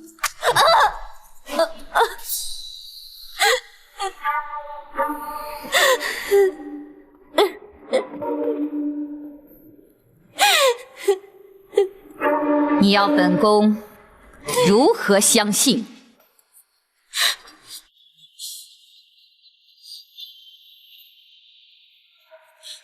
娘娘，寇珠已死明志。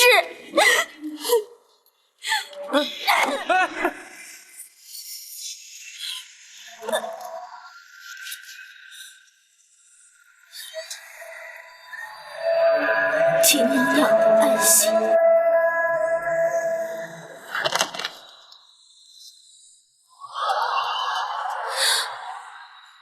这些年来，哀家一直认为寇珠的确被冤枉了，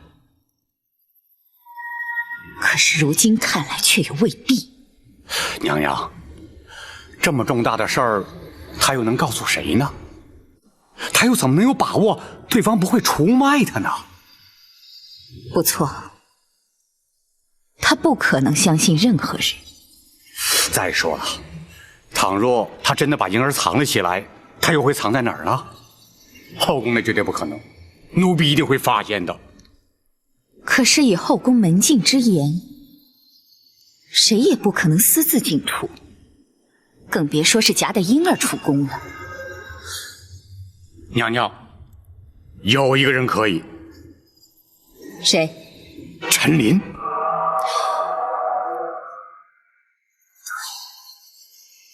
当时他是首领太监的身份。娘娘啊，奴婢虽不受他管，但也得敬他几分。他出入宫门，不但无需通报啊，也没有任何人敢去阻拦检查呀。奴婢想起来了，当天寇主抱的婴儿走出去后，奴婢亲自送产婆尤氏出宫，并且安排人手在城外将他灭口。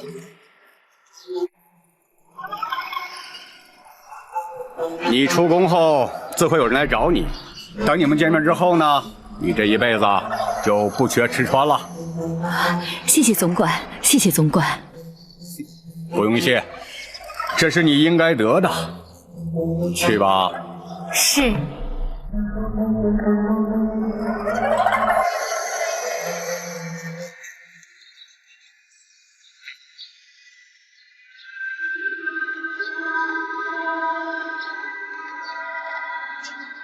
哎，陈公公，你这是急着忙什么呢？皇上要咱家送玉果去给八王爷祝寿，谁知道玉果园的人耽误了时辰，再不赶去就要误事了。啊，既然如此，那陈公公就赶紧请吧。如今回想起来，陈琳的神情不安，态度慌张。难道是他把婴儿藏在宫河之内，私带出宫了？不会错，定是如此。那么，当年李贵妃逃出宫去，想必也是他安排的。原来一直是他，可是他为何不向先皇举报呢？他不敢。当年先皇见李贵妃生个怪物，震怒之下，谁敢多言？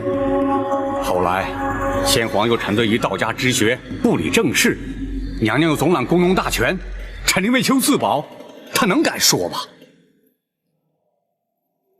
那么，为何事隔20年，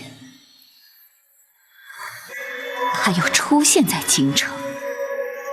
莫非他真是来报仇的？娘娘，李贵妃当年都不敢出面喊冤，如今娘娘又贵为太后，她凭什么报仇啊？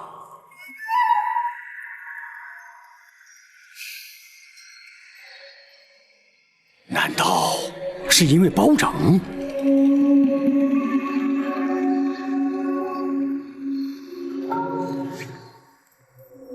包拯虽说是铁面无私，可是宫闱之事还轮不到他插手。哀家明白了，是八贤王。包拯曾将他带进八贤王府，昨日八贤王说是特意来仁寿宫探望哀家，其实却是为了他。这竟然扯上了八王爷！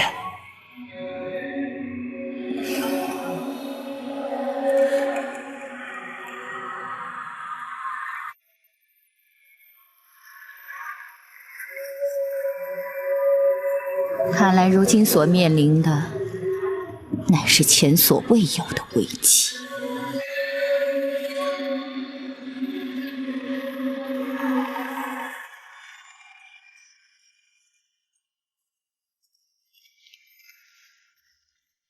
大人，娘娘的病情可是有了变化？宝琴，哀家现在已经能够看到光亮了。太好了，公孙先生可否略作说明？是。娘娘这几日施针用药，从未间断过。若论医理，此时最忌情绪激动。可是娘娘的情形却恰恰相反。娘娘入宫之后，因与皇上相见而难抑激动之情，想不到体内运行之气竟借泪水把久滞的经脉打通了。公孙先生是说，娘娘双目复明已确有可能？正是，而且随时都可能会发生。没想到娘娘因祸得福，可喜可贺。还有赖公孙先生妙手回春，学生不敢居功。这也是老天垂怜，让哀家能够亲眼目睹20年沉冤昭雪。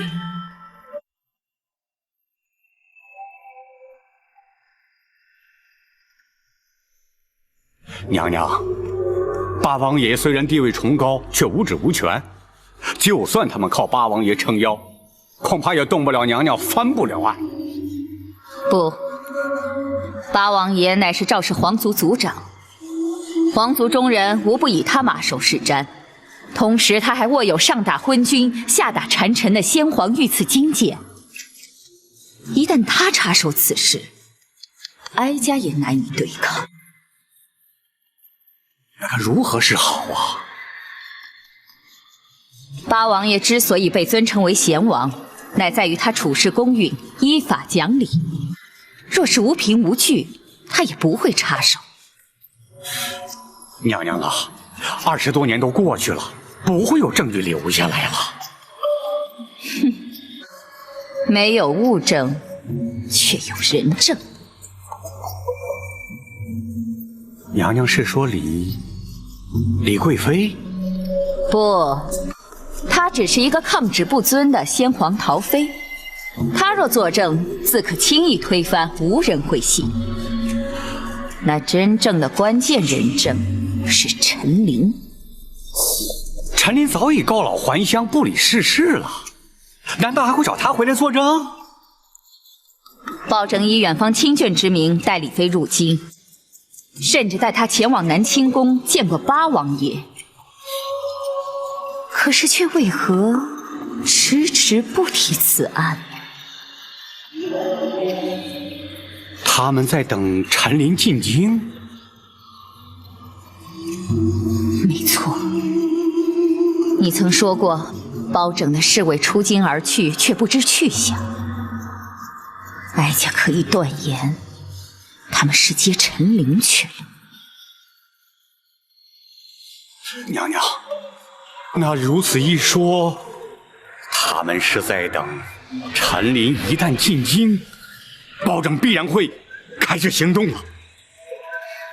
没错，因此无论如何，绝不能让陈琳进京，知道吗？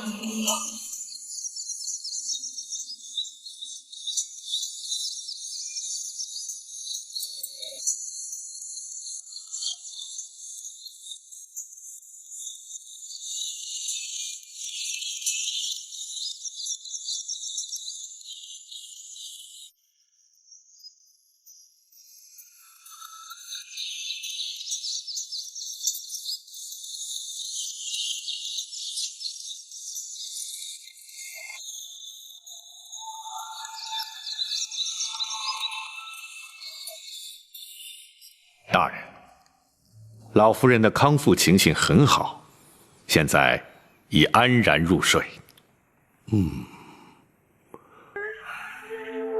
太后的疑虑未消，危机随时会现。虽在府中，仍需严加防范呢。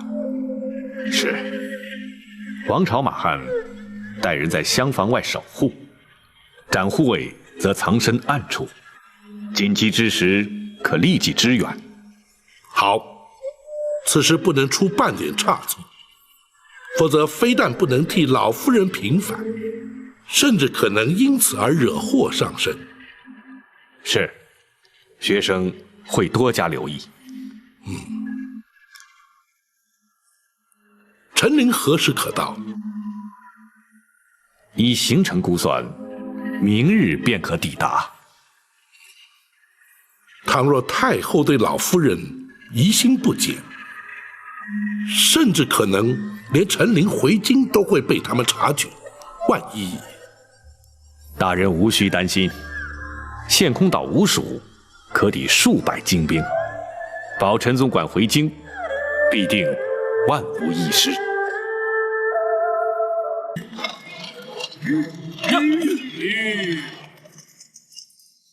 怎么会有官兵设下路障？这种荒野官道有什么大事儿？我看他们是吃不饱撑的，没事干。没那么简单。四哥，后面招呼一声。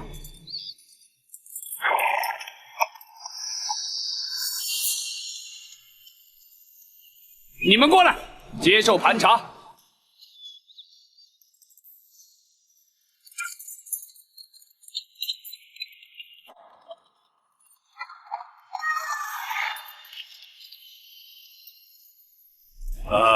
这位长官，我们只是路过。本官奉令追查亲密要犯，任何人都要经过盘查。倘若我们不往前走呢？不走也得查。倘若我们不让查呢？大胆！你们敢抗拒盘查，本座立刻下令拘捕你们送官。凭你们还办不到。你去吧。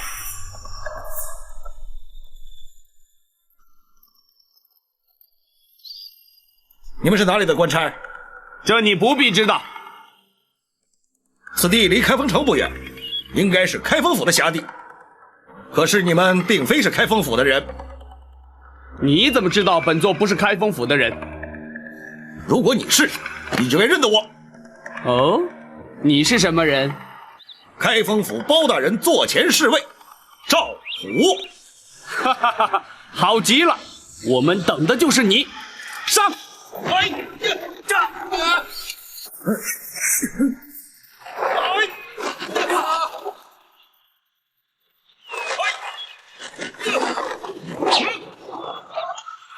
我就知道你们不是真的官兵，果然没有料错。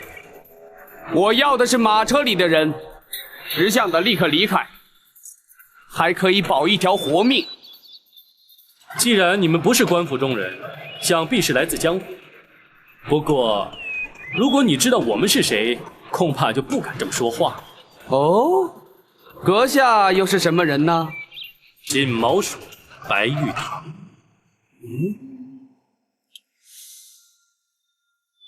你不用看了，县空岛五鼠全在此，你还想拦我们吗？哎，五位都是江湖豪杰，何必淌这官府的浑水呢？在下也是受人之托，还请五位不要插手。你错了，这件事县空岛五鼠管定了，你最好让我们过去，要不凭本事把我们留下。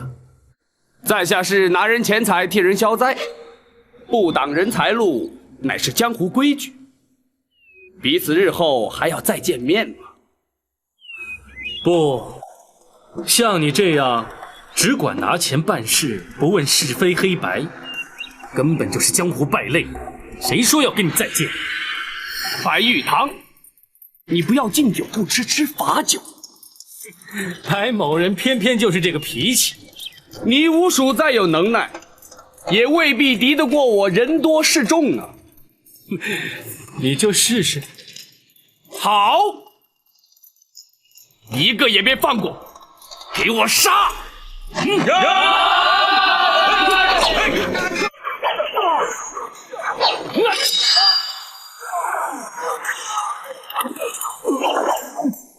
闯！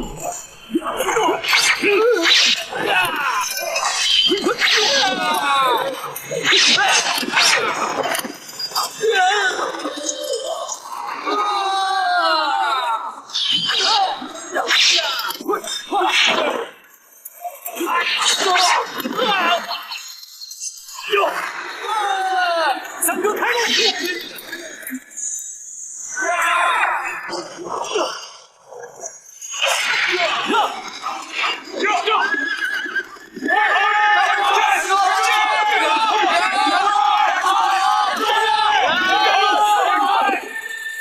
什么？没拦住陈琳？奴婢该死！抬起头来！包拯不过派了2个人去接陈琳，你竟然会拦不住他？奴婢没想到包拯会派江湖人陪同保护，他们的人武功高强，奴婢的人根本不是他们的对手。江湖人？这包拯居然和江湖人串通一气，看来他是早就有了准备。陈琳如今人在何处？他已经进了开封府。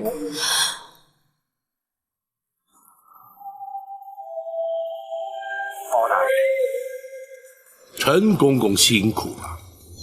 不，包大人信中所说之事，关乎至深至大，咱家哪怕跋山涉水，也要立即赶得来呀。只是途中竟会遭人伏击，却让公公受惊了。没事，有陷空岛5位英雄保护，咱家安全得很。包大人，那位真的在开封，而且正在府衙之中。包大人，能否让陈琳立刻前去拜见？不急，老夫人正在午休，公公也稍事梳洗歇息，稍待本府自会陪公公一道前去，如何？咱家随时静候包大人通知。张龙赵虎，大人，大人，领陈公公客房休息，并请陷空岛武艺厅中说话。是。谢包大人。谢。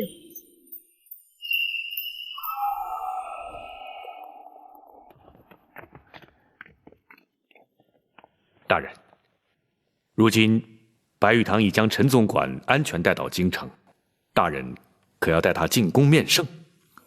不，时机不宜，还是将老夫人之事了结之后再去不迟。是。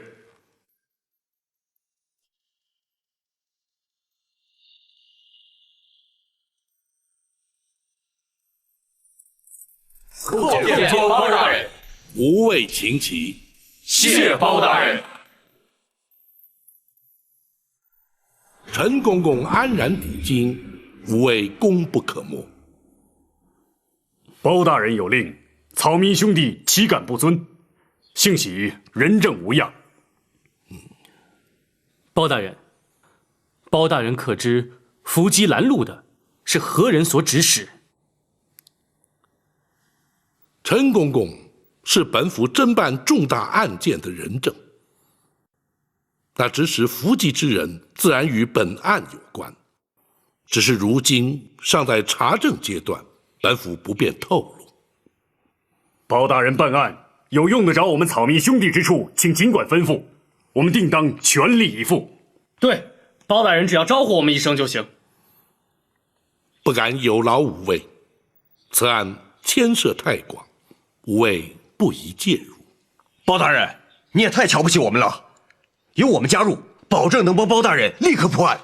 二弟，不得无礼。二哥，包大人不要我们介入此事，必有缘由，我们听命就是了。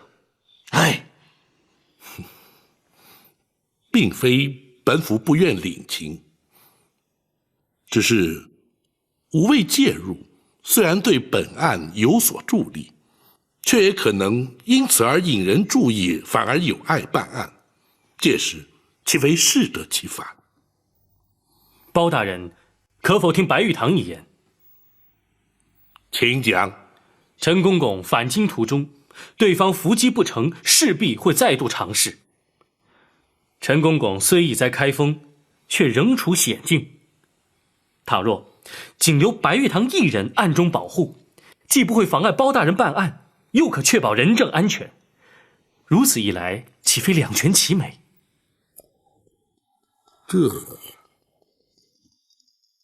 大人，白武侠言之有理。虽然展护卫在府中，毕竟分身乏术，倘若白武侠从旁协助，当可确保无事。大人也可专心办案，而无后顾之忧。公孙先生所言甚是。既然如此，白玉堂一人留下便是。谢包大人。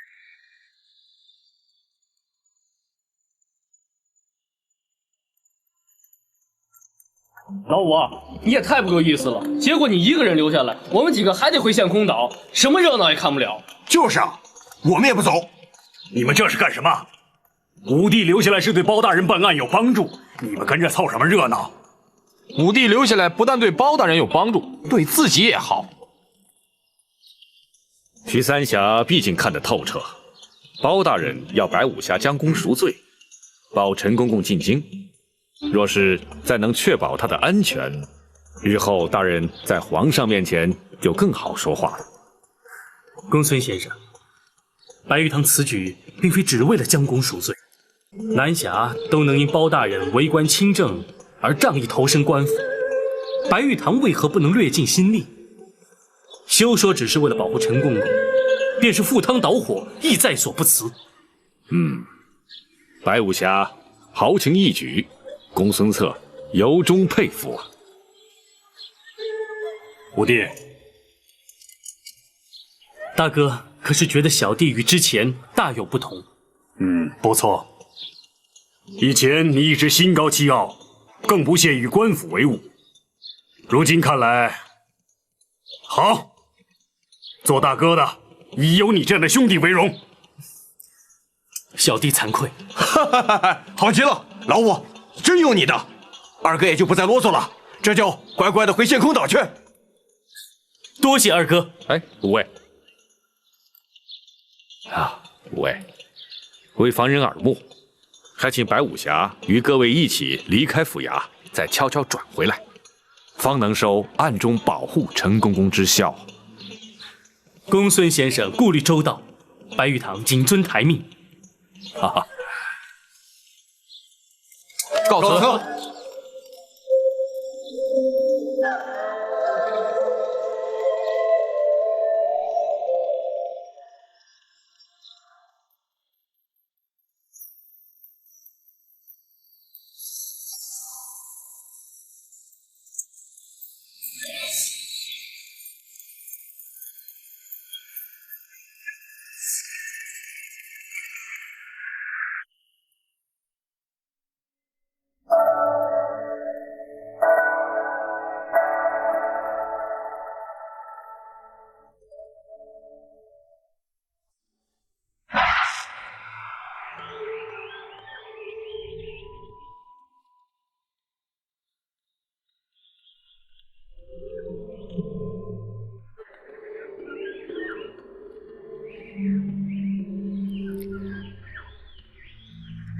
这一颗小小的金丸，竟然会是日后被封为皇后的凭证，真是太不可思议了。母以子贵，虽说是传统，可是也太没道理了。孩子临盆还早，妹妹何必又想那么多呢？如果真的生了儿子，皇上真的会封皇后吗？君无戏言，当然会了。我想，只要我们的孩子平安降生，健康快乐的成长，我就心满意足了。姐姐比我先怀孕，自然会先生。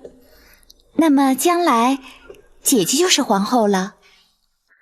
现在生男生女还不知道呢。就算生了儿子，被立为太子又如何呢？你我姐妹情深，我的儿子就是你的儿子，太子是谁生的又有什么区别呢？可是太子毕竟只有一个，皇后也只有一个啊。妹妹，听我一句，权势富贵固然迷人，可是安详和乐更为重要。我们何其幸运被选入宫中陪伴皇上，可我们又何其不幸与家人断绝往来。身为贵妃，我们生活无忧，享尽荣华，比起大多数人更是天壤之别。妹妹，所以只要我们生活的快乐、健康、平安，谁是太子，谁当皇后，真的一点都不重要。妹妹，你说呢？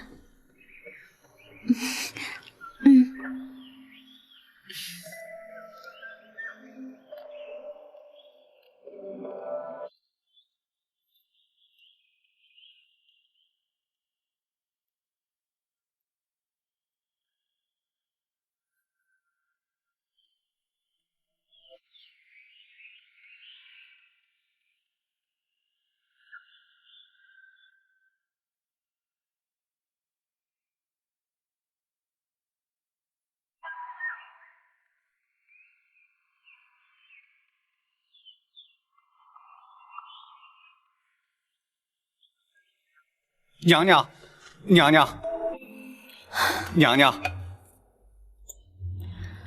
如何？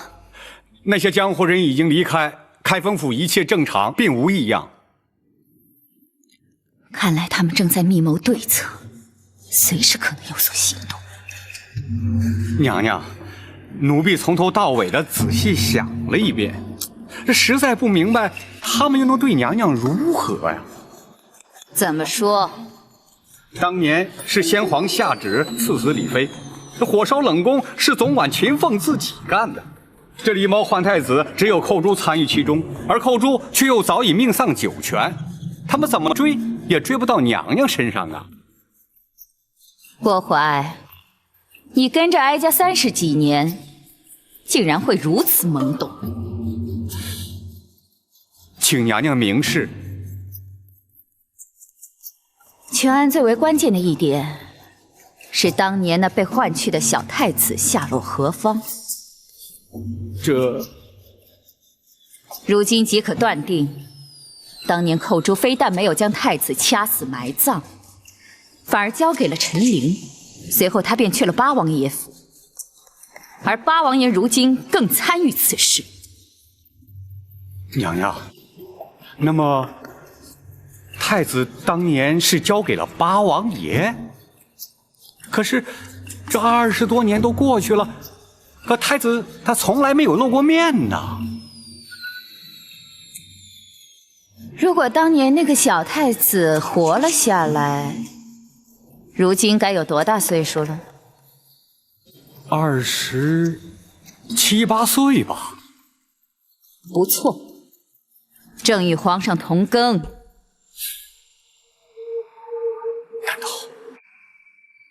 难道不无可能？娘娘，要是果真如此，那岂不是大事不妙吗？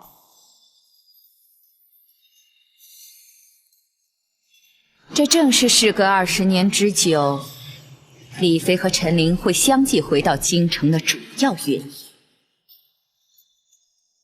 奴婢陈琳叩见娘娘。陈公公，快请起。谢娘娘。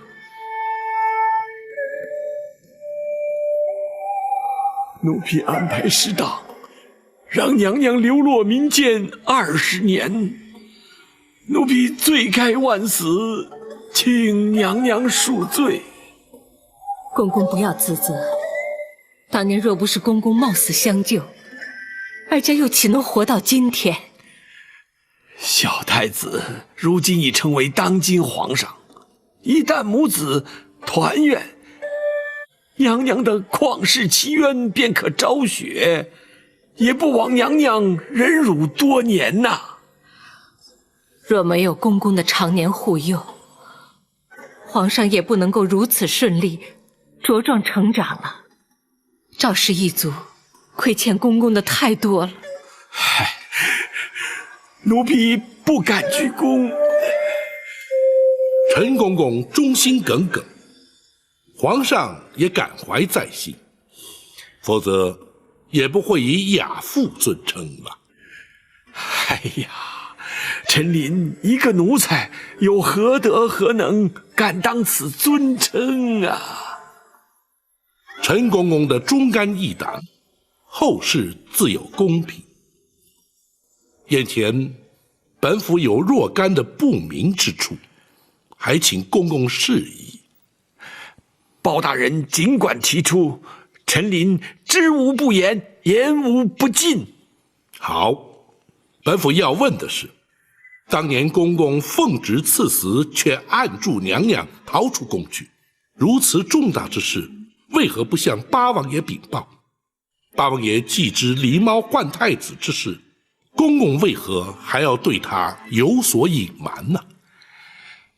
并非咱家不敢禀报八王爷，只是当时时机紧迫，不及禀报。再者，以八王爷的脾气，必会据理力争，而先皇怒气未消，必不听谏。如此一来，反倒毫无退路了。所以咱家本想待事过境迁再禀明八王爷，怎奈娘娘出宫之后，竟断了消息，音信全无。唉，也真是造化弄人。谁知道接应之人会在途中突然病死，哀家因此与秦凤也断了联系。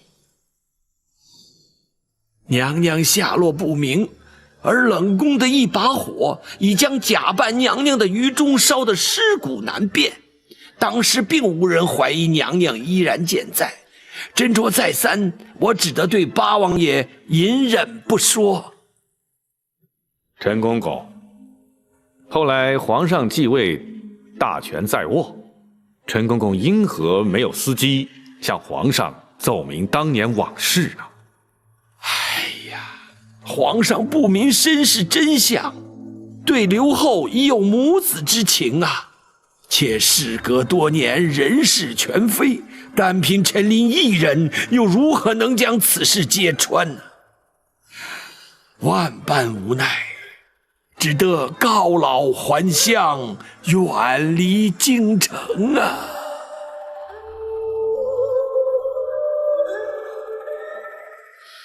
换做任何人，恐怕也无能为力。本府尚有一事，百思不得其解。娘娘逃离后宫当夜，冷宫当即遭到火焚，想必不是巧合。不知陈公公可知其中内情？冷宫失火，乃是秦凤自焚呐。你待怎讲？当郭槐验过尸首，离开冷宫之后，咱家愈想愈担忧。没想到，还真的把郭槐给瞒住了。狱中这条小命儿，总算没有平白牺牲啊。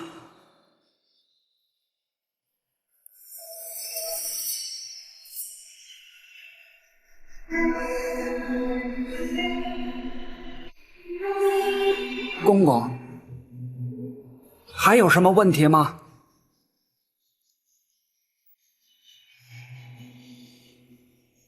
瞒得了郭槐，只说明在后宫没人知道是于中假扮了李娘娘，那就行了。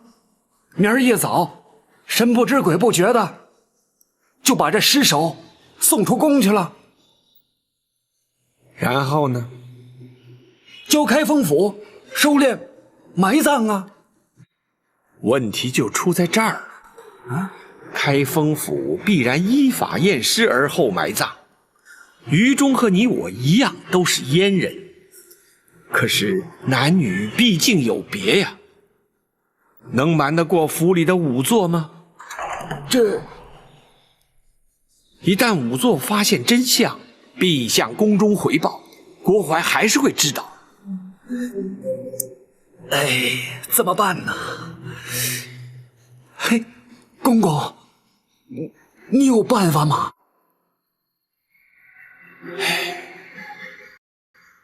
百密而一疏啊，如今也无法可施。但愿在他们发现真相之前，娘娘已安全脱身。可是他们却会找上我们。不错，他一定会将我们举发，公然违抗圣旨，私纵娘娘出宫，恐怕死罪难免呐。秦凤，咱家虽死不足惜，只是却拖累了你呀。不，祝娘娘脱困出宫，乃秦凤自愿。如果因此而丢了性命，也可以和于中作伴，至少不会让他专美于前。好啊，你们两个都让人敬佩，只可惜娘娘虽逃出宫去，被扣上抗旨潜逃的罪名，或许永远也没有平反之日了。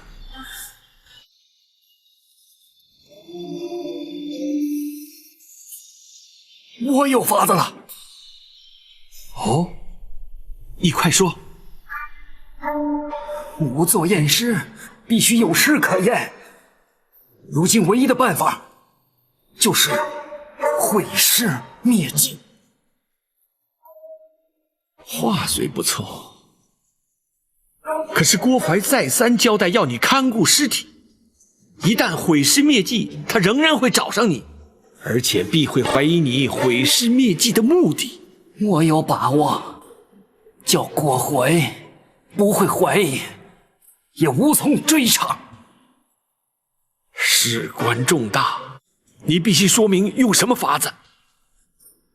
今夜3更，冷宫会有一场大火，火场之中只有2具焦尸，一具是李娘娘，另一具是冷宫总管秦凤。你数都是死，就让我死得值得些。秦凤，请受我一拜。公公，只请公公答应我一件事。你说。请公公务必保娘娘有朝一日平反沉冤，让秦凤于中死而无憾。秦凤留下了宫外接应娘娘之人的联络方法，当夜冷宫起火，我没敢去火场，怕的是难掩悲伤露出痕迹。秦凤虽死，却掩盖了真相，没有让郭槐起疑。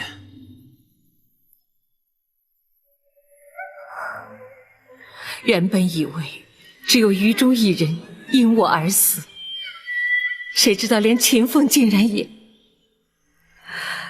哀家只怕永远也无法报答他们。娘娘，包人以为他2人死得其时，也死得其所。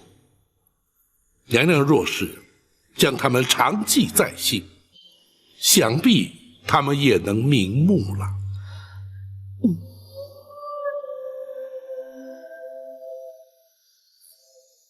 陈公公，学生有疑问想要请教。公孙先生，请说。当年与郭槐狼狈为奸的首席产婆尤氏下落如何？陈公公可知晓啊？咱家当时暗中查过，只知道他出宫不久便被人劫财杀害，官府也登录无误啊。显然是杀人灭口。然而还有一人最为关键。包大人所指何人？寇珠。对，寇珠当年可是皇上的救命恩人，而且哀家在打入冷宫时，他刚开始还经常去看我，可是没过多久就没再出现过。陈公公，寇珠如今还安在啊？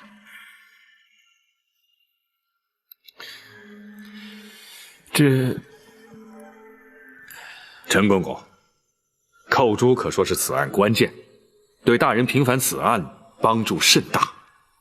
不错，若是能有寇珠的证词，远胜于其他。莫非寇珠竟然也……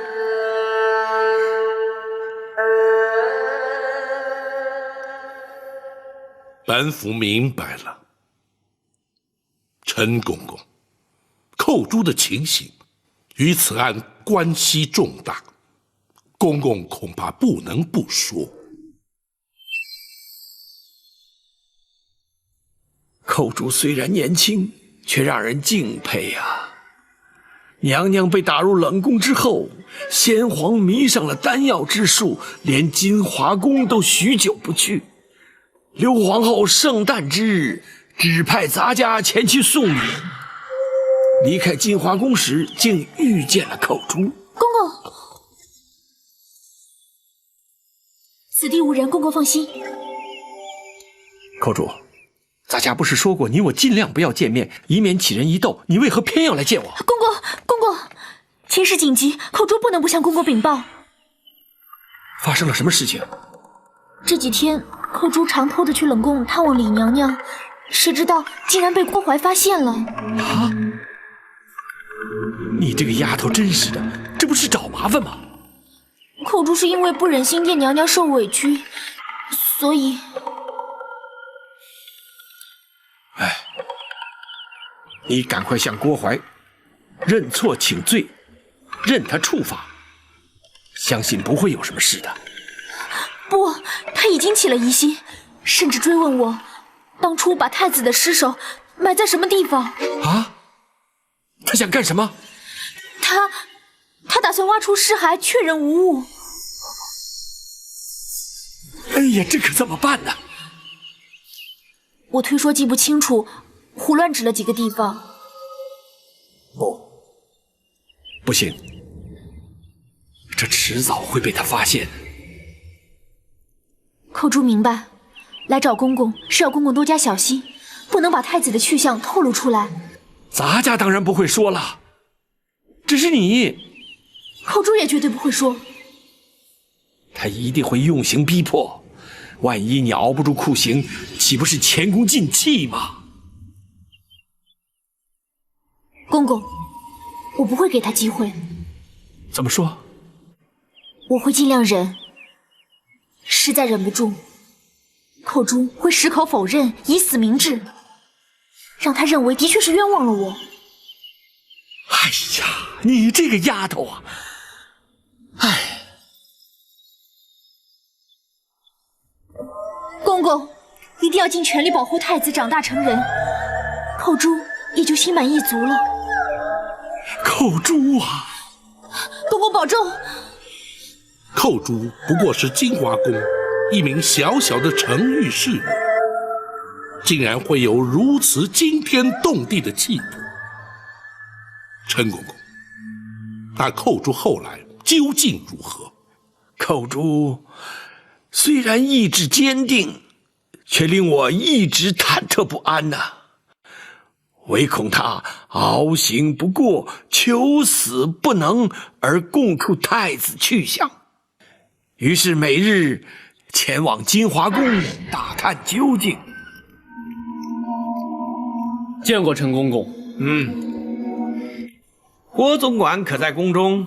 回公公，郭总管陪娘娘在御花园赏花呢。啊，这是皇上要咱家给娘娘送来的点心，娘娘回宫之后立即呈奉。是。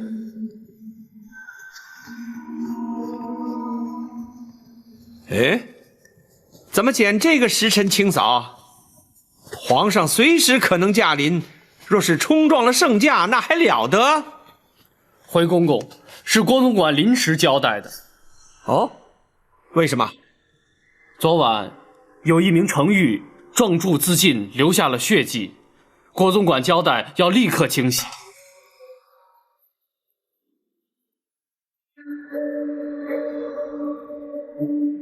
竟然有人在宫中自尽，那岂不是惊吓了娘娘？所以郭总管才陪娘娘去花园散心。你可知那名程昱是因何自尽的？啊，听郭总管说是思乡心切，想逃出宫去，被抓回来之后畏罪自杀。哦，她叫什么名字？寇珠。好一个忠心刚烈的奇女子！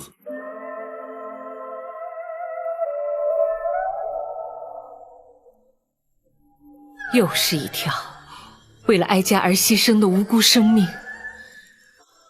哀家亏欠他们真是太多了。既然寇珠是自尽身亡，想必没有泄露太子的下落。的确如此。寇珠既然已死，他们自认天衣无缝，而狸猫换太子的阴谋永远也不会被揭穿，故而不再追查，这才使太子得以安然无恙地在宫中成长啊。只是如今，非但会揭穿30年前的谎言，他们更会因此而付出代价。陈公，本府对此案的疑点均已厘清，多谢公公指点。咱家只要能在有生之年亲眼目睹旧案平反，奸人伏法，也就不枉此生了。届时还要请公公作证对质。臣您静候包大人传唤。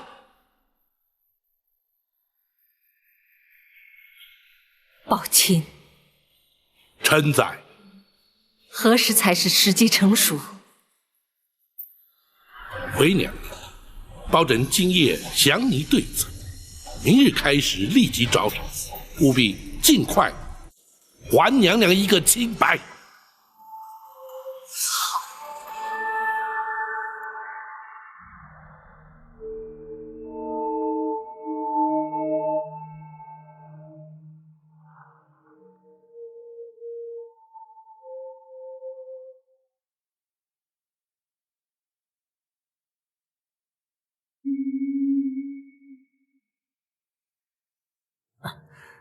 奴婢郭槐告进。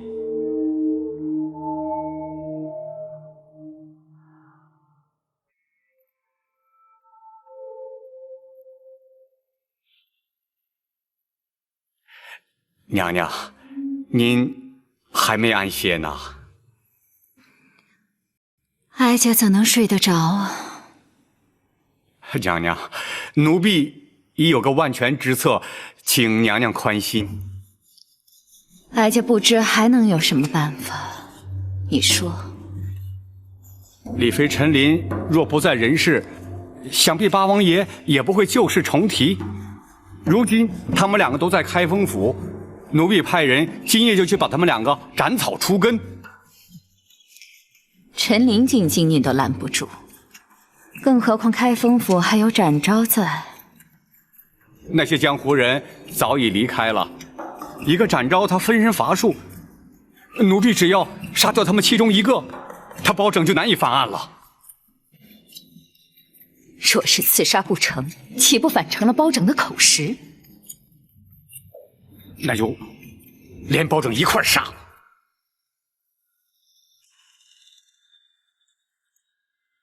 大人可是已有对策？寇珠、秦凤、于中，甚至于加上产婆尤氏，有4条人命牵扯其中。如今已不单是为娘娘平反，而是涉及无辜命案。本府明日一早立刻去见八王爷，开始侦办。哪里走？大人，请留在屋里，不可出去。发生了什么事？有刺客。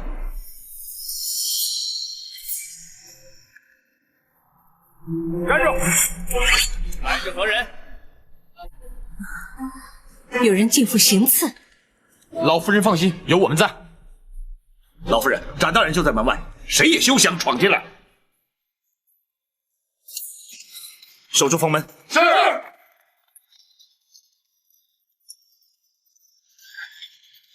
你们绝没有机会得逞。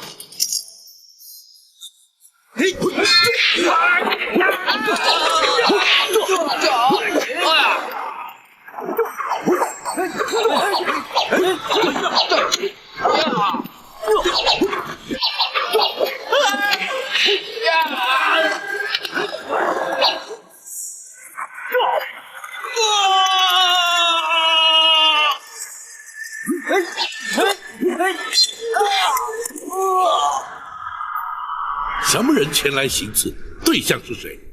回大人，来了几10名黑衣人，分批往不同方向而去。他们的确是有备而来，目标应该是针对老夫人和陈总管。他们是要杀人灭口，让本府死无对证。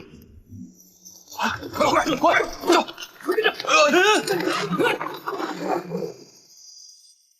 白玉堂在此，你们修中了调虎离山之计，去保护包大人，这里就交给我。走！你们还等什么？动手吧！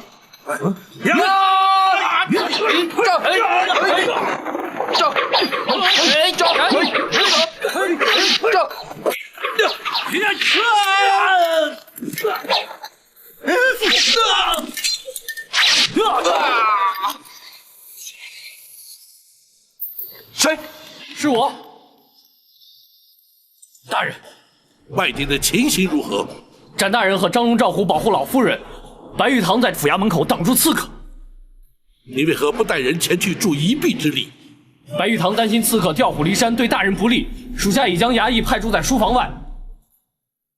他们这是孤注一掷。你们这些拿钱办事的杀手，根本就是江湖败类。今天碰上我白玉堂，算你们倒霉。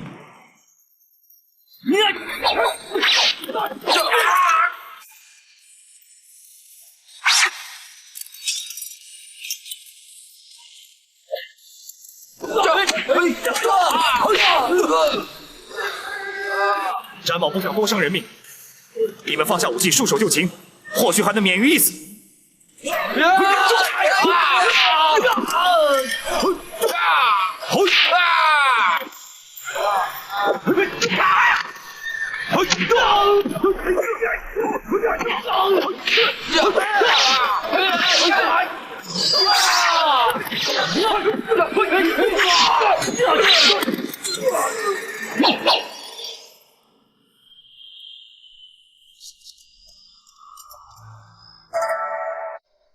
娘娘受惊了。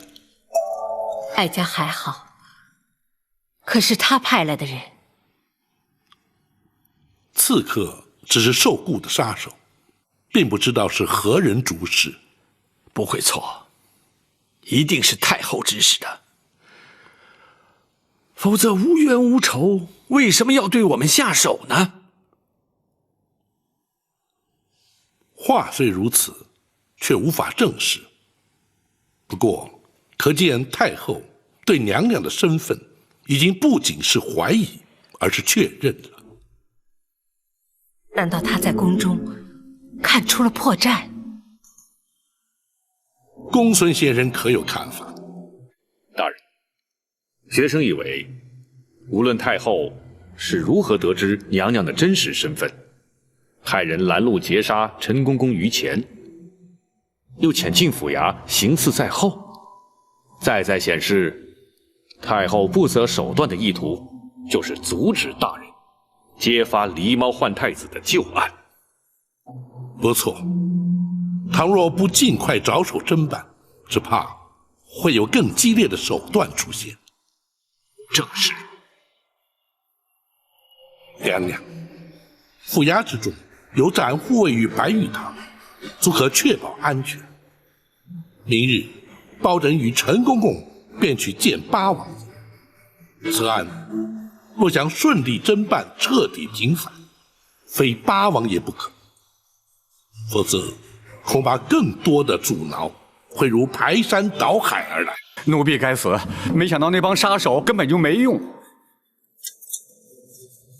所以李妃和陈琳都好端端的活着。是，奴婢会再想法子。不必了。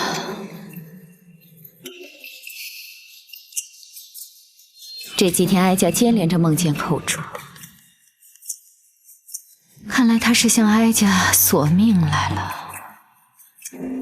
或许当年哀家不应该为了争夺皇后的位置，干些那些昧着良心的事。如今报应终于来了。娘娘，这么多年都过去了，不能因为李妃和陈琳的出现，或是包拯插手翻查旧案，就把这来之不易的皇后宝座轻易放弃呀。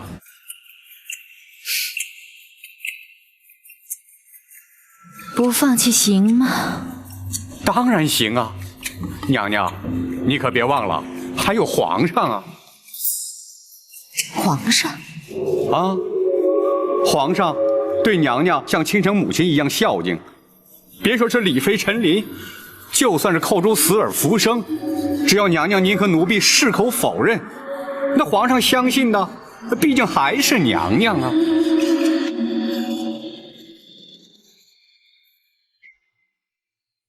当年将李娘娘诈死，逃出宫去之事，瞒住王爷，实乃情非得已，还请王爷恕罪呀。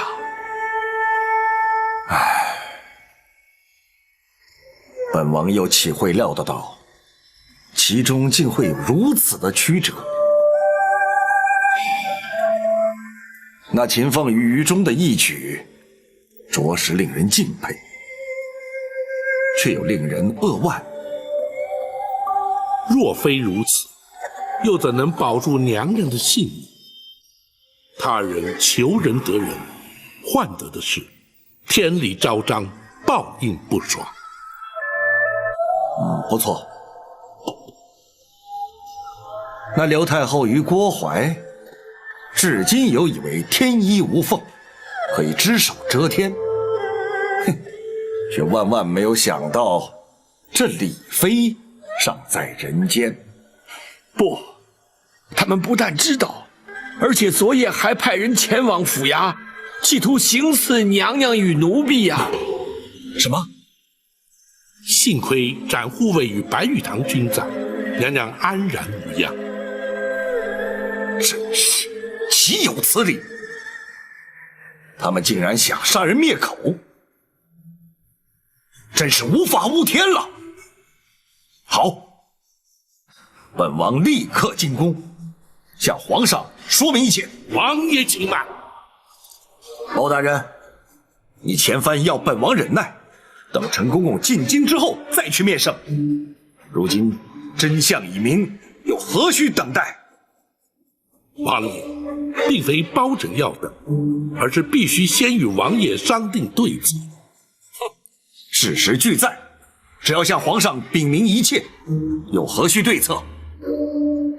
王爷，皇上始终自认是王爷亲生，若是直言相告，皇上又将情何以堪？包拯议，还是循序渐进，婉转秉承较为妥当。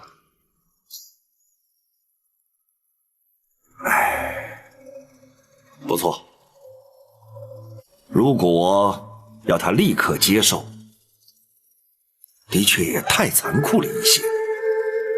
此外，皇上仁厚孝敬，对刘太后敬之若母，如今却在一夕之间，太后竟成戕害生母的罪魁元凶。面对如此局面，皇上势必难以承受，无法置怀。陈琳，奴婢在。皇上自幼进宫，便由你陪伴成长。依你之见，皇上将会如何呀？回王爷，生育之恩与养育之情对皇上同等重要。奴婢认为，除非是刘太后坦诚罪状，否则皇上是绝不会忍心降罪的。哼，要他认罪，谈何容易？王爷，若要拿郭槐认罪，却并非不可能。包大人是要从郭槐身上着手？正是。那郭槐做贼心虚，定然不肯由包大人传唤审讯。刘太后心知肚明，也绝不会放人。包大人又如何能让那郭淮认罪呢？包拯倒有意见，只是必须陈公公协助才行。包大人，有用得到陈林之处，尽管吩咐。若有此计，陈公公先得进宫面圣。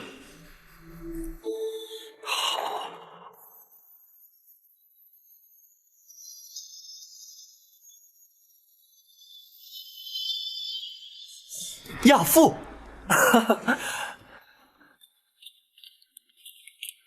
坐。亚父，你是何时回京的？回皇上，奴婢昨日才进京。自从亚父告老还乡，朕总是不习惯，总觉得身边少了些什么。奴婢也是每日记挂着皇上啊。亚父回京是来看朕的？除了向皇上请安之外，奴婢也是受人之托。哦，有人托亚父回京办事？奴婢是受人之托，前往开封府向包大人告状的。告状？包拯可曾受理？包大人虽然受理，可却有爱难之处。哦，包拯一向公而忘私，是什么样的案件让他也觉得爱难？奴婢家乡有一对老夫妇，他们的女儿寇珠自幼进宫，充任宫娥。20年前无端于宫中亡故，老夫妇哀痛莫名，领回遗体，却未获宫中抚恤补偿。如今年事已高，无力谋生。知道奴婢曾任职宫中，特央人请托，奴婢碍于情面，只得应允呐。既然是20年前的旧事，亚父为何当初不提出来呢？回皇上，乡野村民无知无识，既不敢告诉，又投诉无门。如今若非生活所迫，也不会旧事重提，请奴婢帮忙了。此事倒也好办，只要包拯查明属实后行为内侍省，自可按规例补偿。包大人也是这么说，可是要查明属实，却需传唤人证，包大人就难在这儿。哦，难道内宫不肯配合？倒也不是，只是当年寇珠隶属金华宫，如今郭公公已随太后娘娘转任至仁寿宫，总管后宫。包大人担心郭淮不会为如此琐事前往开封府应讯。嘿，包拯何时变得如此诸多顾虑？宫人家属既有需要，郭淮理当协助调查，去一趟府衙又如何？只恐太后那边……母后一向讲理，要不朕命人前去通知郭淮，要他依包拯传唤前往府衙如何？谢皇上。亚父回京住宿何处？要不还是回宫里住吧，这样朕也可与亚父多做亲近。回皇上，奴婢既然受托前来告状，还是住开封府较为方便。一旦了结此案，立刻进宫服侍皇上。好，朕就等你入宫。奴婢遵旨。大人妙计，皇上下旨，郭淮他不敢不来。他要是来了，咱家倒要听听，他还能有什么说辞？郭淮虽然不敢不来，本府也的确会将狸猫换太子一案提出审讯。但若郭淮矢口否认，却也不能就此定谳，仍需设法取得他的供状。包大人有把握让他招供吗？如今言之过早，还待静观其变。要你去开封府应讯，皇上怎会下这样的旨意？都是那陈林使的小计，让皇上误以为只是让奴婢去做个见证。什么见证？证明寇珠当年乃是在宫中身亡。寇珠，娘娘放心，那陈林只是假借寇珠家属请求抚恤补偿之名，奴婢就成全他，交内侍省拨点银两就可以结案了。难道包拯不会利用此案牵扯出当年旧案吗？娘娘请放心，奴婢自有办法让他包拯白费心机。不，包拯人称青天有名的断案如神，你不能去冒险。哀家去见皇上，请他收回成命，免除你去开封府应讯。娘娘不可。有何不可？奴婢若是不去，那岂不显得心虚？包拯势必就会借机大做文章，借题发挥，甚至在皇上面前扯出旧案来，你反倒顺了他们的心意呀。倘若你去了，难保不会陷入包拯问案技巧，落入圈套的。娘娘，奴婢自会掌握分寸。一旦包拯提及狸猫换太子一事，奴婢就会矢口否认，任他包拯如何断案如神，也难从奴婢口中套出半句话。倘若他对你用刑，受刑不过，你必定还是会招供。娘娘，包拯他一向以清官自诩，而不耻于动辄滥用三目之刑的酷吏，奴婢相信他不会动刑的。若是他一反常态，真的用刑，你又当如何？他若是严刑逼供，奴婢事后也会翻供，依旧让他白忙一场。哀家还是难以安心。娘娘，奴婢去开封府应讯用不了多长时间。倘若娘娘还不能安心的话，这入夜之后，奴婢若是还没回宫，娘娘再去向包拯要人也不迟啊。好吧，你自己要当心。谢娘娘关心。既然是非去不可，就别让包拯小觑了你。带着后宫的卫队同去，也好壮壮声势。是。少时郭淮必是有备而来，要想从他口中取得供词，绝非易事。不知公孙先生有何看法？若非皇上下旨，郭淮必不肯前来。错过了这次机会，若想再传他，恐怕难上加难。若依学生之见，又在必要之时，大人不妨考虑用刑。不，用刑逼供乃是下之策，即便因此取得供证，也难以服人。再者，用刑腐烂，往往造成冤案。开封府乃是京畿要地，又岂可助长此风？大人，请恕学生直言。所谓通权达变，面对如郭淮之辈如此重大之案，若不用刑，恐怕无法让他俯首认罪，令案情真相大白。正因为郭淮并非一般的刁民恶吏，狸猫换太子一案更非一般刑案，所以更要谨慎，稍有不慎，必生争议。轻则难以平反，重则动摇国本。公孙先生，你我必须绞尽脑汁，另谋良策，让那郭淮伏法认罪，而不能依仗三目之刑受人口实。是，学生明白。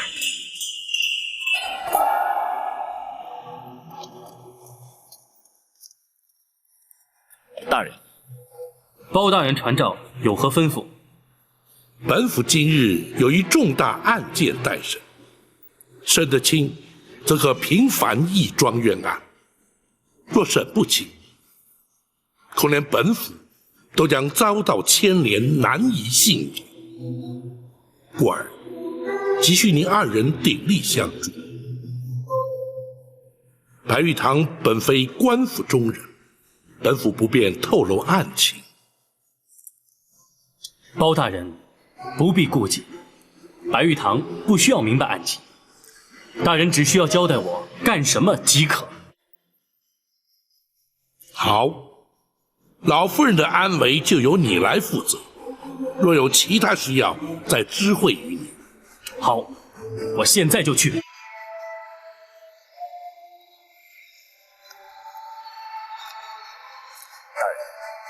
属下要做什么？郭淮此来，若不能让他俯首认罪，将永无第二次机会。因而，一旦郭淮进府，本府必将问个水落石出，否则不会让他出府。属下明白。展护卫还要确保，在审讯期间不能有任何外人入府干扰。大人放心，属下保证将开封府变成铜墙铁壁，滴水不漏。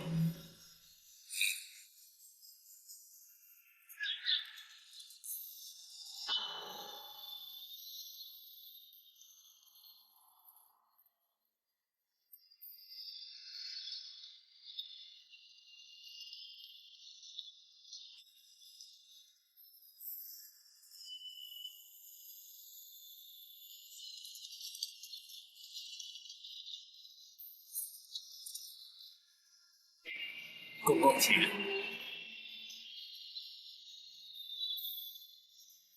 压轿。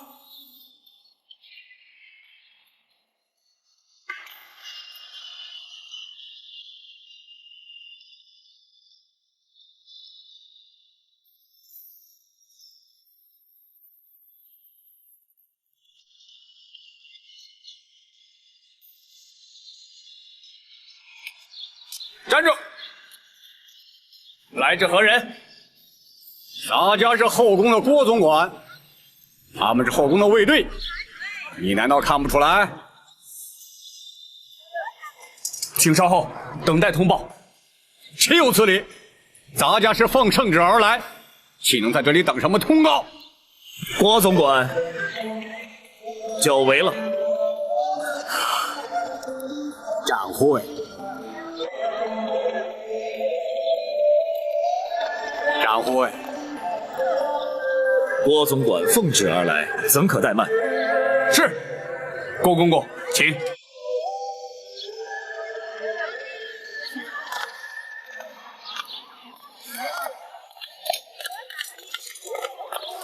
慢着，你们是干什么的？他们是后宫的卫队。包大人可曾传讯他们？他们是咱家的随行卫队。詹某明白了，原来公公奉旨而来，乃是传宣皇上旨意的。不，咱家是奉旨前来包大人的公堂应讯的。既是前来应讯，依府中规定不得有闲杂人等随行，还请郭公公包涵。你们就在外面等候公公吧。展护卫，后宫有后宫的规矩，衙门也有衙门的规矩。若是郭总管无人随行就不入府，詹某也不敢强人所难。请回吧。哼，咱家既然来了，岂有回宫之理？你们退下吧。是。郭总管，请。不敢，赶回去。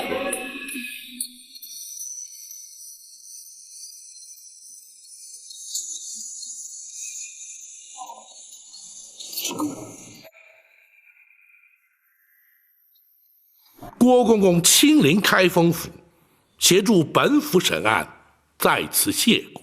好说，包大人既然用得着咱家怎能不来啊？只是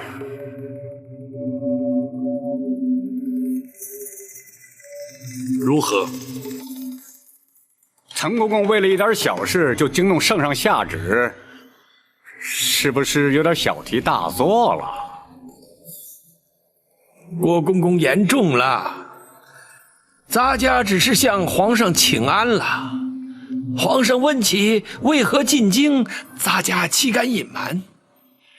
至于皇上是否下旨，郭公公是否愿来，那就与咱家无关了。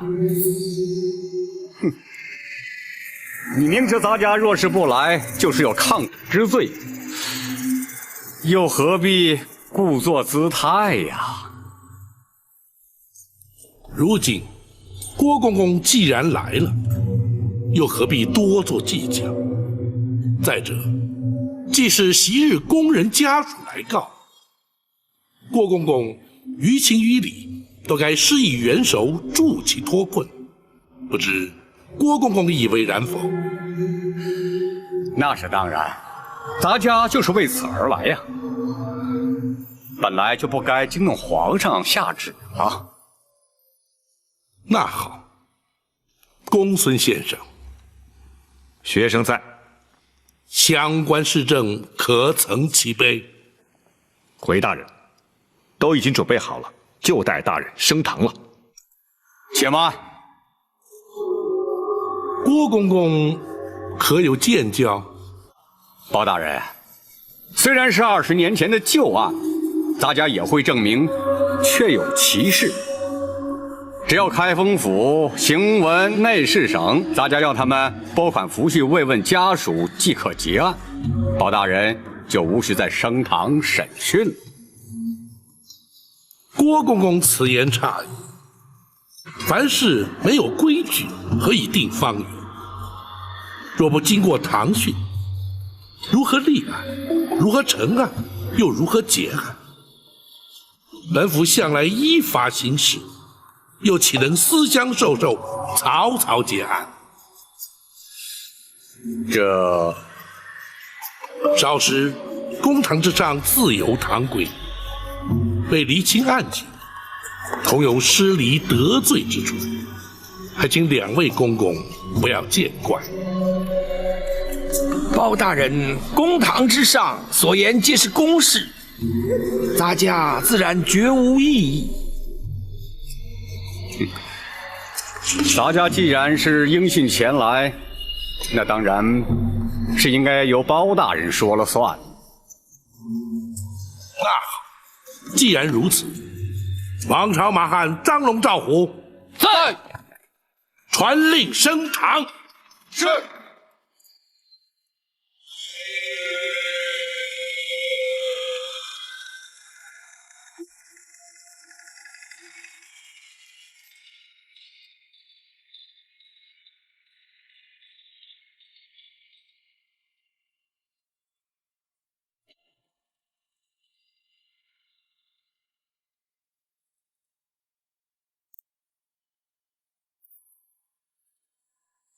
本府今日审理的，乃是20多年前宫中一桩旧案。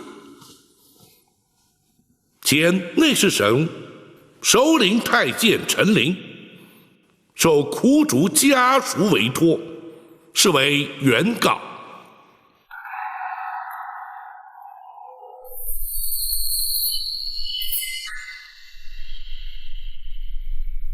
后宫太监总管郭怀列为被告。包大人，咱家是前来应讯作证的，这如今却怎么成了被告？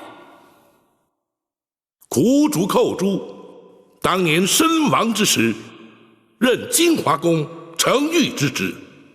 当时你乃是金华宫总管，自当列为被告。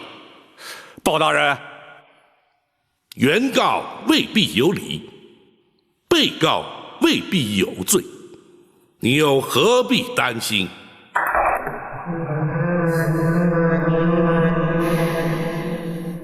公堂之上，一问一答都有记录。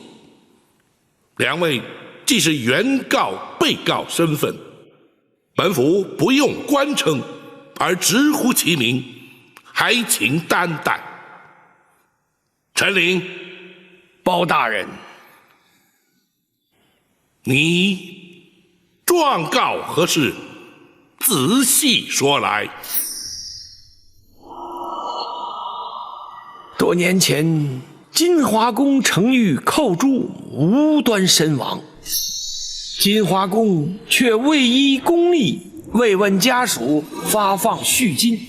如今寇珠父母年迈贫苦，难以为生，委托咱家状告金华宫，请求补发恤金。郭淮，包大人，你可有说辞？包大人，当年寇承御乃是自尽身亡，因此未予抚恤。如今家属状告咱家，也不给予刁难，退堂之后立即补办补发就是。当年那寇珠是因何自尽？包大人，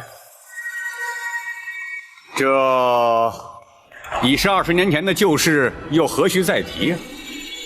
如今咱家已经答应立即补发恤金，包大人即可结案，就不必再细问了。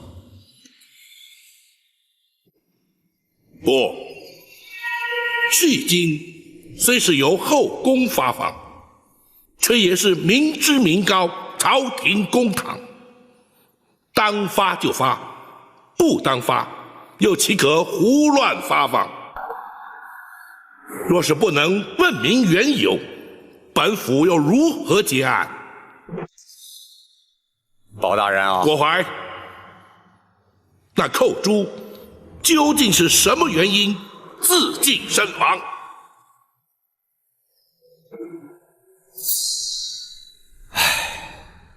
包大人啊，这些陈年旧事，咱家本不想再重提。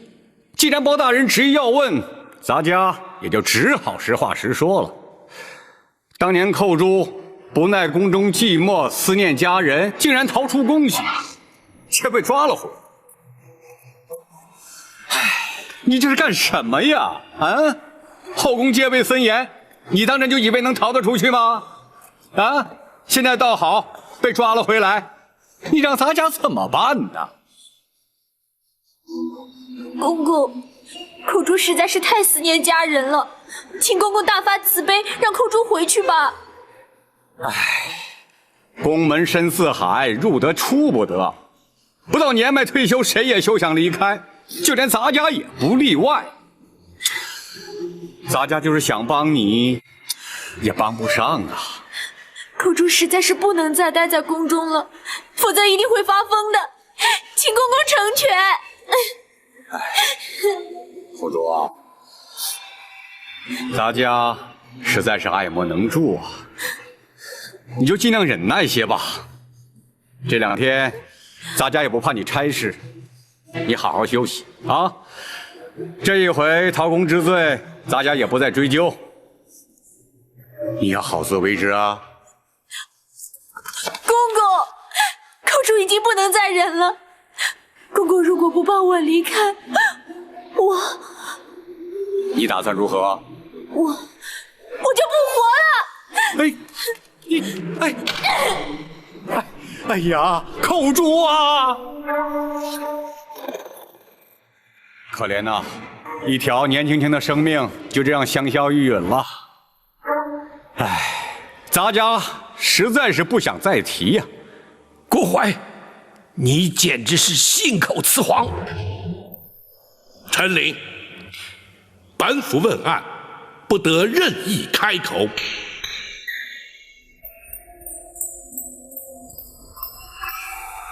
郭槐，倘若你所言属实，为何本府派人遍查当年进宫门卫日志，却并无寇珠潜逃出宫被捕纠办的记载？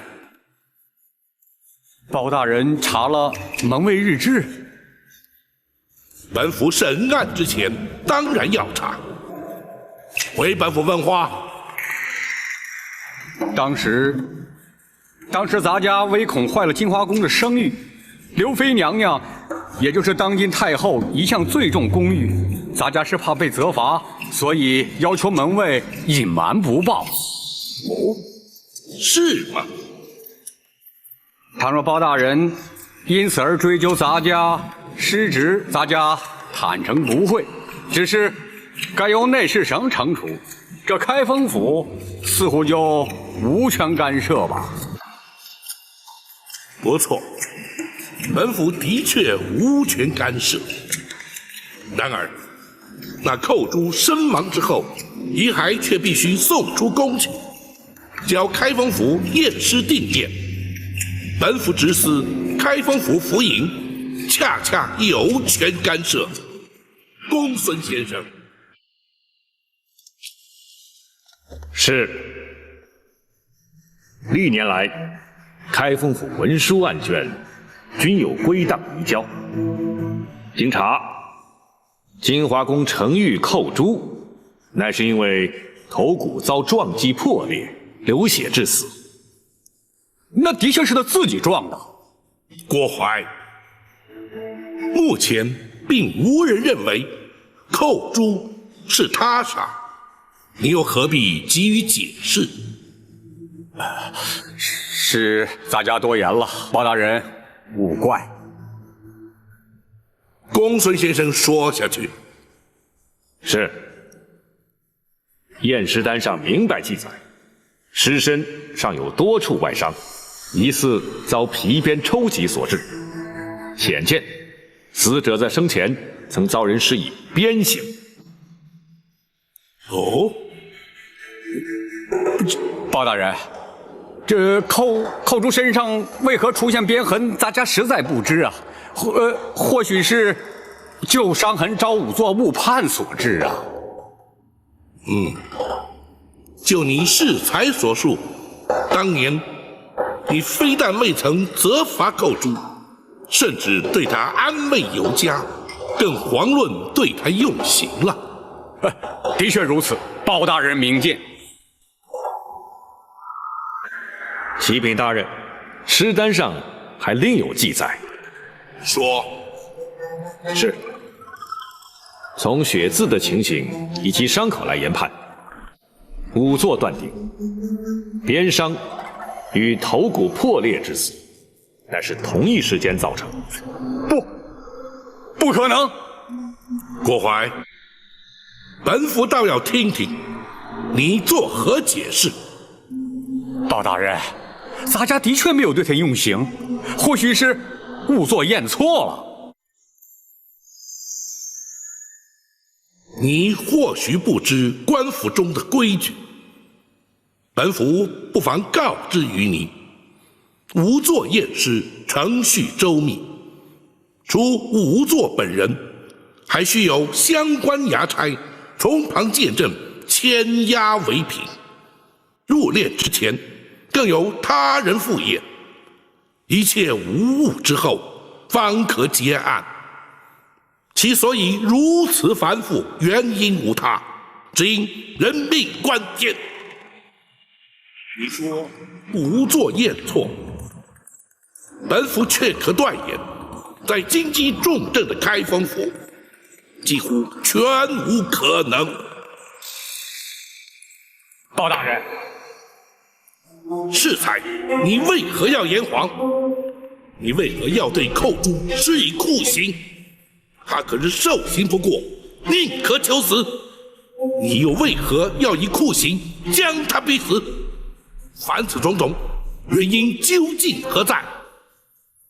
你若不将当年情形照实说来，休怪本府不讲情面，依法论罪。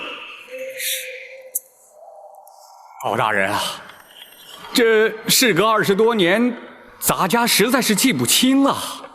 可是咱家的确没有说谎啊。当年寇珠是因思念家人，潜逃出宫，咱家何必对他用刑，更何必逼他自尽呢？哼，那寇珠究竟是自尽，亦或是遭人杀害，尚未可知。你如何证明寇珠是思念家人而宁可自尽？包大人若是如此说，那么咱家也想反问包大人，如何证明寇珠他不是思念家人呢？很简单，当年那寇珠入宫之前，根本是个孤儿，何来家人思念？哼！本府诈称寇珠家属为抚恤赔偿上告而将你引来。本府真正要审要查的是，你为何要对他严刑逼供，置他于死？你竟然设计咱家！咱家立即回宫，请太后娘娘做主。站住！今日你来得去，去不得。包大人，难道你想把咱家强行扣住？即便如此，又有何不可？哼！包大人，你可别忘了，咱家可是后宫的总管，要动咱家，你得先问问太后娘娘。郭槐，若你以为搬出太后就可让本府却步，那就大错而特错。如今你乃是本府审理侦办的杀人凶犯，本府依法将你扣押，便是在皇上面前，本府也毫不退缩。你还想心存侥幸不成？包拯，你来人呐！在。将那嫌犯郭槐押入大牢，严加看管，听候本府再审。是。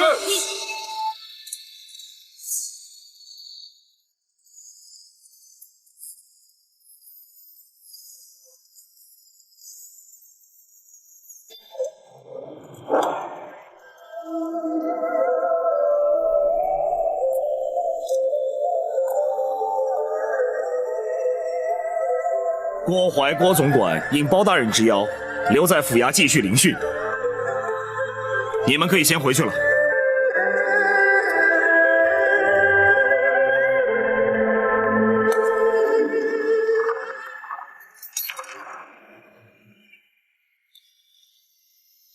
包大人，为何不继续审下去啊？郭槐在应答之间，显然是有备而来。关于寇珠自尽身亡一事，更是早已设下说辞，可见此人刁钻沉稳，兼而有之。若是逼问狸猫换太子一案，必定无功而返。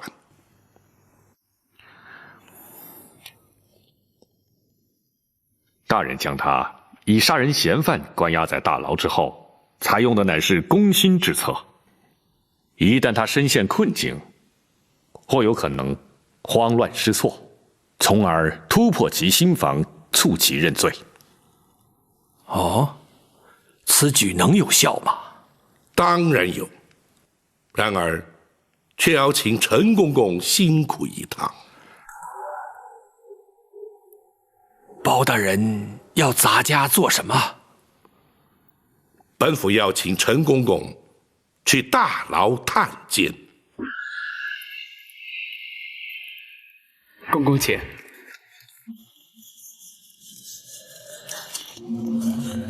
嫌犯就关在这儿。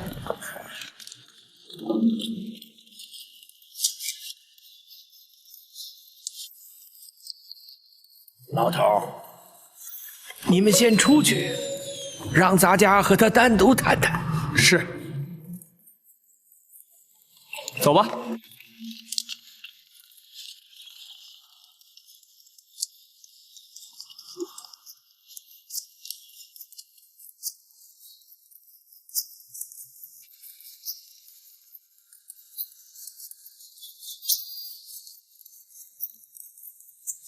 郭槐，你没想到也会有今天吧？哼，你不要得意的太早，迟早包拯他得放我出去，到时候你再看看，到那时是谁在得意。可惜你恐怕是出不去了。你凭什么说我出不去啊？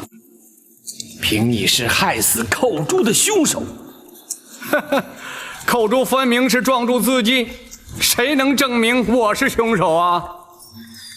如果你不把他自尽的真正原因说出来，谁又会相信你？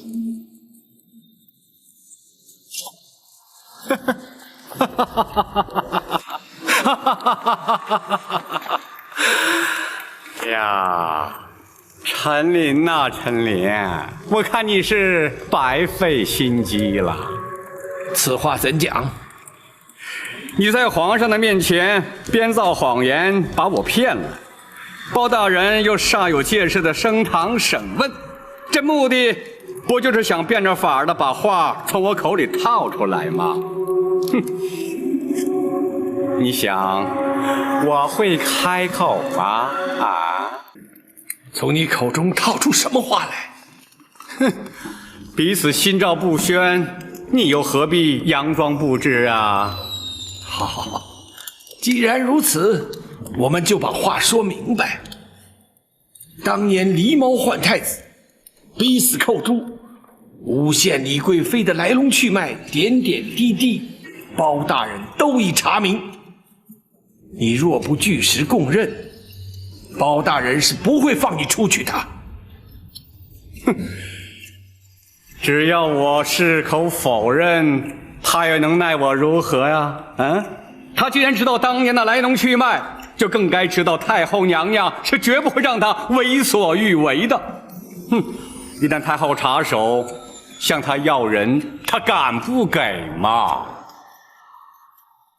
倘若在太后插手之前，包大人就把你作为害死寇珠的凶手予以处斩，又当如何？陈琳，看来你对包拯的了解还远不如我呀！一个公正廉明的包青天包大人，他岂会在无凭无据的情形之下将我处决啊？你，哼！这就叫做君子可以妻之有方啊！我还举头三尺有神明，天理昭彰，报应不爽。你的所作所为，终有一天会遭天谴。30年来，你扪心自问，可曾高枕无忧？午夜梦回之际，你难道能问心无愧？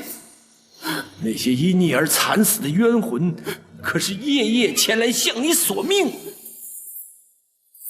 引火自焚的那个冷宫总管秦凤，为李娘娘替死瞒过你验尸的于忠，还有那忠肝义胆舍身全意的寇珠，无刻不在你脑海中出现。纵使你躲过杨氏的惩治，却难逃阴间的制裁。不会的，不会的！寇珠、秦凤，还有那个什么于忠，都不是我杀的，他们不会来找我索命的。可是他们都是因你而死。或许如你所说，包大人不会将你处死，但是却会将你关押在此，直到你认罪。或许在这暗无天日的牢房里，那些冤魂就会来找你索命。保证他关不了多久，只要入夜之后我还没有回宫，太后娘娘就会降旨要人的。那就要看你的造化了。回来，回来，你给我回来！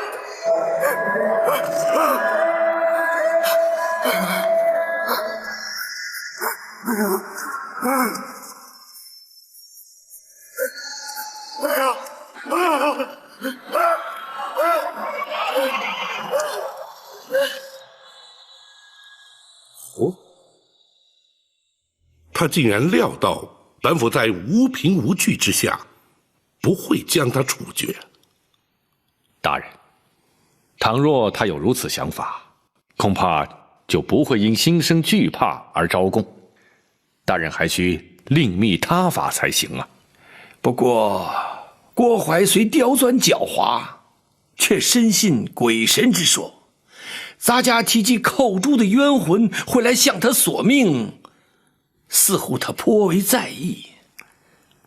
或许，这正是治他之法。鬼魂之说，乃是愚夫迷信所致。那郭淮怎会相信若此啊？大人，举凡心胸坦荡、行为端正之人，纵使信那鬼神之说也无妨。诚如圣人所云：“敬鬼神而远之。”反之，若是心术不正、伤天害理之辈，自然就会心生畏惧了。包大人，郭淮所言，他入夜未返，刘太后便会降旨要人，这不得不防啊。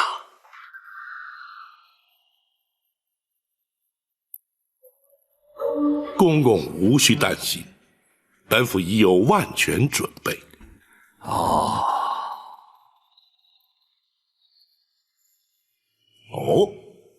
包大人已经将郭淮关押在开封府大牢了。正是。好，以包大人断案之能，那郭淮，不招也难。徽王爷，大人却担心不能顺利审讯。这却为何？入夜之后，郭淮若未回宫，太后将会降旨进府，要求放人。那如此一来，岂非前功尽弃了吗？故而大人命展昭前来，请王爷务必亲往开封府走一趟。包大人要本王去？大人说，若要对抗太后遗旨，非八王爷亲临不可。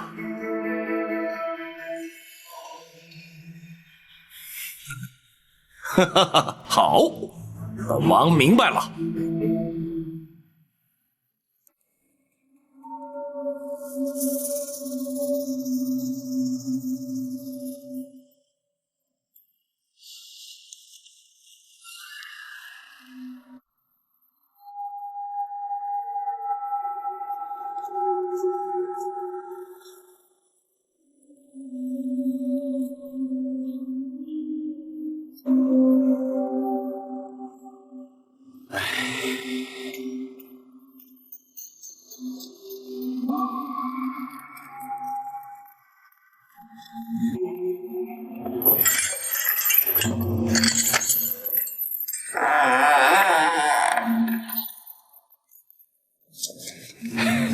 郭公公，请用点酒菜。哦，你们开封府大牢竟然会准备这么丰富的酒菜给犯人？不，这是小的特意准备孝敬公公您的。你为什么这么做呀？小的在这儿任职多年，一直没有机会升迁。小的相信公公您很快就会放出去的，还请公公多多提拔。那是啊，天黑以后，咱家自然会出去。哎，我说，现在是什么时辰了？天黑没多久。公公，请。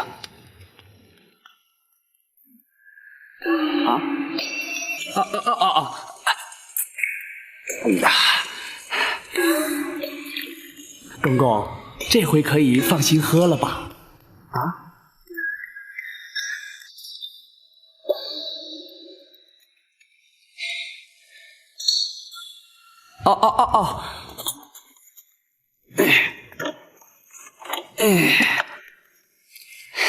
公公好，咱家记得你了。等咱家出去之后，定会少不了你的好处。谢谢公公，谢谢公公，请。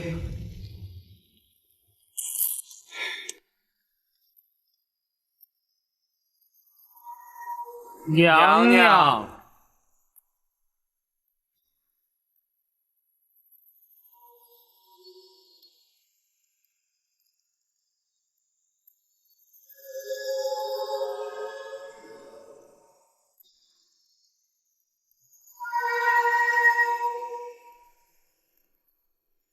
来人呐！娘娘，起来吧。是。郭总管回宫了吗？回娘娘，还没有。随行的卫士可有人回来？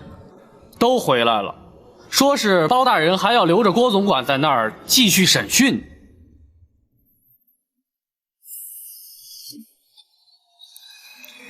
这包拯他真敢！去开封府传哀家的懿旨，要他们立刻放人。遵旨。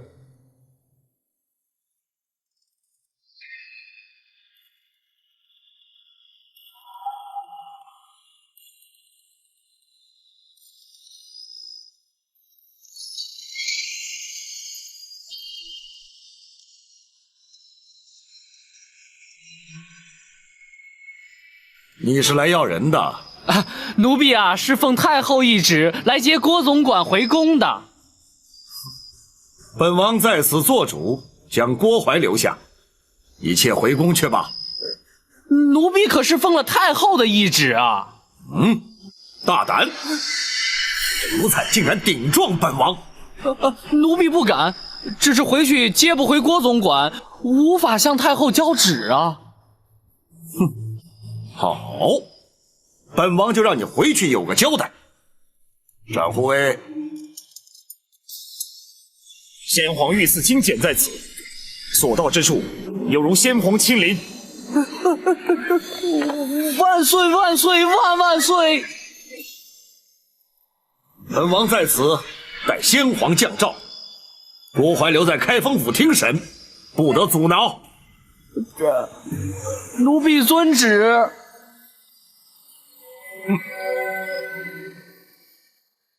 若非王爷亲临，请出御赐金简，包拯只怕不得不将那郭槐释回。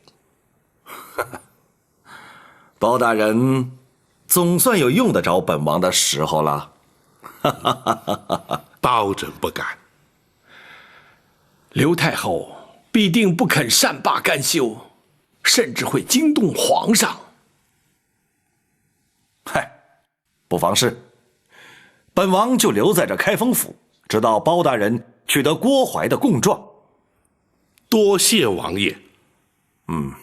不，这是朝廷的大事，也是我赵氏家族的大事。本王又岂能置身于事外呢？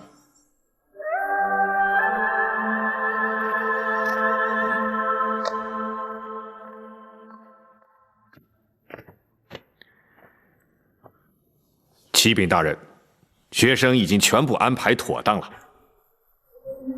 好，请王爷与陈公公在厅中稍坐，包拯这便去取那郭槐的供状。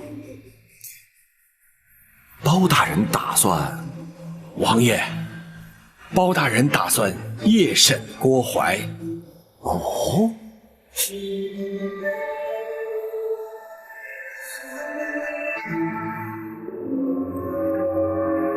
夜审，不错，立刻随我们去公堂。哼，包拯是怕太后娘娘派人把咱家接回去，所以才急着夜审。你别做梦了，后宫派来的人已经被请回去了，你没指望了。那为什么要夜审啊？难道郭公公就没有听说过吗？包大人日审阳，夜断阴。哼，那是市井传说，难道他真的能通鬼神啊？哼，那当然，我在开封府可见过多少次了。废话少说，快走吧。快走！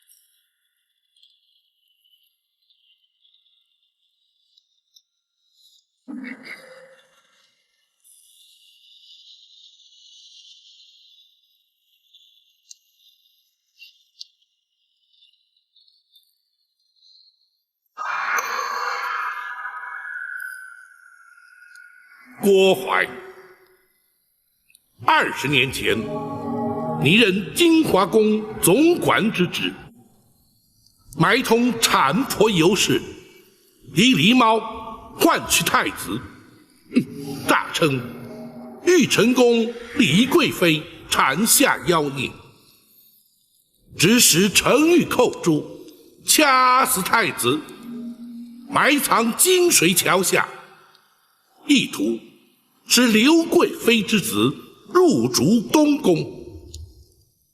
凡此种种，你可承认？包大人，咱家根本不知道你说的是什么，我凭什么承认呢？住口！那寇诛良心未泯，不肯与你沆瀣一气，同流合污，暗中将太子送出宫去，你却对他施以酷刑，追问太子下落。寇诛凹刑不过，处处身亡，难道你也不知情？哼，包大人啊，所谓人死无凭证，就算你包大人指证的都属实，但是你可有人证啊？哼，本府如今夜审于你，便是让你无法交代。本府虽无人证，却有鬼证。寇诛何在？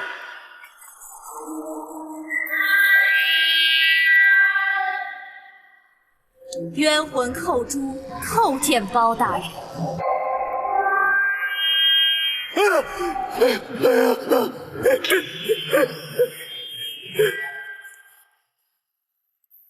郭淮，你可认得他？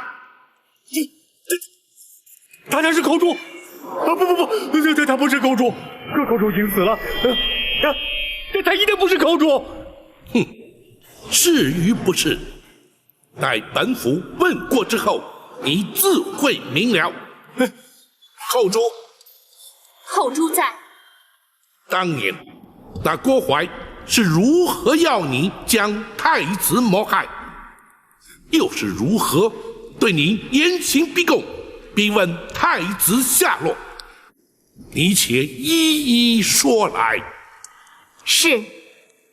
李娘娘临盆之时，郭淮串通产婆尤氏，以剥去皮毛的狸猫替换出生的婴儿，要寇诛将婴儿装在竹篮之内，带离玉成宫。郭淮要寇诛将婴儿掐死后，埋在金水桥下。寇诛见小太子纯真无邪，睡相香甜，心生不忍，于是决定违抗郭淮之命，寻人帮助。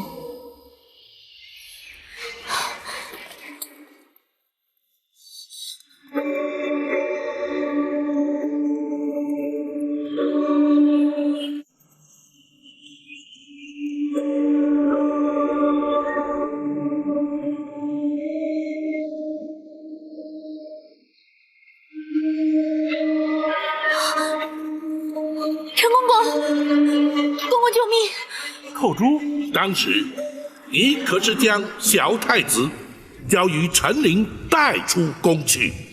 是。寇珠向郭淮谎称已听命将婴儿埋葬，郭淮没有怀疑，并未追究。郭淮，你可有话说？是，他一定是听陈琳说的，他真的不是寇珠啊！陈琳向他来作为证据啊！你且继续听下去。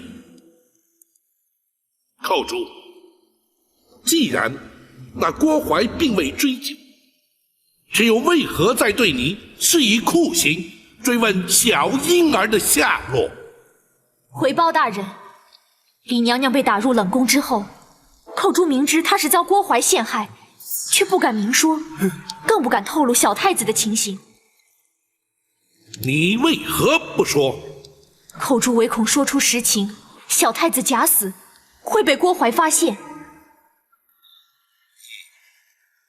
你说下去。寇珠只能偷入冷宫，对李娘娘言语安慰，谁知竟被郭淮得知。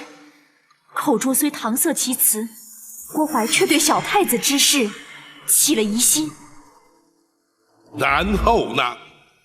郭淮逼问尸骸埋藏之处，寇珠只得胡乱指点。郭淮竟派人将金水桥下遍地挖掘，遍寻不着之后，便对寇珠严刑逼问。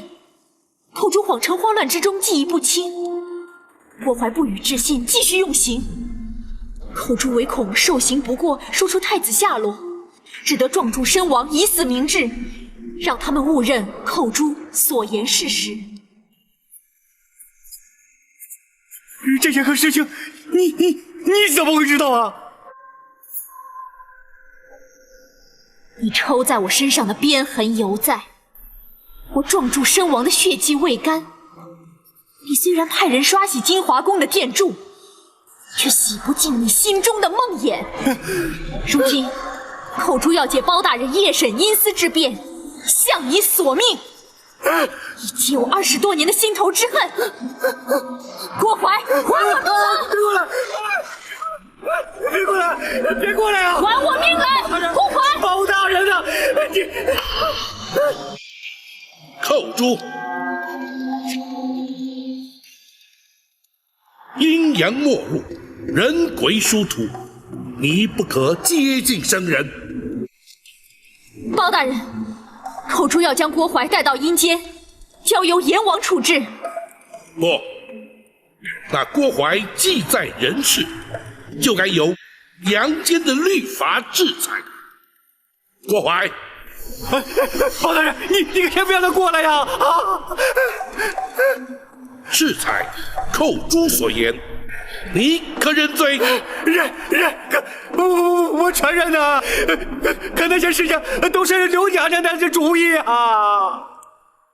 是否如此？本府自会追查。既然你已认罪，公孙先生，学生在，让他画押。是。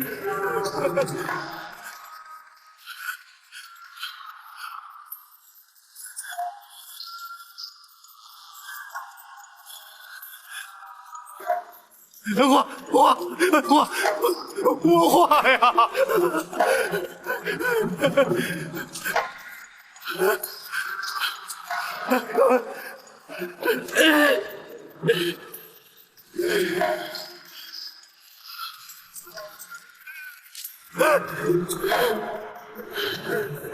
来人呐！在！将郭淮还押大牢，听候宣判。是。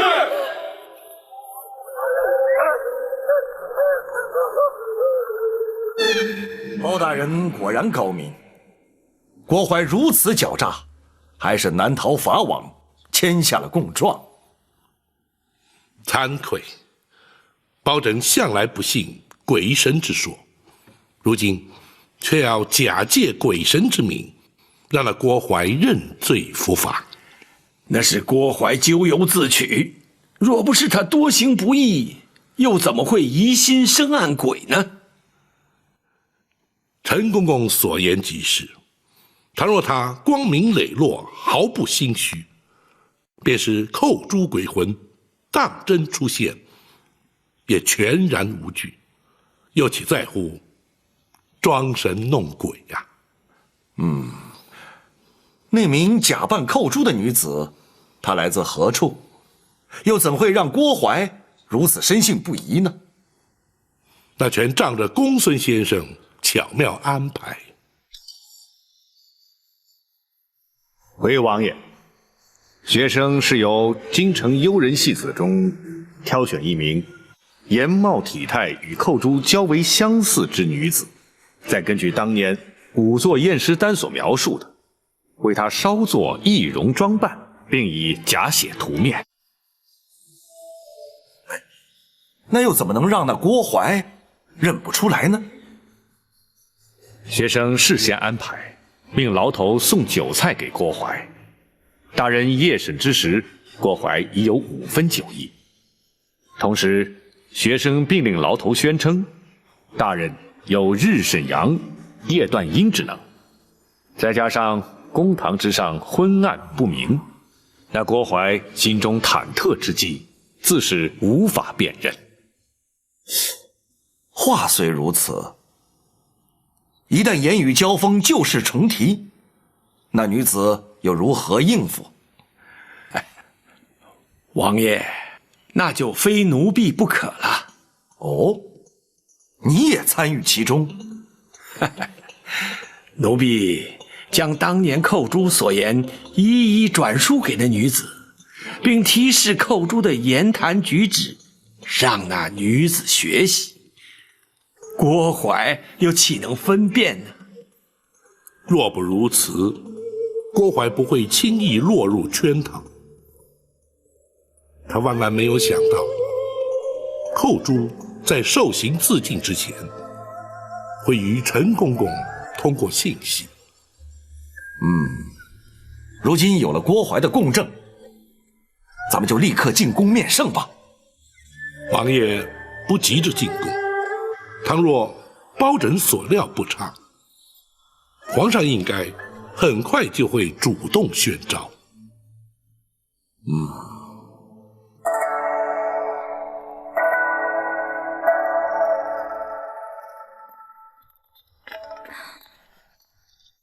母后，皇上来了。母后夜半不眠，命人招儿臣来，是为了……其实也没什么，哀家睡不着，想看看你。那安神露不是可以助眠吗？母后何不服用？八王爷不是说喝多了对身体不好吗？母后，您可是心中有事啊？哀家只是在回想这一生的点点滴滴。来，你坐下来说。是。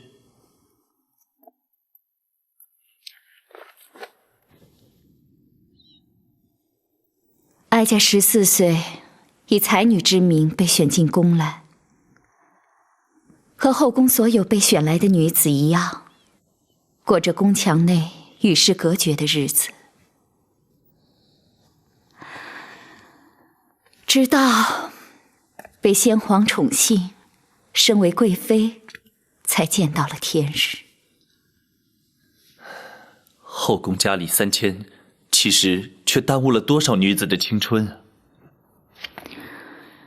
不仅如此，在后宫争宠是时有所闻的事，彼此勾心斗角，貌合神离。只有一个人和哀家情同姐妹，相互扶持，可是他却被打入了冷宫。母后说的可是那位葬身火窟的李贵妃？你知道她？她就是幼年时儿臣误闯冷宫遇见的那位。母后还记得她给儿臣的玉佩吗？记得。母后，她究竟是为什么被先皇打入冷宫的呢？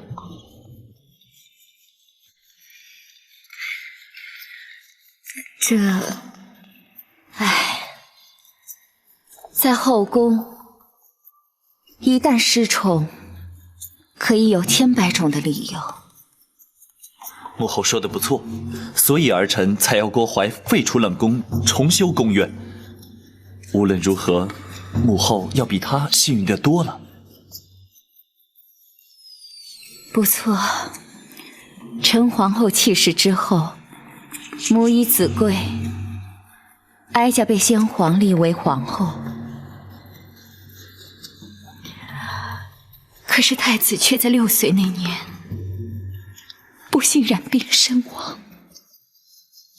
母后不要难过，母后虽经丧子之痛，可是还有儿臣孝敬。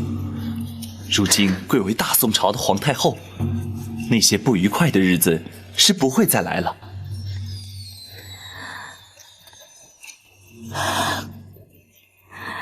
可是哀家毕竟不是皇上的生身之母，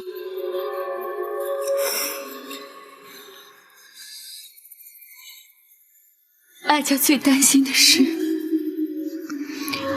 倘若有一天，哀家与嫡娘娘之间有了无法化解的冲突，皇上会如何？母后，那是不可能的。哀家只是打个比方，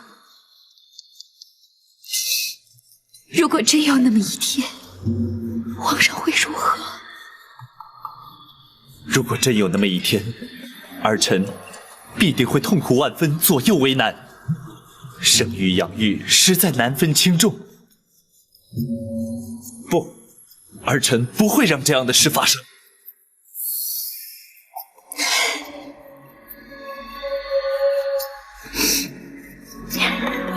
有皇上这句话，哀家心里也就舒坦多了，至少不会一个人在这儿胡思乱想。郭淮为什么不在宫中伺候母后？不提也罢。怎么？他还在开封府接受包大人的审讯呢。哦，包拯怎么会留他到半夜？可曾派人去询问？没有用的，连哀家下旨要开封府放人，都被打了回来。什么？包拯竟敢抗旨？倒不是包大人抗旨，而是八王爷。父王？父王去开封府干嘛？八王爷不但在开封府，而且以先皇御赐金剑挡回了哀家的旨意。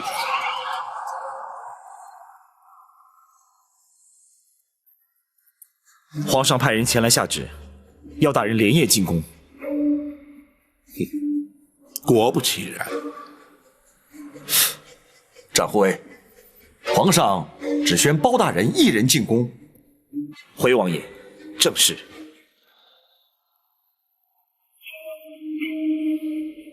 挡回太后懿旨，留下郭淮的是本王。皇上为何不宣本王和包大人一同进宫呢？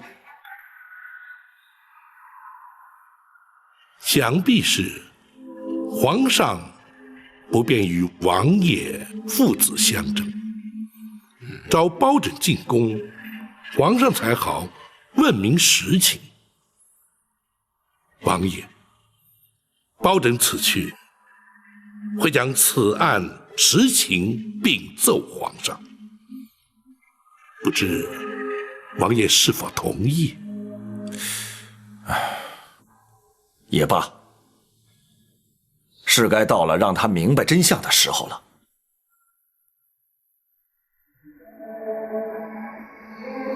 好吧，本王立刻回府，若有需要，本王立刻进宫。多谢王爷。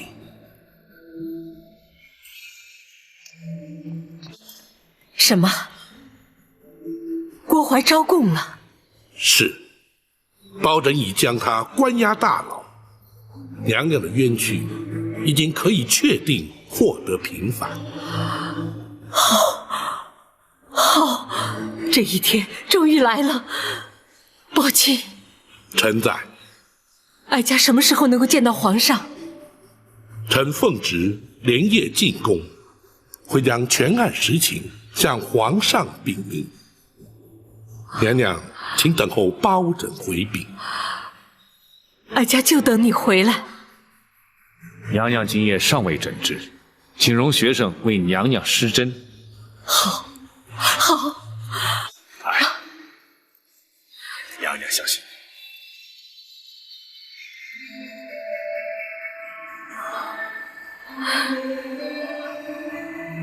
哀家真希望眼睛能够立刻复明，亲眼看见皇上。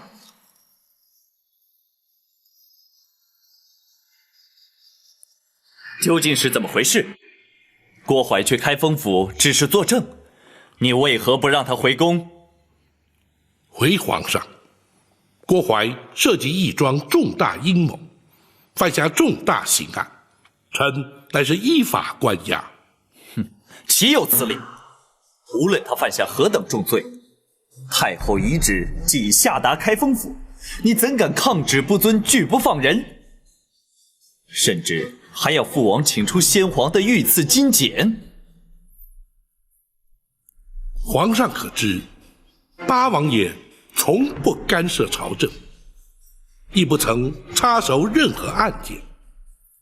先皇御赐金简，更从未请出动用。朕当然知道，能让八王爷请出御赐金简，绝非一般刑案。更何况，此案还与八王爷自身有关。什么？与父王有关？郭槐所涉之案，关乎后宫争斗、皇室密信，故而八王爷必须出面，包拯不敢放人。竟有此事！郭槐供状在此，请皇上御览。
娘娘觉得如何？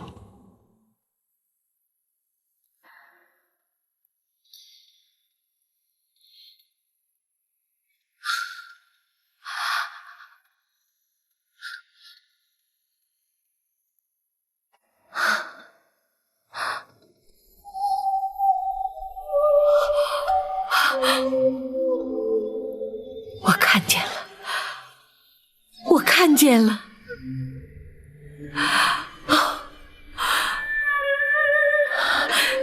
想必你就是公孙先生。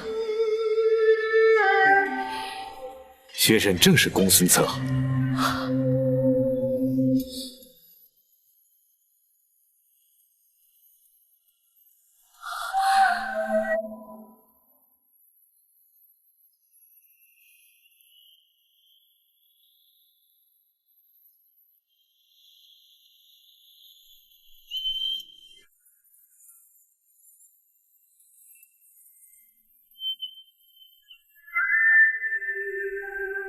想必你就是展护卫。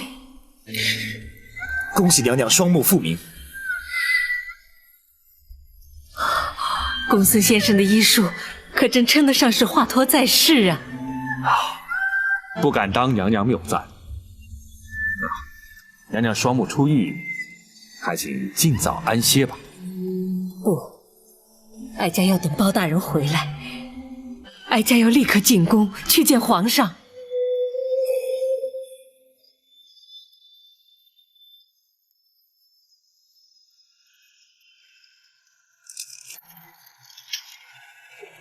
包拯，这供状之上所言可是真的？回皇上，千真万确。那郭槐所作所为，正与太后有关。臣敢请皇上屏退左右。你们都退下。遵旨。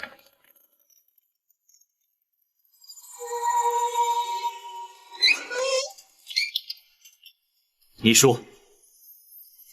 回皇上，当年狸猫换太子一案，太后便是主谋。放肆！你竟敢在朕面前污蔑太后！臣据实禀奏，绝无半句虚假。当年太后与丽仪贵妃同怀龙种，先皇许诺，生下太子便册立为皇后。为图大位，太后方才出此下策，否则那郭槐不过是一名太监阉人，又怎敢犯下如此大逆不道、惊天动地之案？那金华宫程昱寇诛，因此状注自尽了。正是。郭槐当堂画押，坦诚罪状，此案已成定案。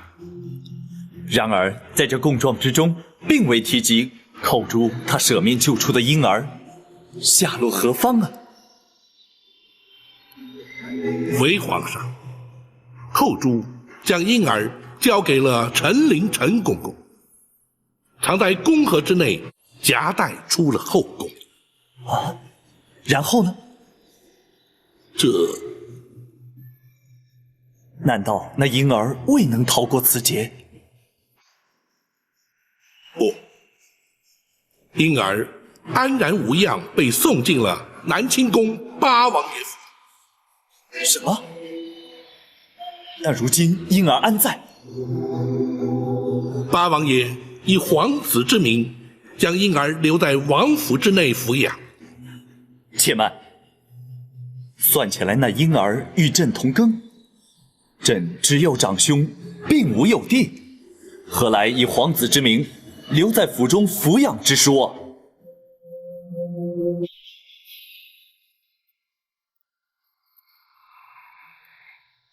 臣斗胆。那浴血重生的婴儿，正是皇上。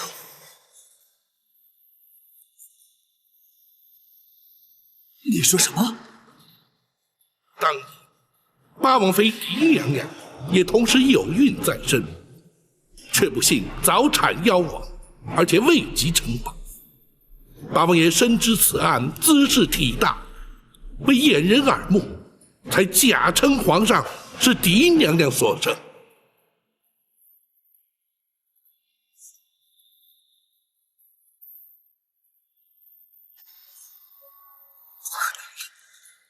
朕分明是父王亲自选入宫中，立为太子的。包拯，此事非同小可，你不可胡言乱语。臣绝不敢胡言。八王爷如今正在王府之中静候，皇上可宣召王爷进宫，当面询问。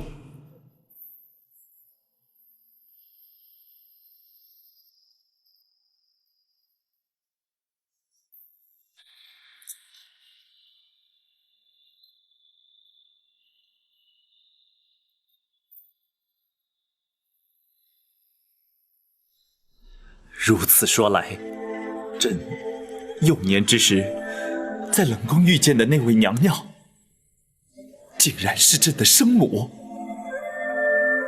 正是玉成宫丽仪贵妃。她是在冷宫失火之时葬身火窟的。不，是先皇下旨赐死。他已被打入冷宫，为何还要将他赐死？当年，娘娘与皇上巧遇之后，八王爷命陈琳将皇上身世告知娘娘。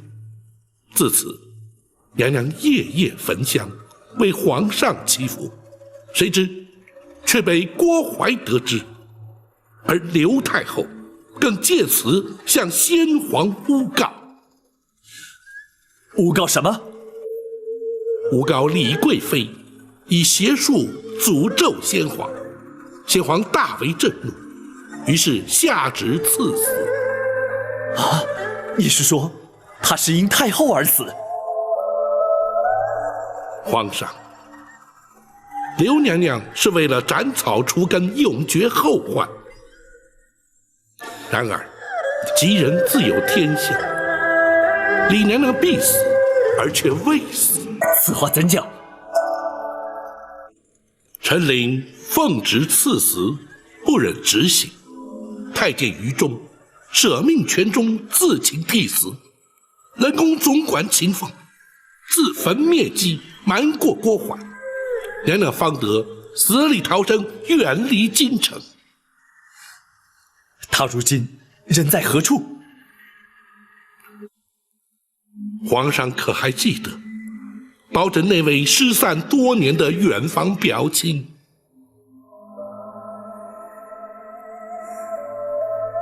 你是说，朕在仁寿宫遇见的那位老夫人？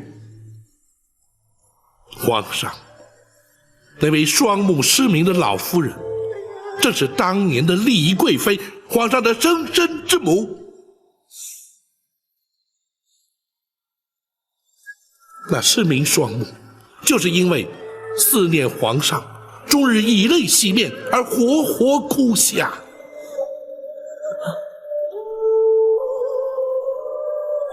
如今，皇上对当年狸猫换太子一案的前因后果均已明了。臣恳请皇上下旨，追究刘娘娘之罪，迎李娘娘进宫。包拯，你……李娘娘如今正在府衙之中翘首等候包拯回禀。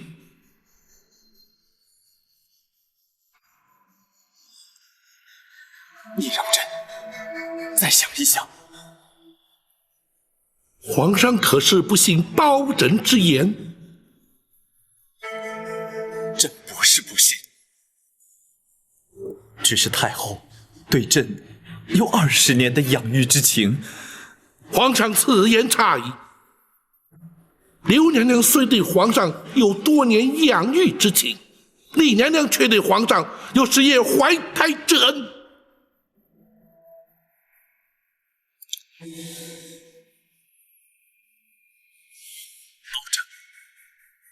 郭槐所犯罪行，你尽可依法惩处。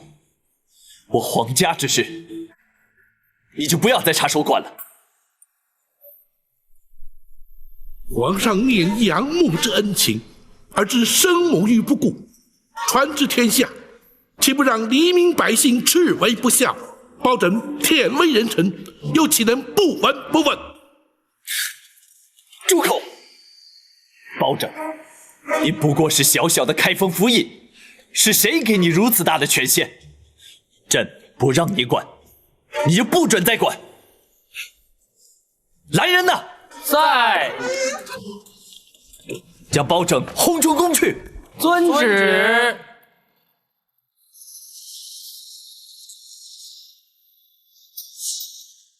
皇上将你赶出宫来，包拯惭愧，未能劝谏皇上，立即迎李娘娘进宫。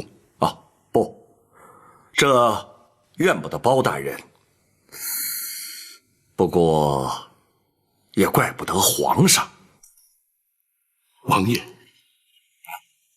乍闻身世之谜，任何人都无法承受。给皇上一点时间，他会想明白的。倘若皇上所想不如王爷预期，又当如何？届时，本王自会出面。如今却难在如何面对丽娘娘了。谁也无法面对，只有包大人委屈担待了。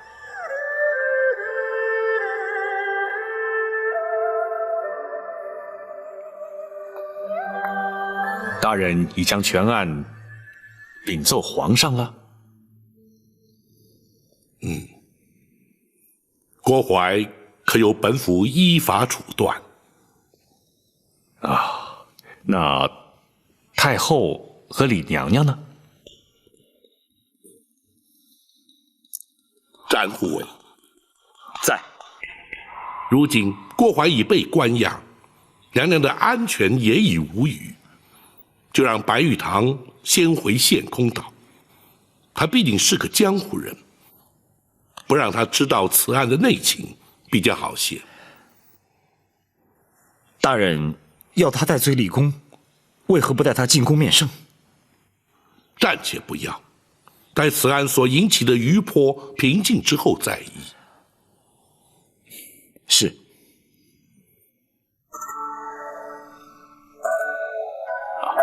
大人，皇上对此案可是另有看法？公孙先生果然心思缜密，本府就知，绝对瞒你不过。皇上的确对是否追究太后之罪，是否立刻引李娘娘进宫，尚有所犹疑。皇上怎可如此？既然已知娘娘身份，就该立刻接她进宫，善尽人子之道。无论任何原因拖延，就是不孝。皇上难道不明白这个道理吗？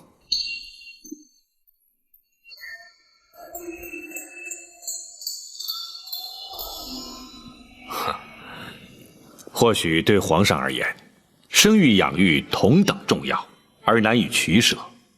既是皇家恩怨，外人也就难以智慧。公孙先生，请恕展昭不能苟同。人子孝亲，天经地义。无论是皇上或是平民百姓，岂能有所不同？倘若身为皇上便能不遵孝道，又将如何教化万民？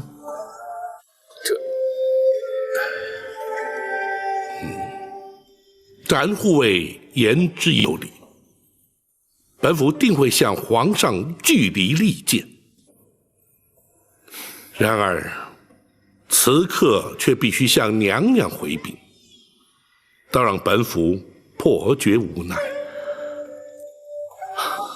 可怜李娘娘，方为双目复明而喜，如今却要什么？娘娘双目复明了？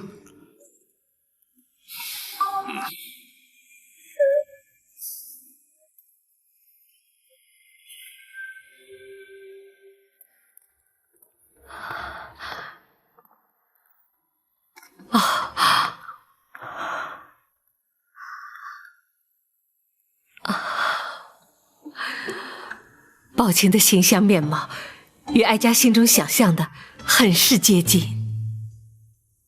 臣恭喜娘娘重见光明。哀家的喜事不只是这一桩，能够重见光明固然可喜，能够亲眼看到朝思暮想的皇儿，那才是真正天大的喜事。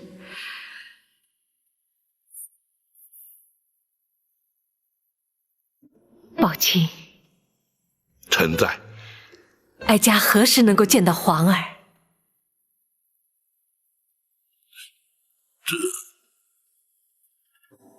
夜色已深，皇上出宫恐怕多有不便。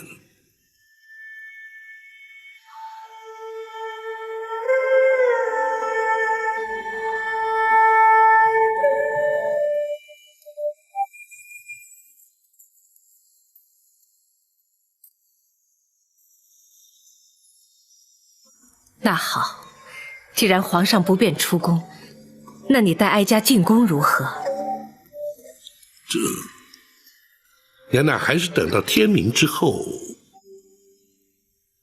宝庆，你素称刚直耿介，不善言谎，哀家要你照实说，可是皇上不肯认我。不，皇上绝无此意，娘娘万勿误会。既然皇上肯认我，依人之常情，他就该立刻前来见我，为何还要拖延？娘娘，皇上从来没对自己的身世怀疑过，如今突然发现真相竟是如此，必定会矛盾不安，所以……好了，公孙先生，你不必安慰哀家，哀家心中明白。哀家已经累了，你们都回去歇着吧。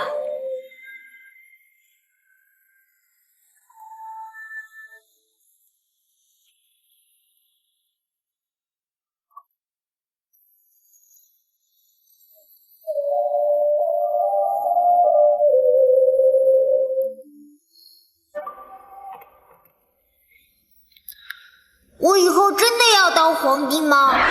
可不可以不要做皇帝啊？不可以。不过你可以选择做个好皇帝呀。怎么才能做个好皇帝呢？要仁慈，要孝顺。仁孝这2个字如果做到了，就会是个好皇帝。我是个好皇帝吗？唉。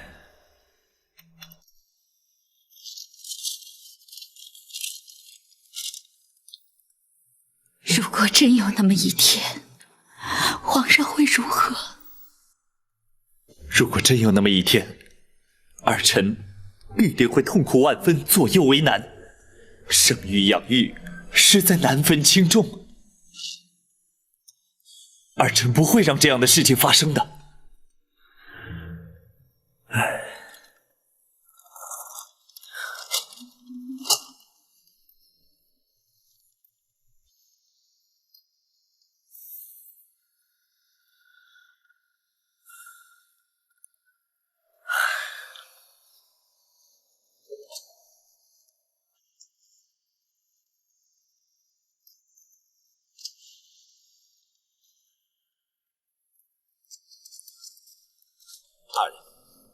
白玉堂回去了，属下要他回献空岛等候通知。娘娘可曾安歇？没有，娘娘枯坐房中，不言不动。唉，难为她了。大人，展昭有一言，不吐不快。你说。娘娘历经千辛万苦，忍受无比煎熬，如今总算可以平反，皇上却多有顾忌。展昭想尽娘娘心中之苦，已忍无可忍。展护卫，公孙先生，本府要听展护卫说下去。展护卫若是不忍，又当如何？倘若展昭人在江湖，必定立刻闯入进宫，将皇上带来府衙，要他当面向娘娘谢罪。然而展护卫如今却不在江湖。请恕展昭之言，倘若皇上如此不通人情，不分黑白，展昭这御前4品带刀护卫不做也罢。展护卫千万不可！展护卫，说得好，大人。展昭果然不愧为展昭，毕竟不同于一般。慢说展护卫心生不平，便是本府也绝不做事。明日一早，本府就进宫面圣。倘若皇上不肯听见，这开封府府尹之职，本府也绝不眷恋。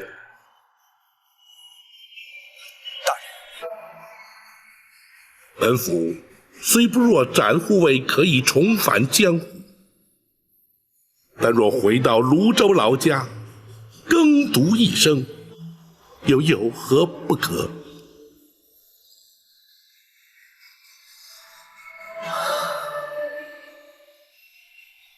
大人，兹事体大，还请大人三思。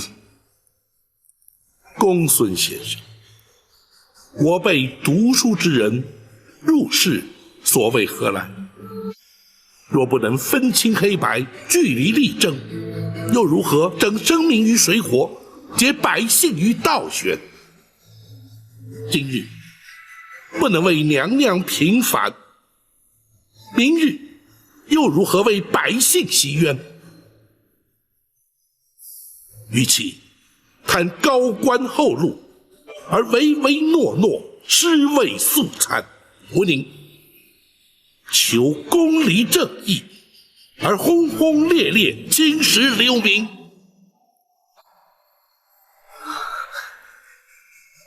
大人的教诲，学生终生不忘。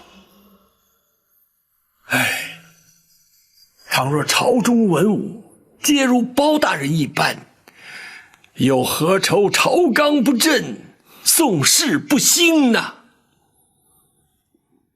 然而在本府入宫之前，还有一事要办。公孙先生，大人，传本府令谕，明日一早就将那郭槐自大牢之中提押出来，本府要升堂宣判。大人不等刘太后到案再判吗？不能等。倘若皇上不追究太后之罪，本府也绝不让那郭槐逍遥法外。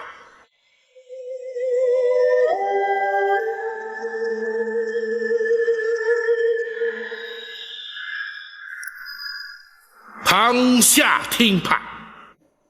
郭槐，你身为内侍，就该安分守己，你却为了迎合主上，挑起后宫争斗，勾结产婆尤氏，犯下滔天大罪，逼死程昱后主，企图掩饰罪行。本府以大宋律例判你扎刀之刑。来人呐！来！糊涂他伺候。是。保长，咱家是后宫总管，你不准杀我！本府奉旨将你依法惩处，怎会无权？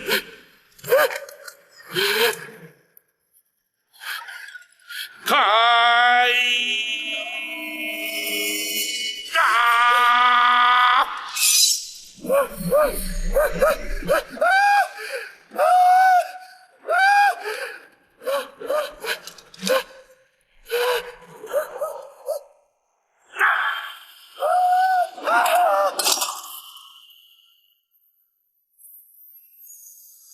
你杀了郭槐？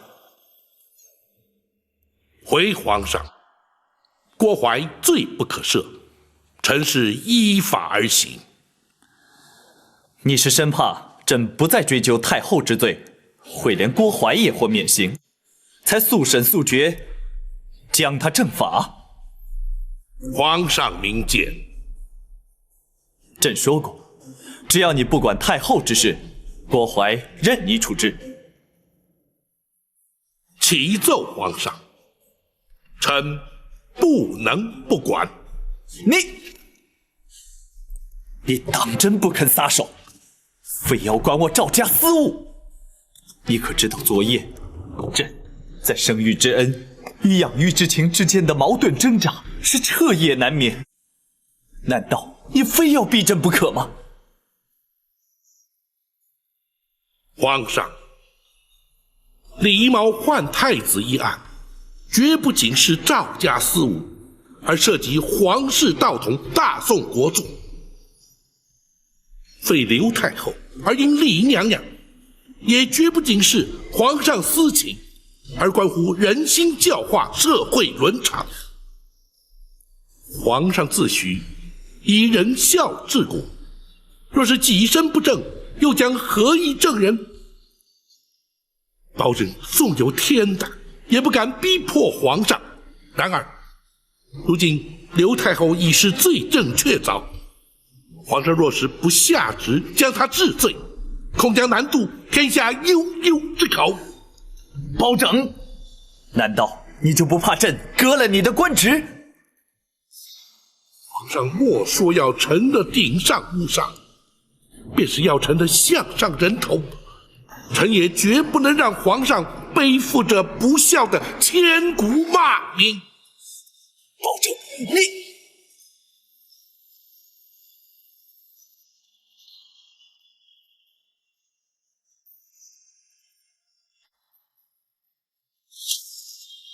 国怀全招供了。除此之外，朕也已知道，那位双目失明的老夫人，就是当年冷宫的李贵妃，也就是朕的生母。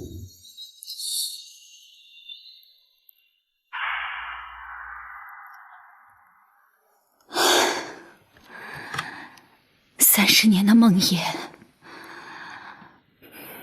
毕竟还是应验了。你为何要这么做？他先生了太子，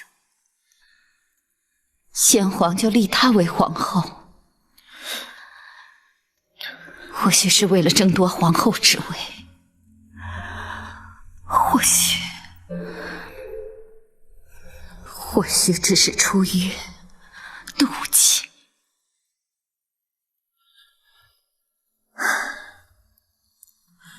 她是你在宫中唯一情同姐妹、互相扶持之人，你为何要妒忌于她？勾心斗角、争权夺利，在后宫不足为奇。眼里看的是这些，学的也是这些。你是皇帝，永远也无法明白权势有多重要。朕的确不明白，可是朕却明白做人之理。若不能诚心诚意与人交往，若终日必须尔虞我诈，纵有权势，又有何用呢？就因你当初一念之贪，夺去了多少条性命？20年来，一直把你视为身生之母，如今你却让朕陷入天人交战的两难之境。你要朕如何抉择？你又将如何自处啊？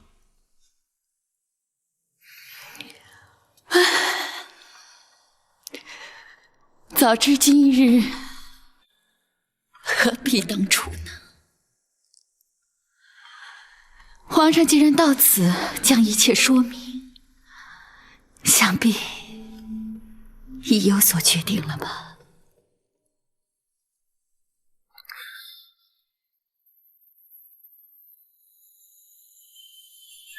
臣叩谢母后20年的养育之恩。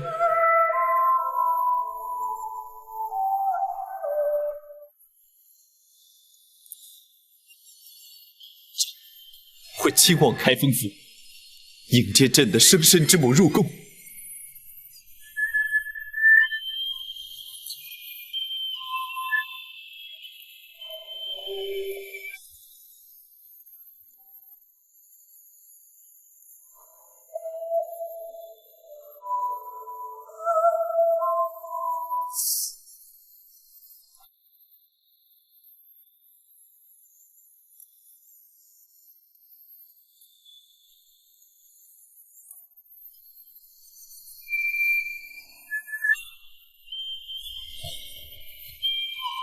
皇上，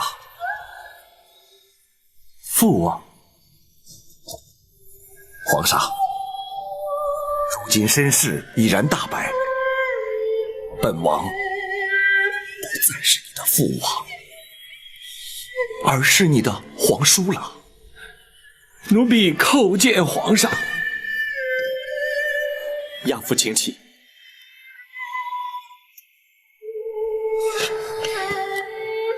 奴婢唯恐皇上不满包大人言辞顶撞而降罪，故而自作主张将王爷请来，还请皇上恕罪。包拯直言敢谏，朕并没有怪罪于他。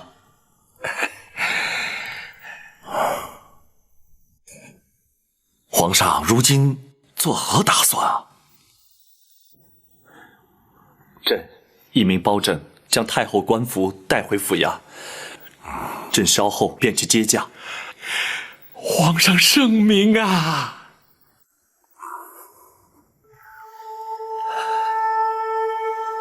父王，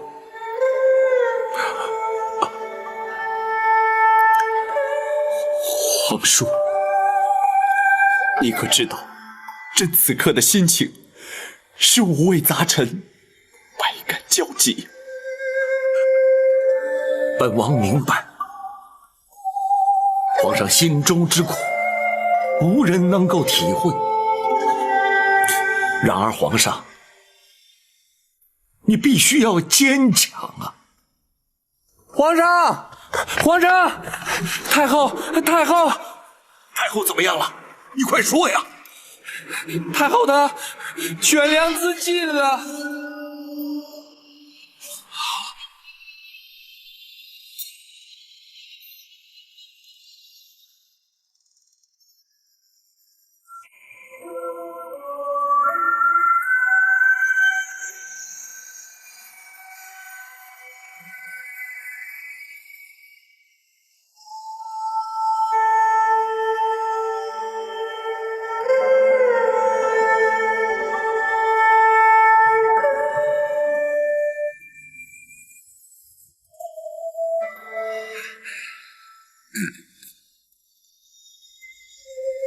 娘娘，圣驾已在厅中等候，还请娘娘尽快更衣呀。陈公公，一定要哀家更衣吗？奴婢不敢。可是皇上来接娘娘进宫，娘娘换上太后服饰，才合后宫礼仪呀。战护卫，展昭在。你说哀家该不该换？娘娘心中虽对皇上不满，但如今既已拨云见日，娘娘思念多年，终于如愿以偿。展昭以为是否更衣换装并不重要，娘娘去见皇上，却是势在必行。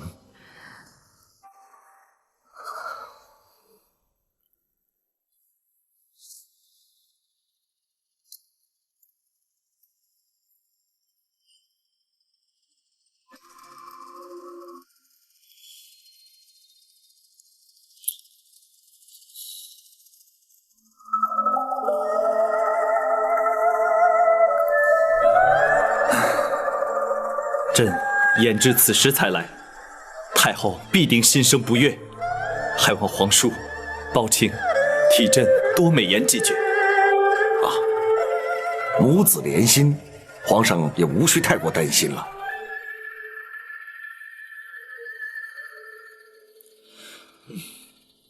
包卿，皇上，请恕包拯不敢过问皇家事务。你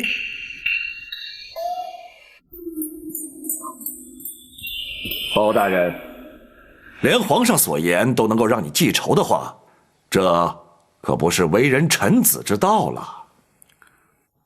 包拯不敢，只是臣敢请皇上预做准备。娘娘不悦之心，恐非三言两语便能释怀。迟来迎接母后，乃是朕咎由自取。太后若是降罪责罚，朕也无话可说。太后娘娘到。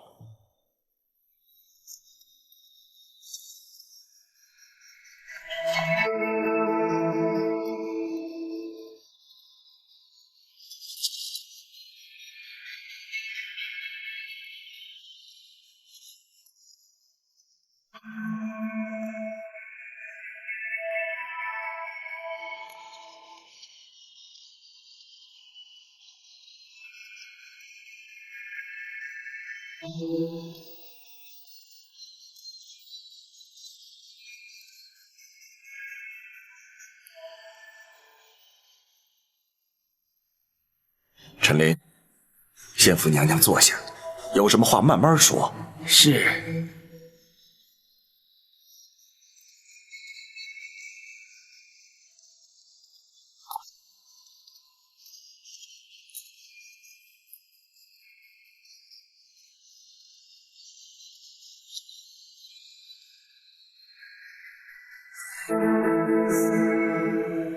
皇嫂，你双目不是已然复明了，为何闭目不张啊？皇上，娘娘不肯更衣换装，奴婢实在没有办法呀。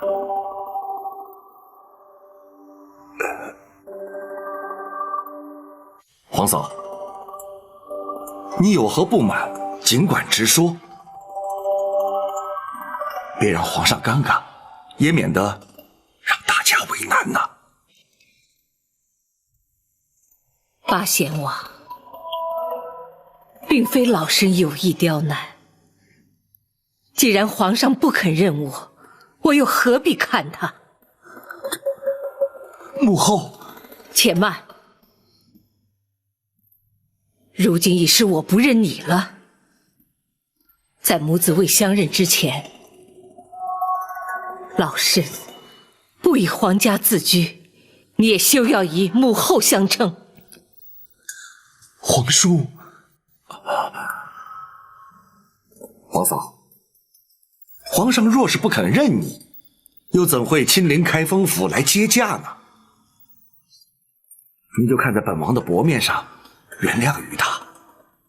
毕竟他是一国之君，当今的皇上。八贤王，恕老身直言，皇上又如何？皇上难道不是父母所生？我为他饱尝10月怀胎之苦，为他受尽牵肠挂肚之痛，为他遭人陷害，打入冷宫，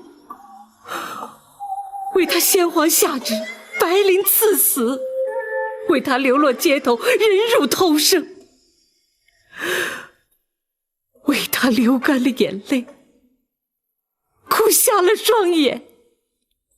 而他明知道我是他的亲生母亲，明知道我在府衙殷切期盼，他却不飞奔而来母子团圆，反而在那犹豫不决，左右为难。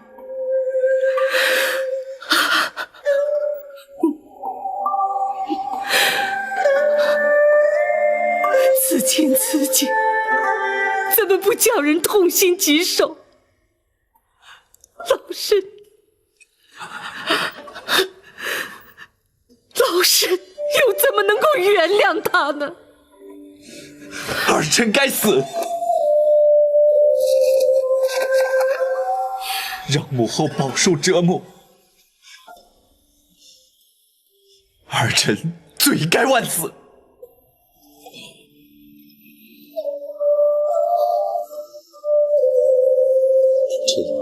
即便不能得到母后的宽恕，也请母后睁开眼睛，看看儿臣，看看儿臣和20年前在冷宫相遇时有何不同，看看儿臣与先皇有几分神似。母后，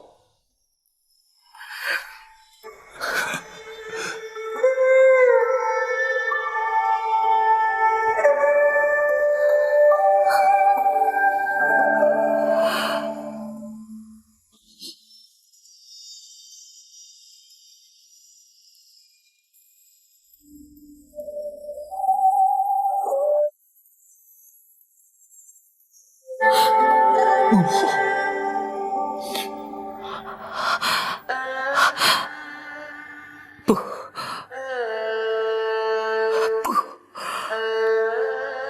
不能就这么简单。桃儿就这么轻易的饶恕你？普天之下，为人父母者，又怎么敢生儿育女？这人伦二字，岂非荡然无存？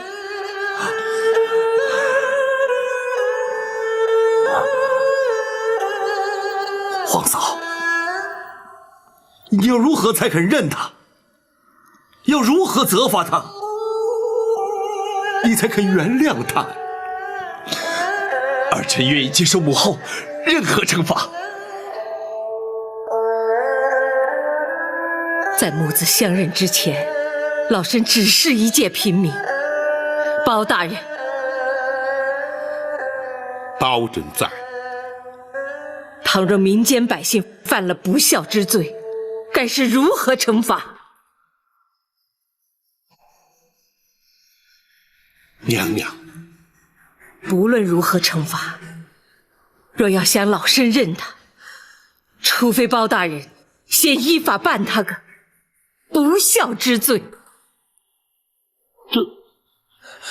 宝琴不得推脱，朕命你立即升堂，将这一不孝之罪究办，不得有误。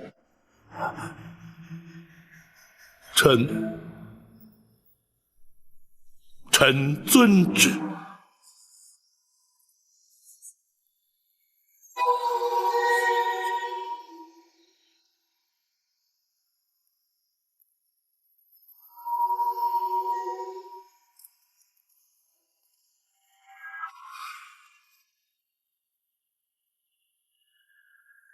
这的确是本府自入世以来从来没有遇见过的难题，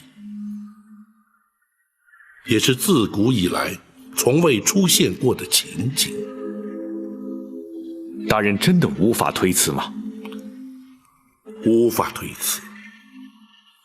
如今这控子不孝之案，本府已是奉旨升堂，不能不办。太后是原告，皇上是被告。大人这主审官，的确是前无古人，后无来者。展护卫似乎不以为怪，想必有所看法。属下不如大人有多年办案经验，也不如公孙先生熟知律法行文。然而却知太后娘娘心中所想。哦，本府愿闻其详。娘娘与天下为人母者并无不同，口中要办皇上不孝之罪，心中却必定舍不得。学生明白了，大人何不由此处着手？只要对皇上略有薄惩，那太后也就不会予以追究了。本府已有应应之策。王朝马汉，在。传令升堂。是。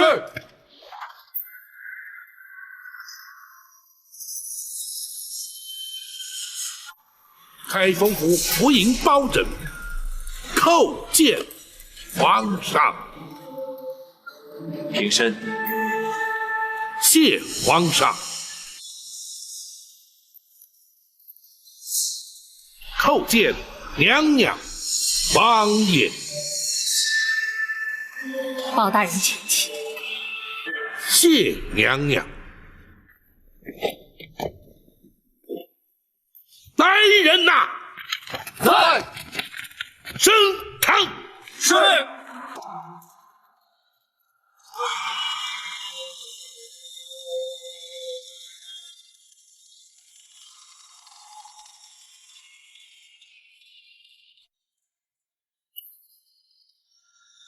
本府今日奉皇上圣谕，审皇上不孝之罪。虽然由古至今，自有行制以来，从未听闻以臣审君之说。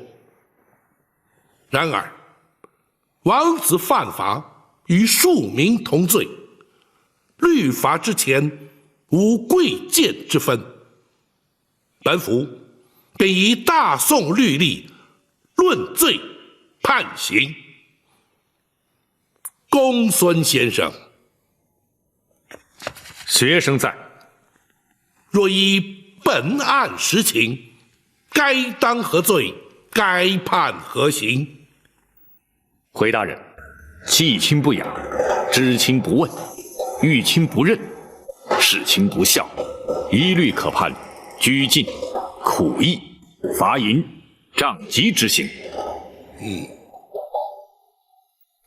然而，不知者不罪，无心者轻判。本府横情度理，依法判处杖刑20。包大人，包大人，自古岂有臣打君之理？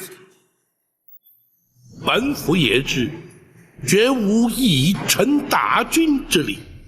然而，本府乃是奉旨而行。包大人，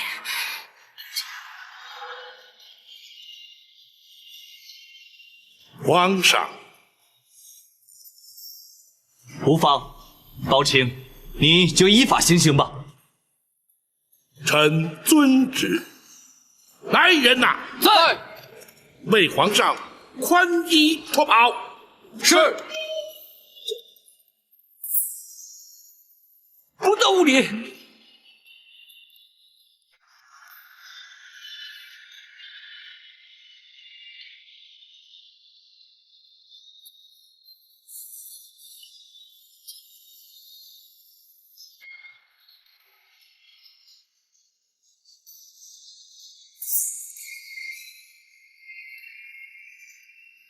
斩护卫，属下在。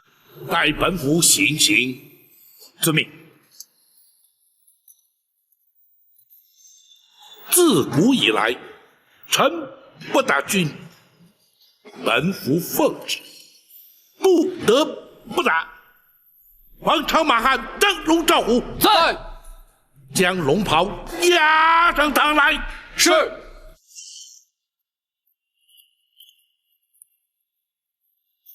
如今，本府杖打龙袍，如同打君。行刑！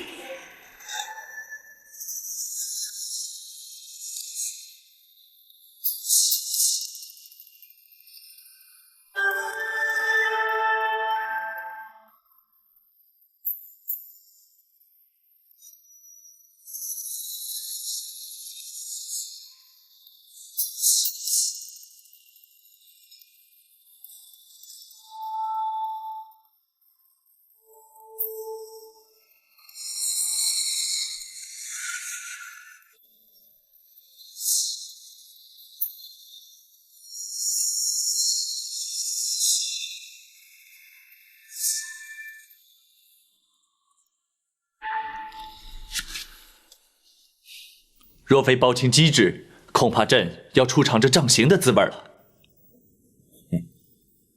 臣万万不敢。皇上，白玉堂入宫盗佩，只是一时冲动。如今他已经将功补过，还请皇上特赦免罚。那是当然，太后与亚父受他保护，足以将功折罪。谢皇上。如今幸得母后相认，其实真正该赎罪的，应该是朕。回宫之后，朕立刻下诏罪己，让天下臣民百姓以朕为戒，恪守孝道。好，皇上能以仁孝治国，是乃朝廷之幸，万民之福啊！还有那寇珠、秦凤和于忠，朕要为他们建碑立祠，以彰忠义之风。皇上圣明。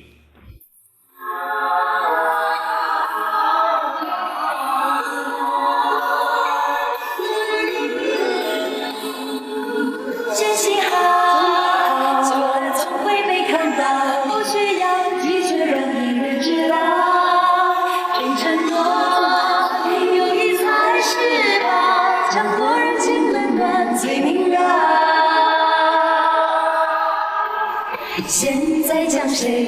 瓜腌制过草，人会好心。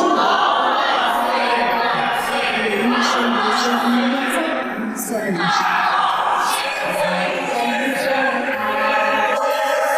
自己快乐满意就好。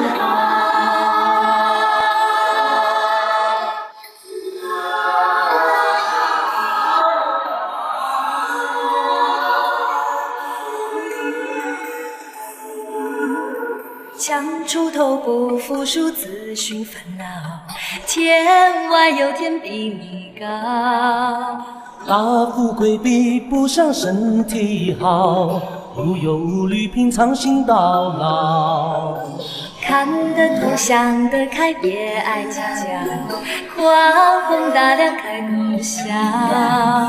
我朋友要比多仇人好，让人一步世界大多了。真心好，久了总会被看到，不需要拒绝让别人知道。忠诚多，友谊才是宝，强国人情冷暖最明了。现在将谁傻瓜腌制过草，人会好心有好报。人生有什么才不算少？自己快乐满意就好，自己快乐满意就好，自己快乐满意就好。